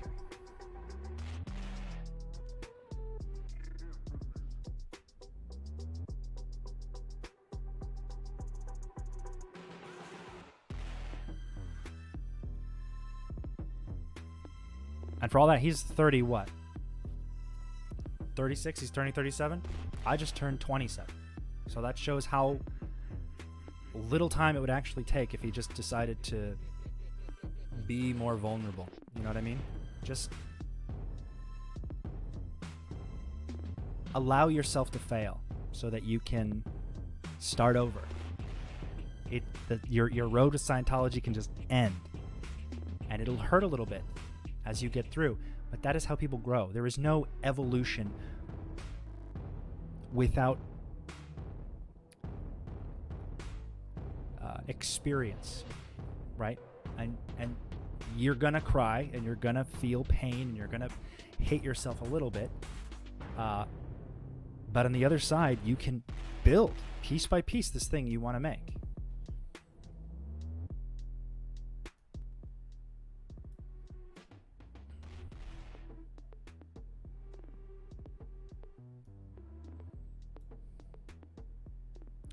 He lacks empathy completely. I think he understands like a concept of empathy, but he doesn't practice it. He doesn't actually understand why people are saying what they're saying about Scientology. He just thinks they've got it. They've almost got it, or they've got it wrong, and that he is the one who's going to get it right. Surprisingly, I mean, empathy is one of the biggest reasons that I left Scientology to begin with. So I just think it's important. It's never led me astray. It's allowed me to be honest with myself. Catherine, it's so embarrassing that he's doing these things basic. He's doing this basic learning so publicly that he's the only one who decided he was ready to play the big league. Yeah, 100%.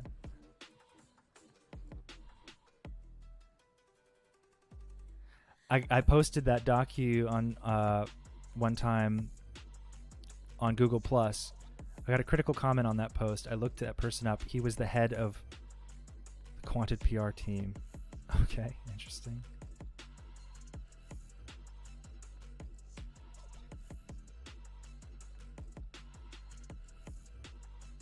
Like he lost the argument and was just like, yeah, well, no one understands. I'm just going to be on this journey alone. That's okay. Like, that's too much, dog. Doesn't Scientology try to weed out empathy? Yes, because there are no victims in Scientology. So you kind of close yourself, you close yourself off to other people's pain because, I mean, especially if you're a trained Scientologist, you really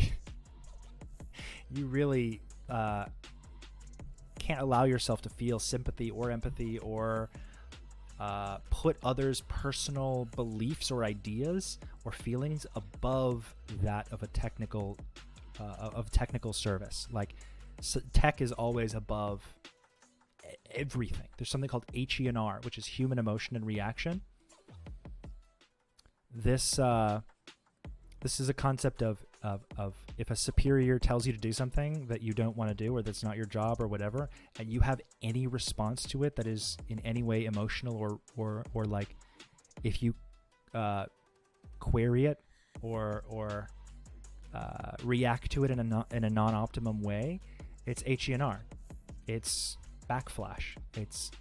It's non-optimum, therefore irrelevant, because it does not serve the tech, which says you do what your superior tells you.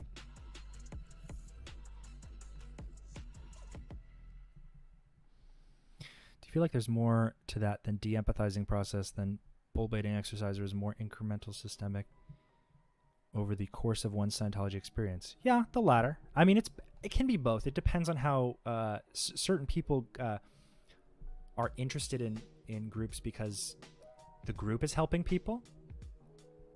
And it makes them look good to be in the group that helps people. And then some people get into it to help people. So you can either weaponize your lack of empathy for narcissistic purposes by saying, I'm giving this money to the best group on earth. Look how great that it makes me feel. Oh, I'm an OT8. I have such a high altitude. I'm so prestigious to these people. And you have people who have their empathy weaponized.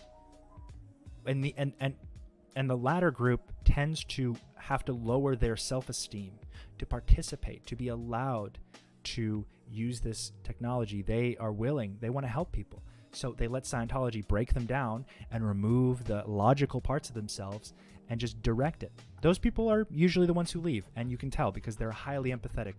The ones who leave and don't talk about it at all because, like, well, I'm not going to talk about how much money I lost. Those people are going to quietly just rot away, I believe. But it's the two sides that really, it's the two sides of that one coin that define it as a cult as well, because you are weaponized by the group. You're isolated, indoctrinated, and they're weaponized against the out-group. The us versus them. It is not the same as any religion. And if you think that, you really don't care. You have not been listening. You are holding on to Scientology definitions of things. You need to educate yourself.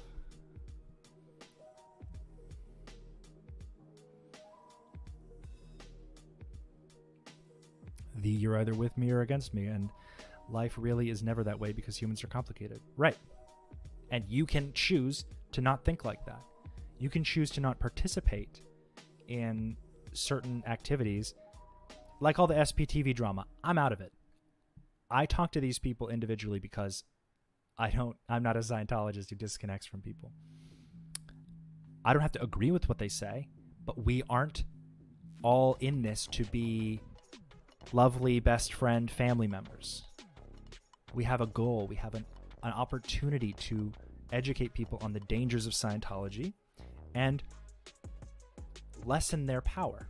And to that extent, I will do whatever I have to do to accomplish that. I mean, I'm not alone. thankfully. I'm speaking obviously from my perspective, but like people taking sides and deciding what is right and what is wrong. The only thing we should be talking about is right in front of us, is the reason we're all here together. And people who do things, people can make mistakes, but you can also undo those mistakes by taking responsibility. Like if you did something that you feel was like overstepping and it caused some drama, just say, you know what? This is extreme.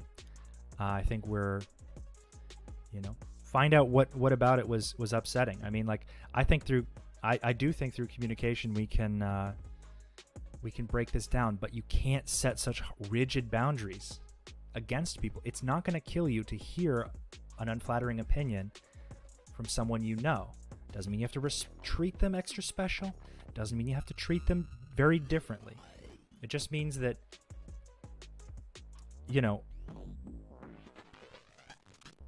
we stay on task.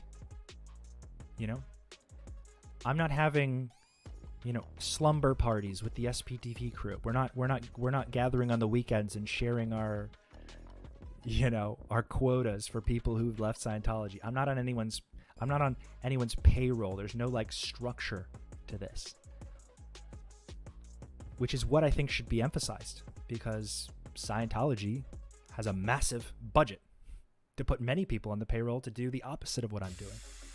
And if I see both my parents on a website with my name on it, telling everybody how dog shit I am as a person, or how toxic, or well, when he was a kid, he used to jack off to pornography on the family computer. It's like, wow, crazy. No one else has ever done that. Also, as if I give a shit. It's a free country, baby. My point is, it doesn't matter, because I know what I'm working towards now. And I know what I have to do, and I know what is not needed. Adding the drama, adding the personal preferences, you're going to end up like Jason over here.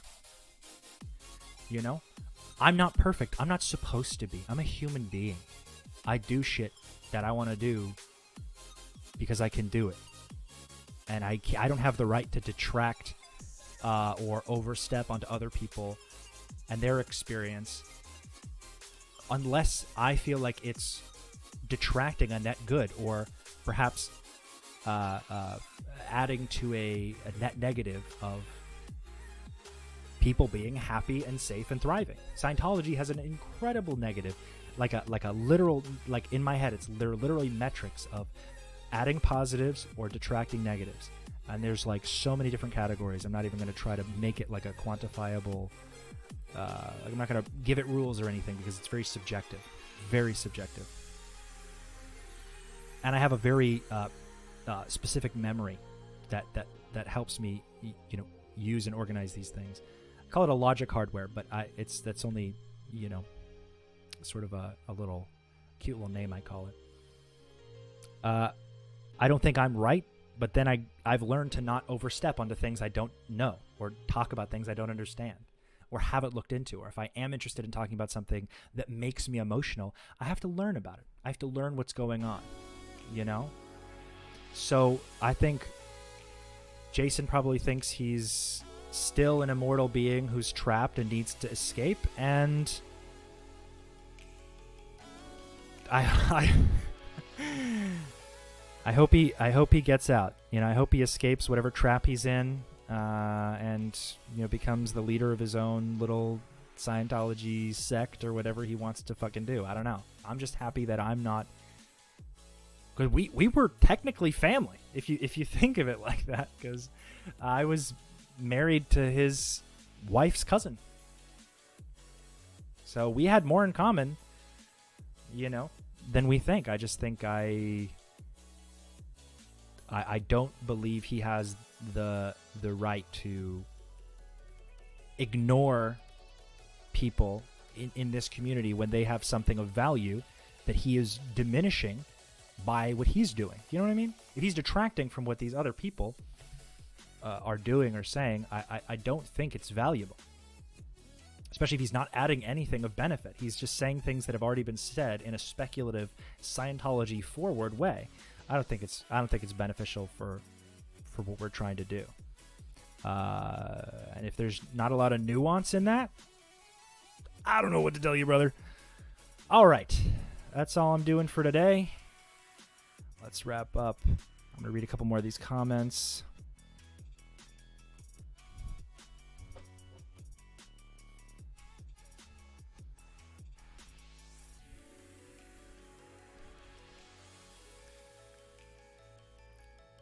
Word, nobody is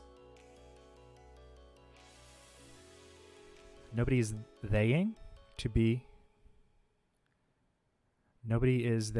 role models out here just trying to prevent harm via the cult. Everyone doing it in their own way. Exactly. And I swear a lot, and I'm willing to say stuff that some people are more nervous to say.